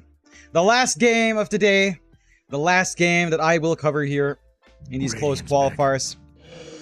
Again, you will have Yuhang TV tomorrow, covering in my stead in his channel. That's twitch.tv/Yuhang TV. YUHENG TV. And he will be in charge of his own stream. I'm not going to be there. 10 seconds left. I'm not going to be able to be there no matter how good these games are, unfortunately. We do have that drop. We do have that draft on hand. I'm going a little bit loopy now. Blacklist do manage to pick up the Primal Beast and the Snapfire, and I do really enjoy the Snapfire now, with the changes on the additional slow for the melee range blast. Geek Fam into the Terrorblade, Disruptor, and Death Prophet. So we do have ourselves something like the Cox Death Prophet coming out. Blacklist did take care of the Naga, Lifestealer, Lesh, Kunkka, and the Puck. Geek Fam for their part, the Timbersaw, DK, Shadow Demon, Grimstroke, and Doom. Tims did do a lot of work on the Grimstroke last time. But guess what managed to get out here? They managed to bring back the Faces Void. And that's a Palace Faces Void already coming out. You've got the Kisses to throw in. You've got damage for early chrono. And now the Enchantress as well, which was a hero that I was talking a little bit about, but we don't see too much. It does come out, which is nice. Like, Enchantress Primal Beast lane is actually good. Snapfire Faces Void is also decent. Although either one can kind of be flipped around. Morphling comes out for Geek Fam, so all of these high band heroes actually does come in. That is crazy. These heroes were always last phase bans. Now we're pocketing the mids. So we are looking at, I'm assuming now, Support Terrorblade coming out. 10 seconds remaining. And that should be maybe the Jing hero. Scam on the Disruptor. 5 seconds Terrorblade remaining. DP is a decent rundown lane. I like seeing that coming out here. We'll see what they do want to build up there.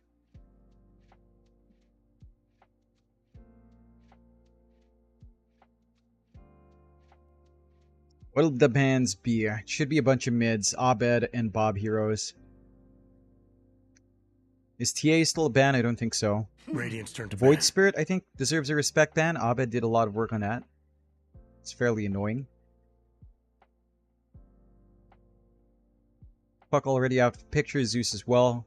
There's a Lina. There's a Quap for Blacklist that looks good for them.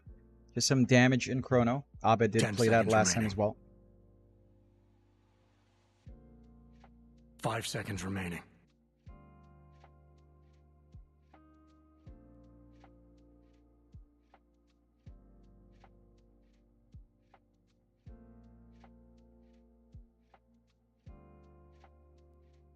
Radiant's ban. Take care of the Slardar. So worried about a little bit of that flex here. Blacklist. Geek Fam, they could still run Bob DP mid. I'm trying to set up for it, perhaps. What else does the Faceless Void not want 10 to play seconds into? left. I mean, let's assume this is a DP mid instead. 5 Because seconds, DP into boss. Faceless Void is not amazing. I don't think you have room for someone like Razor here. Dyer's ban. It's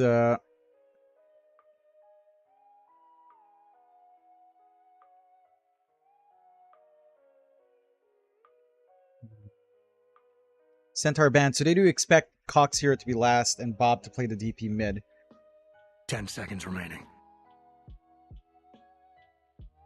Geek Fam, of course, taking care of Abed heroes. Yeah, Zeus Lina. That leaves Void Spirit, though. That leaves a Void Spirit. But into Disruptor, it might be a little bit more annoying. Granted, Void Spirit's the one that can really dodge out really well. He has a really big eye state. So it's much easier for him to dodge the glimpse. 10 seconds left. Geek Fam, what'll it be? You have to make the choice now with the DP. 5 Mid seconds, or boss. off? Into the Faces Void lane, it's not amazing. Radiant's pick. They'll go to Tiny. So that should be the Bob Tiny now, mid, right?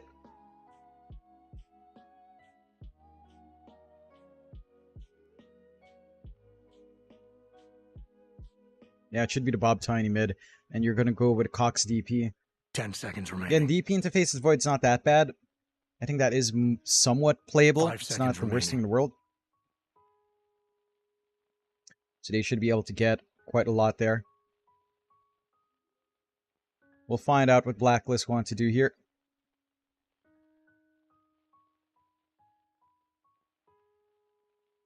Looking for Abed Zero mid. Quap, I think Quap still works. That wasn't banned out, right? Yeah, Quap is still there. Quap Tiny Lane's nice. I don't think you're going to go crazy with like Earth Spirit. Or like Proud Beast mid. Proud Beast mid into Tiny is also not bad, to be fair. What if Abed took mid snap? Maybe a little crazy. I don't know.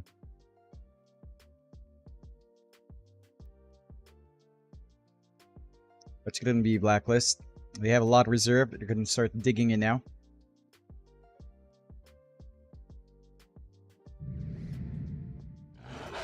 Go for the Beastmaster for Gabby. So it is Prowling Beast mid. Prowling Beast into Tiny. It's not too bad for Bob. Get the Jing Terrorblade. This is kind of all in. There's so much damage coming in for Blacklist in this Chrono. It does look really good. I'm wondering what the game plan here is for the side of Geek Fam. Because they have decent push with the DP. They really need to crush your lanes. I think that's where it comes down to. Like, they've got the crush, especially for Cox in his lane. Cox has to crush.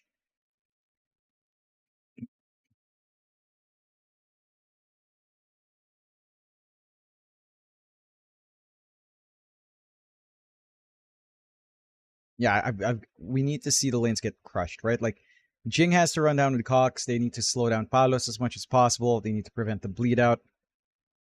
They need to... Bob needs to have a good time mid. He needs to have rune control as well, which is maybe a little bit tougher up against Abed. Abed, we've seen his Proud Beast before. It's something he has excelled at.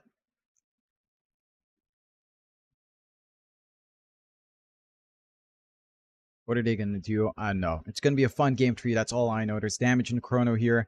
You've got Tim Snapfire. That melee range blast with additional slow has been massive. So there's a lot going on there.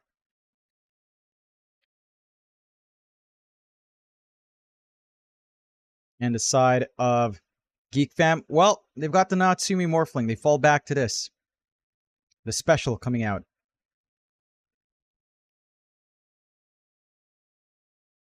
See if it is enough to carry through. Unfortunately, you know, the old Ags is gone. And the older Ags would have been nice here, like double Tinies with double tree volleys would have been one way to go. I think I would have been all in on that. Nowadays, it's not so much. It's more about the Conda. It's more about just weaving in and out these fights. Let's see if it's going to be enough. Do get into it here. Blacklist versus Geek. Good luck, have fun. It's called out. Have fun, good luck from Gabby. Sapa. Alright, tips out for Paulus instead.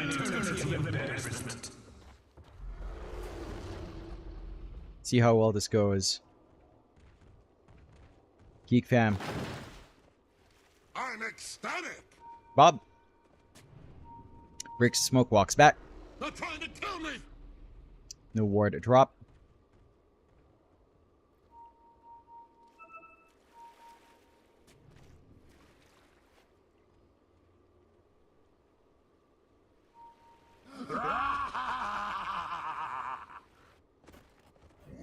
Doesn't look like we're going to get that full commitment. 30 seconds. So just going to hit back. Go for the 2 for 2.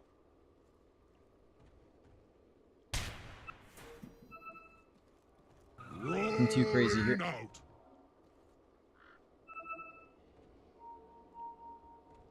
Or will there be? And you already have the tree grabbing Bob. Nothing like Avalanche to interrupt this. Just looking to clear out the first few creep waves, of course. Take him down. Yeah, nothing crazy. 2 for 2.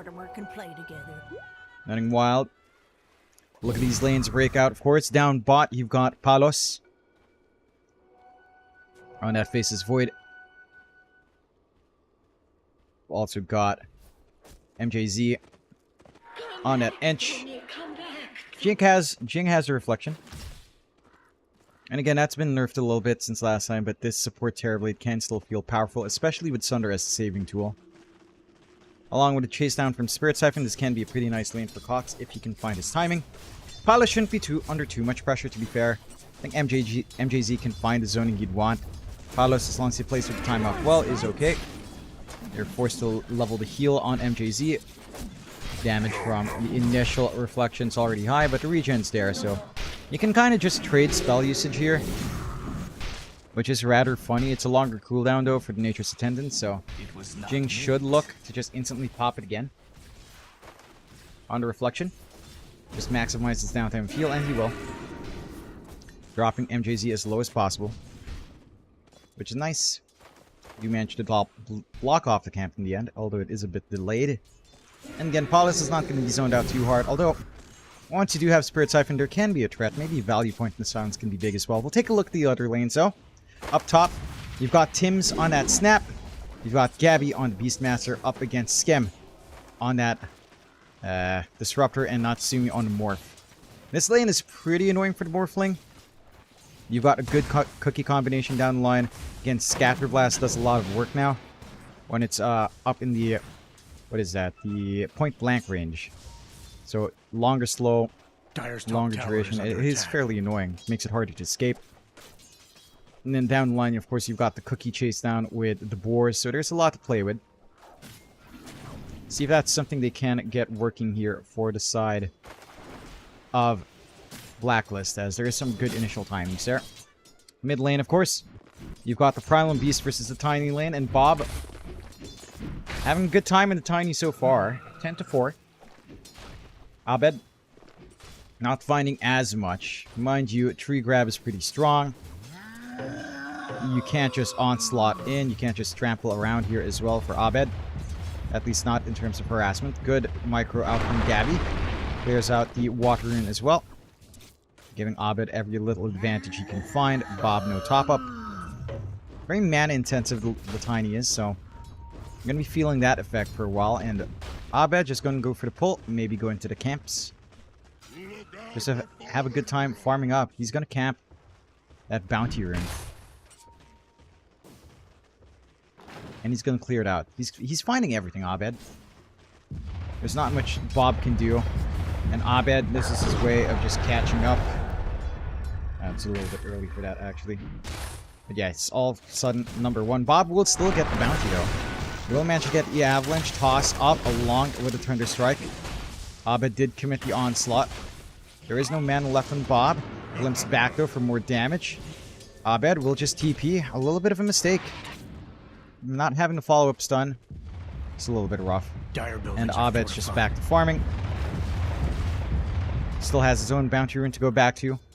And number one in CS now off the back of that kind of move.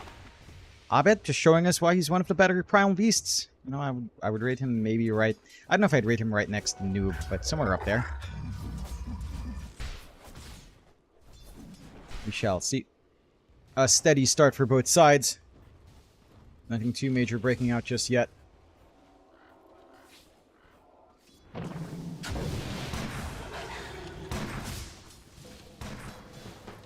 Gabby. Typical build-up into the Helm to Dominator here, Natsumi. Just same power threads, nothing too exciting to be queued up yet. Wondering when Tim's gets the chance to start to rotate or play with a cookie potential. It is hard to burst down Natsumi, to be fair. Yeah, it's just juggling around with attribute here quite nicely. Has a good amount of sticks, wand charges as well, so he should be fully healed up here. And he will be mostly healed up. Mid lane, a little bit of pressure again from Abed. Does drop the sentry as well, so securing. Really good wards here, just to watch this area. They're doing everything. Abed's getting all the resources in terms of vision game just to ensure that this Tiny won't have his opening. And the stalled out Tiny timing does feel awful, right? Like stalled out Blink, stalled out Echo Saber, kind of feels meh for Tiny. Massively so. So, they're getting everything. Heck, they're even clearing out camps again, pull the creeps. Abed just does this over and over again, not messing around, looking to get it as big of an advantage as he can hope for, and there's not much the supports can do for Now Geek you've Fam, got my right? attention. In fact, hold that taut, they do manage to apply the first blood onto Skem. Tims will find it. And Shotgun Blast is massive, and there's not much the Disruptor can do to stop that. It doesn't have a value point in Kinetic Field, can't stop the chase. Glimpse, fairly long cooldown, short cast range at the initial level. Doesn't feel like they're finding enough pressure bot as well. Cox isn't able to slow down Palos at all. So, the Faceless Void is going to come off to a strong start into the Mask of Madness. Power Tread's already flying out. Mom to sustain the farm. And the launching point needed to be this DP. Like, good timing to 6. Good timing for a push. Pressure on the map.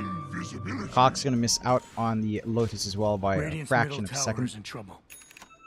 Invis rune for Bob. Maybe find punishment onto Tims. He'll take what you can get at this point. No, he doesn't. He wants Gabby. Is this for real? Will they find Gabby? Gabby, will you go forward? He does. Bob. No, Gabby pulls back. No. No. Yes. Avalanche. Is it enough? No, Bob! Misses out. Dire's middle tower is in trouble. They miss out. That little block by Bob gave Tims the notice. It was like, hey, something's here. Eh. Can't really do that up against highly observational players like Tims. They're trying to sneak up for these wisdom runes. Jing still gonna be able to find his own, it looks like. Let's get clapped, but we'll find it. Alright. So 1 for 1 on the wisdom. Again, a slow game, but these misses for the side of Geek Fam is starting to feel a little bit more painful. Again, Cox lane is slowing down by a decent amount. Abed. And despite all that running around, you are finding more on Bob, marginally so. So at the very least, Bob has that to be thankful for right now. Blink time should still be on point. Up top, they're trying to make a play onto Natsumi. They get the glimpse back though. Onto Gabby, he's gone. Tims does not have the damage to try to kill off Skem, and Natsumi is fine, but Abed's here. With a pulverize. Natsumi not going to go any further. Does have a Lotus and has the magic wand. Eats up. And is fine again. It's the beauty of a hard HP percent. Not hard percent heal, but hard healing there. Jing being disruptive on the stacks. They've got to clear this up. Can they find something here though? Can they find punish? Avalanche out. Bob does get the shield rune. More than happy with that. Stacks should still be taken for Blacklist. In fact, Abed was thinking of coming back in. Jing wants to keep this chase. Maybe Bob can line up for those stacks. And they will. Take these resources away. Throw all the magic damage you have. Just prevent the side of Blacklist from finding this. You find most of it, but not nearly enough. They lose a shield rune without this spell. Bob now stuck in the middle of this. They manage to get the glimpse back, the toss back as well. But Bob being blocked off by Palos. Axes from Gabby are reaching in. Bob, can he make it out? The charge, the onslaught, the bash. Abed stomps him down. Crushes the rock. Radiant's bottom tower. A huge response for that. I mean, again, most of the stacks, maybe half, maybe a quarter to a half did get taken here by the side of Geek. So Blacklist still have something to catch. No more than happy as well with what they've found overall. Radiant's bottom tower. I just realized. Dire's top tower isn't looking so great. Now's not a good time to attack the Dire. Let's see. Radiant's bottom Have to tower do isn't looking so something. great. Dire's top tower is in trouble. There. There you go. Dire's top tower isn't looking so great. Alright. Natsumi under pressure, sieging onto the top. Dire's lost No their top dominator tower. yet, but just a creep army is enough, and Natsumi can't really stop it. Instead, down bot, they're trying to look. Tower does fall, denies there from Palos. The avalanche right in time from Bob, so the Chrono's not going to be able to save. Toss up is there, and the damage is there from Cox. Evening out. Big kill on Palos. They will find Jing, but that is the support Terrorblade dying, so not the biggest deal. Tier 1 tower trade, core kill coming out for Geek Fam. Does equalize nicely. Bob should have a steady ride into Blink Dagger. They're starting to pull ahead now with Natsumi and Cox's farm. Marginally, Bob's starting to lag a little bit behind, but he is taking activity for the team. Amplify damage rune for Abed. Lots of output now if he did manage to find an angle forward.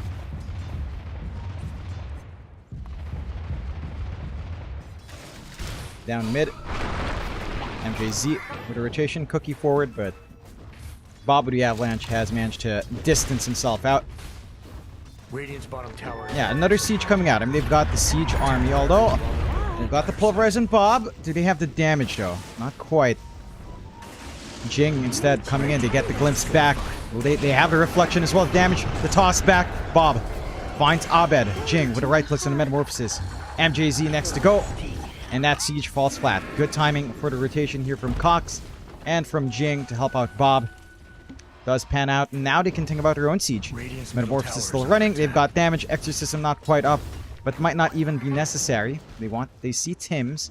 Skem has the glimpse. Bob lined up. Avalanche toss back. And we'll be able to find it. Simple, easy pick-off. Mid-tier 1 to find. Space for Natsumi and dividends as well. Already has that full lads. So, you're a happy camper right now in Geek Fam. Trading back and forth, you're finding bigger trades on Geek. You're getting the space that you want out here as well. Radiant's middle tower is gone. Not bad. Radiant's top tower is under attack. Glimpse back. You find MJZ. Just like that, Bambi falls again. A rerun of the film live right here in the stream. No copyright strikes for that, please. Radiant's top tower is in trouble.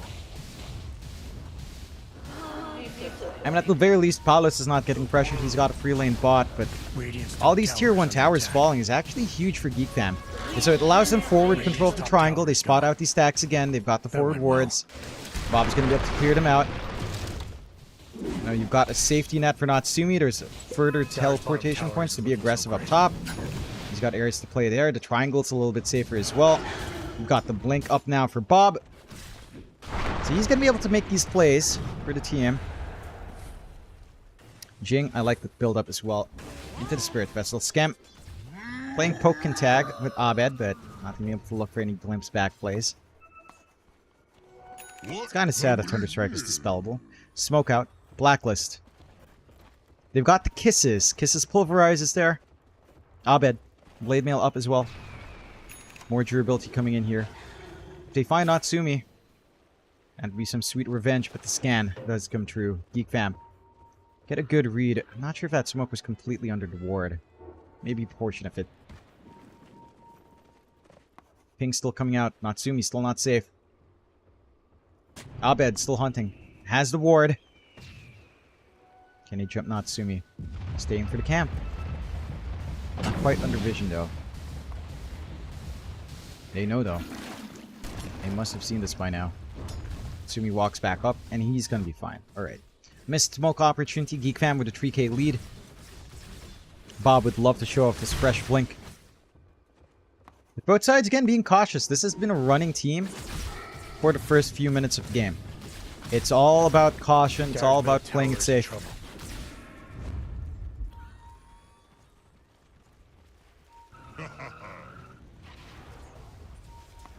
Geek Fam, smoke out. Full Spirit Vessel up on Jing. Bob really wants to use this blink. Scan does not connect just yet. They see Abed. They get the glimpse back into Bob.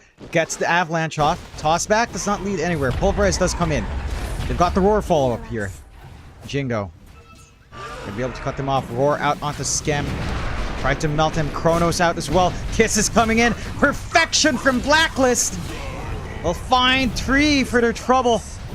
And Palos getting work done. Buyback on Skem. They want to clean up. Abed still alive in the middle. Natsumi as well. Shifting around forms. Cox has the Exo. Gets the pull back onto Gabby. But the roots holding him in place. Doesn't have anything left. No Spirit Siphons. Skem with a buyback does nothing. And Palos. The star of the show there. The Chrono onto 4. Huge opening for Blacklist. Drag this game back and kill that momentum off from Geek. Geek Fam. Very forced to glimpse back. But Bob deciding to jump forward. Far away, not getting the bonus damage for the toss. The full avalanche is fading away then. Missing out. Blacklist. Make the most out of it, but Geek Fam Have to be cautious. Their lead has slipped away. Less than 1k remaining now. Palos getting all the world in the farm. Maelstrom coming up after that Mask of Madness. Even more gold to flow out here. Scam bought back early. Level 8 with no Static Storm. Honestly, that is really interesting. Feeling like they need the Glimpse. But no Static Storm with no Kinetic Field is kind of nuts to me. That's their team fight. So now they have to play pick off. Because they cannot take the wider fight. Hell, even just value point in Static Storm. So it's a little bit how it's going, but I'm sure there are reasons. I think they really are just trying to catch people out with a glimpse and the Thunderstrike, I suppose. Still Blacklist. This does provide more space for them to play that farm game. BKB for Abed's going to be a massive pickup. They've got the Yules on Cox still, on Geek, but not nearly enough just yet. Trying to make some moves forward. Jing is scouting out. Spots MJZ, but not going to be able to find that kill. TP's up top. Gabby. Yules, fast enough. Cox does find it. Bob. Avalanche as well. Get the Spirit Siphons going. Toss out on the creep. Roar does come in, but that just allows him to run faster, so Roar does get expended. Maybe if they save the Yules, man should clip the Avalanche first. That would have been an opening, but miss out on the opportunity. Palos, Maelstrom again. Flash Farm is kicking in here. Where to face is Void. Is number 3 net worth, is getting a lot of room out. Going for the Manta, which does make sense up against the Silence here, I suppose, and a Reflection. Natsumi, Bob would want Tims. They get the glimpse back with the Avalanche, and Tims gets tossed up with Natsumi. Bob will clean it up with a tree toss. 7-7. Dyer's middle tower is gone. Geek Fam finding some trades, staying in the game. Blacklist, though, they understand they scale really well. I mean, this is Faces Void into late game. This is a Beastmaster with one really big BKB piercing spell.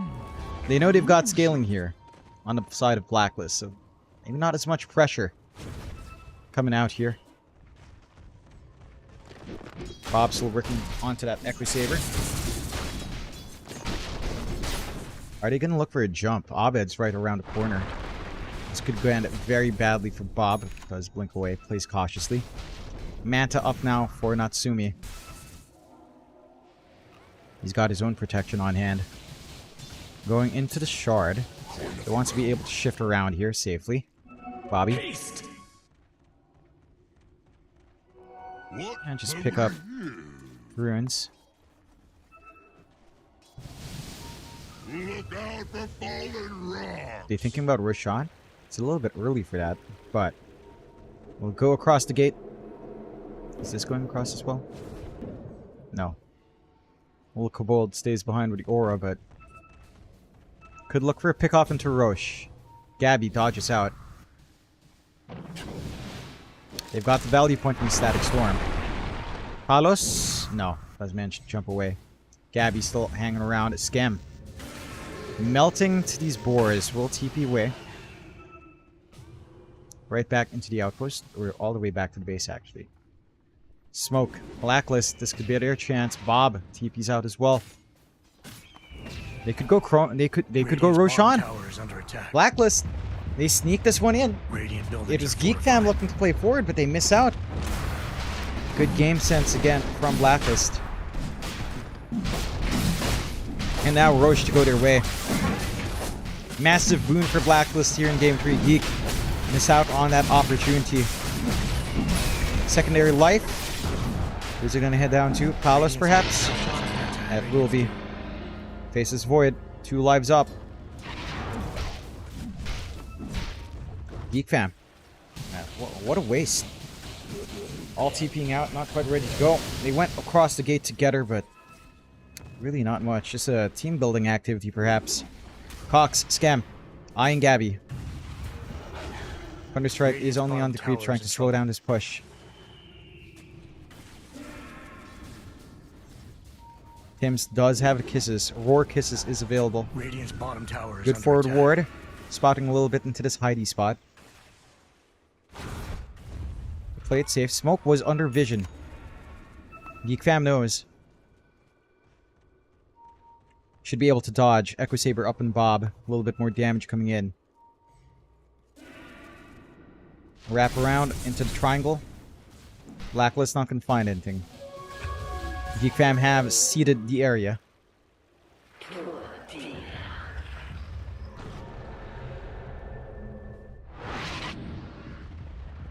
Just TP away.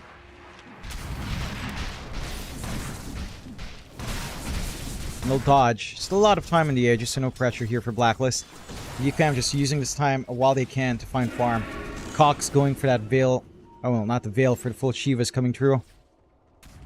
Bob looking for the Conda. The damage that can spike up with the tree throw once you've got that is massive.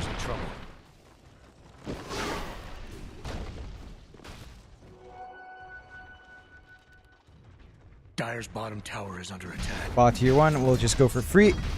No defense for this tower. It has overstayed its welcome. Jing will deny off the Wisdom Rune. Did they manage to grab the other? I do not know.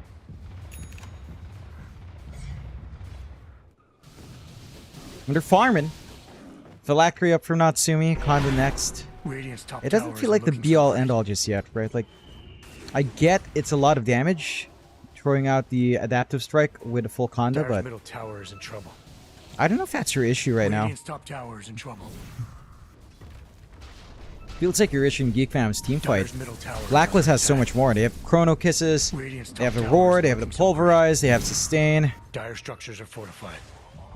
It's just a little bit tougher. They've got the creep armies of both Enchantress and the Helm of the Overlord. We'll be able to trade tier 2 and at top and bot. It looks like. Radiant's top tower is under attack. Siege creep plus Jing Solution will get that done. Tower isn't looking so We'll great. find it. Smoke out.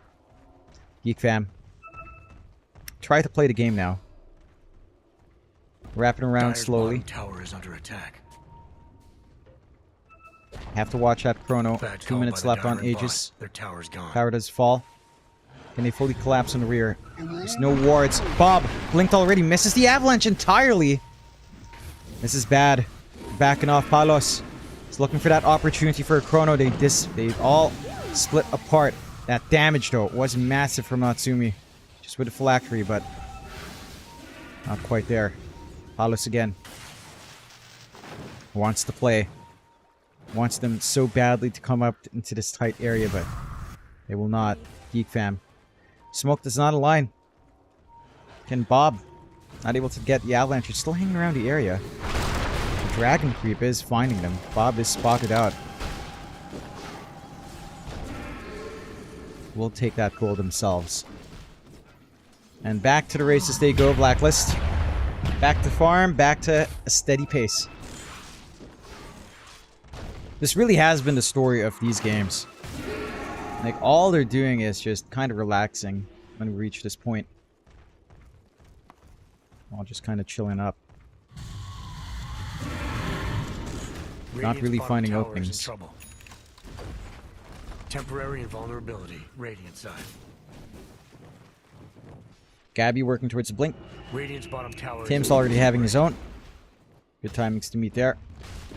Bot tier 2. Bob just slowly sieging. Working on his own BKB. Smoke out again, Geek Fam. Amplify damage rune for the taking, and someone could sneak around there, but no. Dire's top tower Keep walking forward. Blink up for Gabby.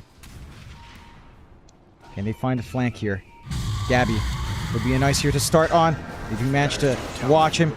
Glimpse him back as well. And the avalanche toss deleted. 1 down. 4 more to go. Can they find him? Aegis expires. Not the time now for Palos, but he does find the amplify damage. Not gonna walk up top though. We get the Yules up onto Tim's. Another one bites its us for Natsumi. The output of this Morphling just with a phylactery. Way too high. Once he's got the full Conda. Oh boy, the damage starts to scale up. Bob will fall. With the kisses thrown out and the chrono of Palos. All things considered though, Geek Fam hold through Aegis. They managed to survive that. Natsumi just going to be going for Tormentor by himself. Inside a Tormentor. We'll find it. Bob does get the shard, which is not too bad for a core tiny. It's a pretty nice DPS spike. You do have that going for you. Oh, Scam does manage to TP away in the nick of time. Just a little bit late on the uptake there. But a very close game. Again, 8-9. Very cautious play. Less than 1k net worth lead coming out to the side of Blacklist rivalry. And the side of Geek Fam. And that Conda's inching closer towards reality. Bob, once he has a BKB, not going to be pinned down. You have to worry about the Roar and the Pulverize and the Chrono, but that's about it. You can get the drum boots on Jing soon. Haste Rune spotted by Bob. Let's pick it up. Can they find something? Chase forward. They find MJZ with a toss back into Disrupt, and he's gone. Natsumi deletes him. Bob finds it and claims it. Dire structures are fortified. Top tier 2 still under siege from the army. Looking so great. Full Mjolnir up now for Palos. He's got the damage flowing through him. He's got the lore accurate item equipped on. Very nice for him. Roshan, 40 seconds until we see that respawn coming out here.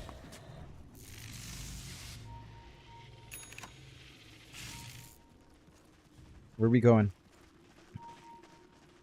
Could be still, it could likely be a nighttime Roche. So it is in Geek Fam's favor. They cannot allow this to go for free again. They can't keep blundering these small advantages they can find for themselves here. BKB up for Bob. Disassembly play on the Echo Saber is done.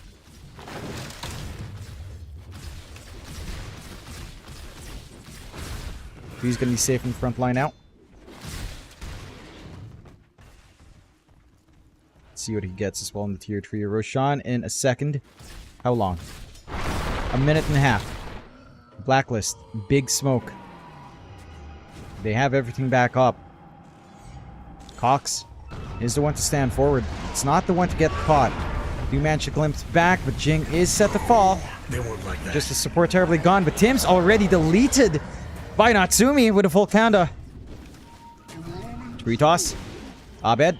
They do manage to take a peek at him. They've got the glimpse. Avalanche is there. Will they want to glimpse him back, though? Chrono out. Onto one. Bob. Not going to be safe. Palos does find a big kill. Shield rune out for Abed. Palos once more. Natsumi comes back in. Cox taking a lot of damage. You have the static storm. No kinetic field to block in Abed. Cox, Spirit Siphon. Pulverizes there once more.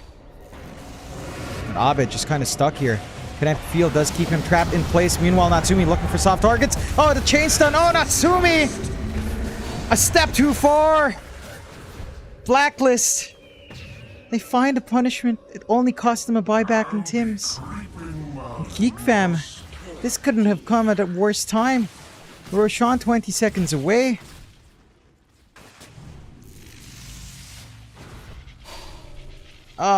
This is not going to be nice. Blacklist, spectacular play coming out from them. Setting up for that next big objective. 8 seconds away, Paulus. Be patient. Or not. Walk away. They expect it to be bought now, but it's already up. They could have just taken it, but you know what? It's fine. No one bothers to wait for Roche. Tower is under attack. Take a minute for him to head down. Might be able to find more. They scan out Cox. Man's just trying to farm up here. Radiant's middle tower is in the middle of no man's land once more. Cox does manage to walk to safety. Radiant's middle tower isn't looking so great. I have to say, this Terrorblade support from Jing is not really coming out. Okay, Paulus. Head top, Geek Fam, smoked up. It's a long way to Roche. They're going to have to go through the gate, and it's warded. They hear Roshan. Aegis cheese for Blacklist.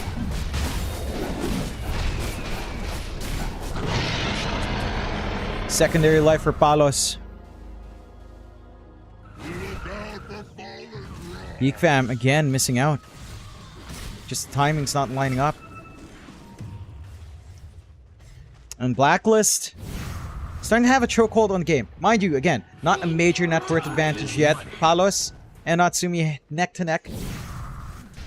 But it just feels like the tempo is on Blacklist side. They're the ones dictating this game, they're the ones going around, they're the ones making things happen on the map. Dire's top tower is in trouble. Radiant's bottom tower is gone. And the side of Geek, not really able to do much. Bob, spotted in the middle. Dire's top Not gonna tower be is jumped. under attack. Dire's Top tier 2 tower does is finally gone. fall.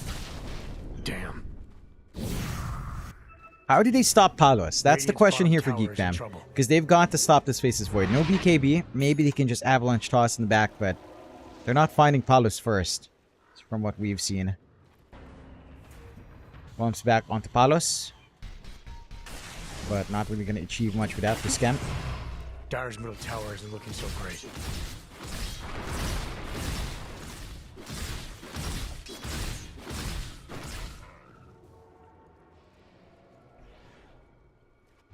Blacklist. They've played a conservative game, but they scale. Blink up for Natsumi. Once more mobility. He's got the damage with his Conda. The confidence of Palace to just run around with his Aegis. No fear.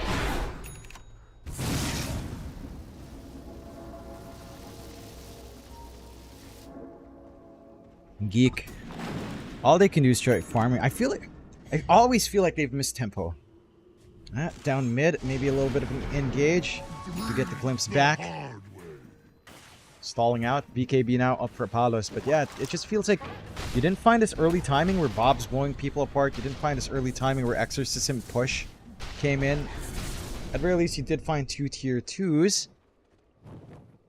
But you're down to 1 tier 2 as well. And that is the same. Mid. Dire's middle tower is in trouble.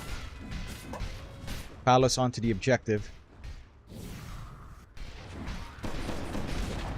We'll find it. Dire's Last middle outer tower tower. gone here for Geek Fam. Hey, How is this still less than a 1k lead? 52 to 48. It's so close. It just feels like the execution is so much easier for Blacklist. All you have to do is literally land one of these stuns. Get the 4v5 and you're happy. For Mentor to take. Dire's Geek courier Fam is again. down. There's no initiative here. All down to farming, all down to waiting for more, but when is enough? When is it enough? Cox looking for the Wind Waker. Lots of farm left till that comes out.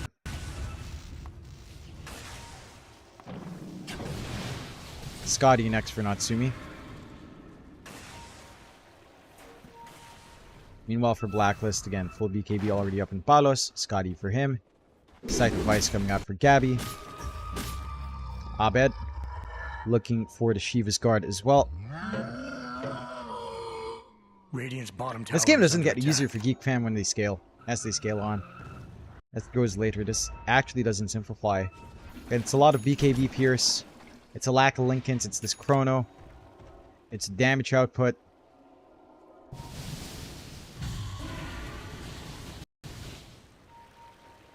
Well, keep waiting.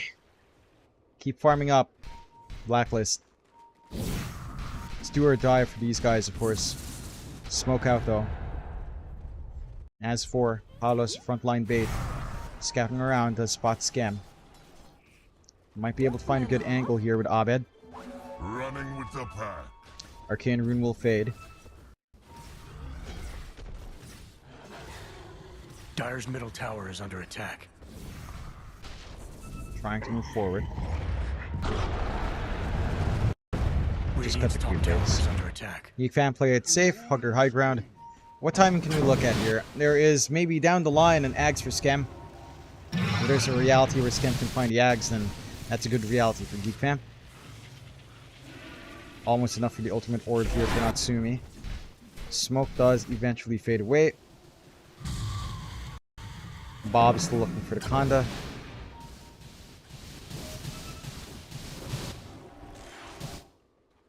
Aegis will fade now. Second Aegis just for a tier 2. But again, they respect what Geek Fam can do. They respect their own team fight here. But I wish they would be braver. I wish both sides would be braver. Take initiative. Try to make things happen in the map. Doesn't feel good to react either way. But they are patient. Blacklist. I mean, this is just time for Gabby to get the side of Vice up. For Tim's to get an Aeon Disc.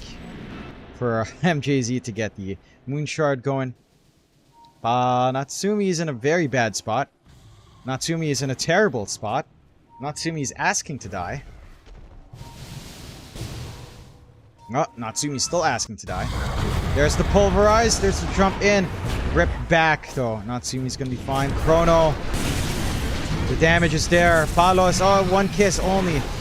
Natsumi's still safe. No, not for long. He's gone with no buyback, Natsumi. Bought the ultimate orb. The ultimate folly is Cox. Left behind as well. BKB on Gabby. Wants this kill on Cox. Wants to find Cox. Cox jumps away. They can't grab Cox. And it's a 1-0, but it's a one big kill you'd want. Suddenly a 5k lead coming out here for the side of Blacklist. All over Natsumi, just standing over a very warded position. That's just... Why? Just... Why not play the left side? Why play the right side? They miss out. EFAM again. Doesn't feel good to playing the game this way, but it feels hella good for Blacklist Rivalry. They know they've got the advantage now. They've got so much more to play with. And they take out the big scaling hero. It's got to be Bob now. Really, find a Conda. Find Yags. Or maybe a Daedalus or an overwhelming blink. I don't know. Find something. Roche, half a minute till the respawn. Palos is going to be back up. Smoke out. Geek. Want to find more. They do pass the army from the gate. Natsumi will reveal. Trying to regroup that army. EFAM needs this jump. Bob jumps in. Avalanche, but a 4-stab to save. Amounts to nothing. Literally, that's the smoke gone. Blacklist back off. 7k lead. Geek Fam, see if they get lucky with this Roche. How long? Half a minute. Geek Fam just need to be patient. Come out at 38:30, roundabout. Just need to wait. We need to get hasty. Blacklist will find her shard. Sproink up for MJZ. Roche so close. They know. They can smell it. 9 seconds. Blacklist. No. Geek Fam, no, stop it. Why? Oh my. No, Geek, stay. They've got to fight this. They can't keep giving this for free. They will just lose in 20 minutes if they keep doing that. Okay. Palos, jump forward. Jump back with a shard. Abed, looking for the back line. They do manage to get the avalanche toss. They isolate Abed all by himself. Can they get the damage? Condas out. Looking for the chrono. Instant silence out from Skem. Gabby does pop the BKB. They'll kill off that disruptor. No availability of static storm. Pulverize onto Cox. DP's gone. Toss back. Looking for the delete, but Abed still manages to reset with the cheese. Roar out onto Bob. Again, the BKB piercing disabled. So, oh, he doesn't get the Sunder. Jing! Sunder's the wrong target. Geek Fam. That's going to be the Roche gone. There's no play. There's no salvation here left. Cox? Not. Roshan going the way of Blacklist. Aegis, Cheese, and Shard. Buy back. Cox gone.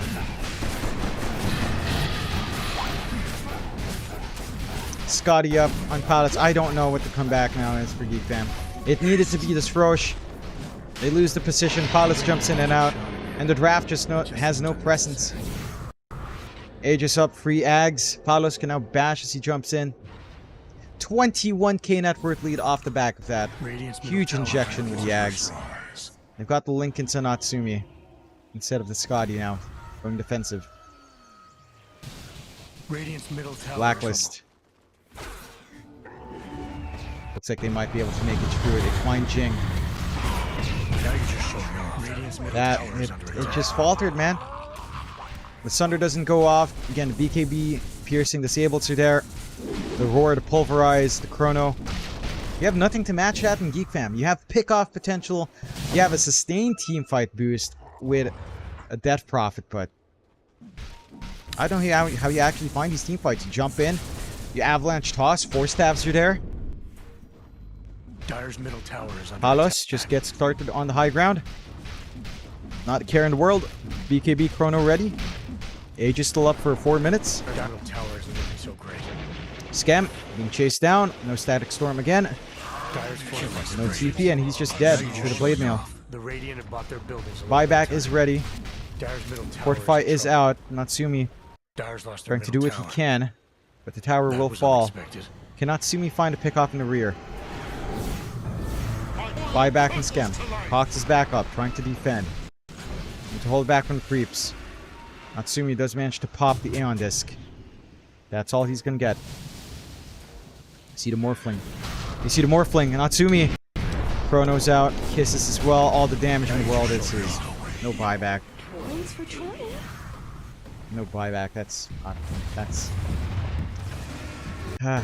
This is gonna be it for Geek Fam. Does look like Blacklist might be able to find it here. Mid racks to fall. Dire's middle barracks are gone. Abed, another pulverize out. Cox, no buyback. Does get the Sunder right this time on Jing. Getting some decent damage off into that boy, but guess what? There's a roar. Bob, not long for the world. It's gonna go. No buyback as well. They won't like that. And Blacklist. Double kill. Looks like they find a revenge in this series. Geek Fam. Fall flat. Some good lucks, well wishes coming out from the former teammates, Tims and Scam.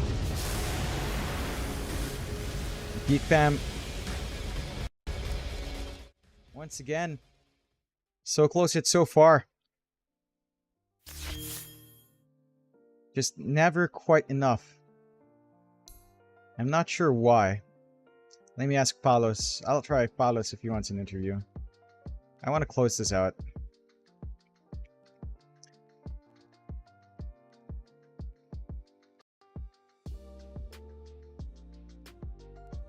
Alright.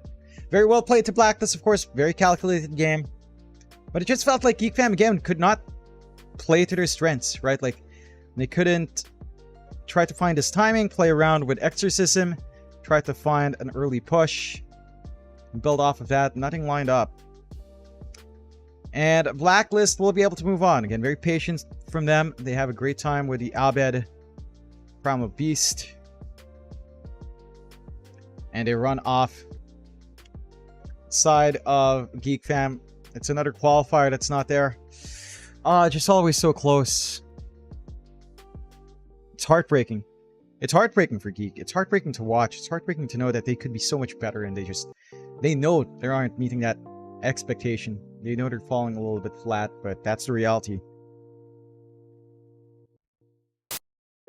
Let's see if we will get anyone for a quick interview to close out here. But it's a rough one. I don't know. Maybe they're all hanging out in the Cuckoo server. No, they aren't. Not yet.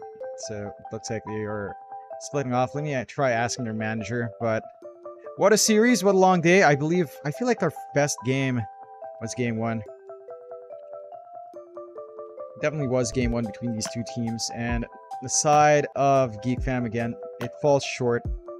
Unfortunate for them, but a great journey again, just still lacking. Still needs something to come in. We'll see in the next journey, but that is the end of the journey there for Geek Fam. However, Blacklist do make it to the lower bracket finals up against Talon. Can they knock down Talon? Can they put a dent to Talon, making it into those qualifiers again, as Neon did? They've looked sharp, Blacklist. They've looked like having MJZ has helped a ton with his roster. So we'll have to see. Doesn't look like we have any interview. The Cuckoo server again is busy. It's a Blacklist game. It's not a It's not a Darling game, so it's a little bit hard to find. I'm sure they're doing some post work. And it looks like, yeah, no interview, no response. I'd like to thank all of you guys for tuning in. As of seeing, I see a peak of 11,374 on Twitch. I see about 4,000 of you guys on Facebook. I see 109 of you guys on... 4,000 of you guys on YouTube, 109, 110 of you guys on Facebook. Thank you so much for your support for the past few days. Thank you for watching the stream. Thank you for staying with me for all these 12 hours. Watching you guys chat and enjoy it has made this very worthwhile for me. And it's been a great journey overall. I've had a lot of fun. I wish Mike would have been here, but he is busy. So it's unfortunate it's only me. But hopefully you guys enjoyed some good old John X Fire play-by-play, which isn't the best. But thank you again for your support. And everyone on Twitch, everyone on Facebook, everyone on YouTube, thank you for your support. It's overwhelming to see that this many people watch a community cast. This is all technically community cast. We just have lobby access this time around, of course. But it is a community cast, so your support means a lot. You guys sticking true in the ads, that does count a lot for basically all of this. So thank you again. I'm not going to be around tomorrow for the streams. You will have Yuhang TV. That's twitch.tv/YuhangTV. That's twitch.tv/YuhengTV. Give him a watch for the lower bracket finals and the grand finals. I'm not going to be around, unfortunately, to see how this great qualifier closes out. But it's been a fun ride with all of you here. Thank you again so much. If you enjoy the work, please give us a follow. You know, it does help massively, especially on Twitter, on Facebook, on Twitch. So it's at JohnXFar. I'm pretty much everywhere. Follow the channel as well on YouTube if you haven't yet from Twitch, or on Twitch if you haven't yet from YouTube. And if you want to see me and Mike, remember, getting your voice out in social media does help. Letting the tournament organizers know that you want us does help justify hiring us. So leave some feedback somewhere. I know that helps massively as well. Just organic feedback like that of wanting casters. But that's going to be it for now. I'm not sure when we're going to be coming back to cast. I'm not sure when the next events are. It's going to be a little bit of a break. I believe we've got Dream League and Birmingham coming up, and Elite League coming up at the end of the month. So that's going to be it. But it is the end of the road for John X Far. I will be running the stream a little bit longer just to run maybe 3 sets of ads if I have the patience for it. But thank you again for the support. It means a lot. Again, for watching tomorrow's games, watch twitch.tv/YuhangTV. That's twitch.tv/YuhangTV. We'll see if there's anyone to raid as well. We've got a lot of viewers. Might as well send them over to watch some more Qualifier Dota. But that's going to be it for now. Thank you again. And I hope to catch you guys again. Now, hopefully you guys will enjoy the next few casts. And that maybe hopefully we'll have Mike as well. Thank you. Goodbye and good night.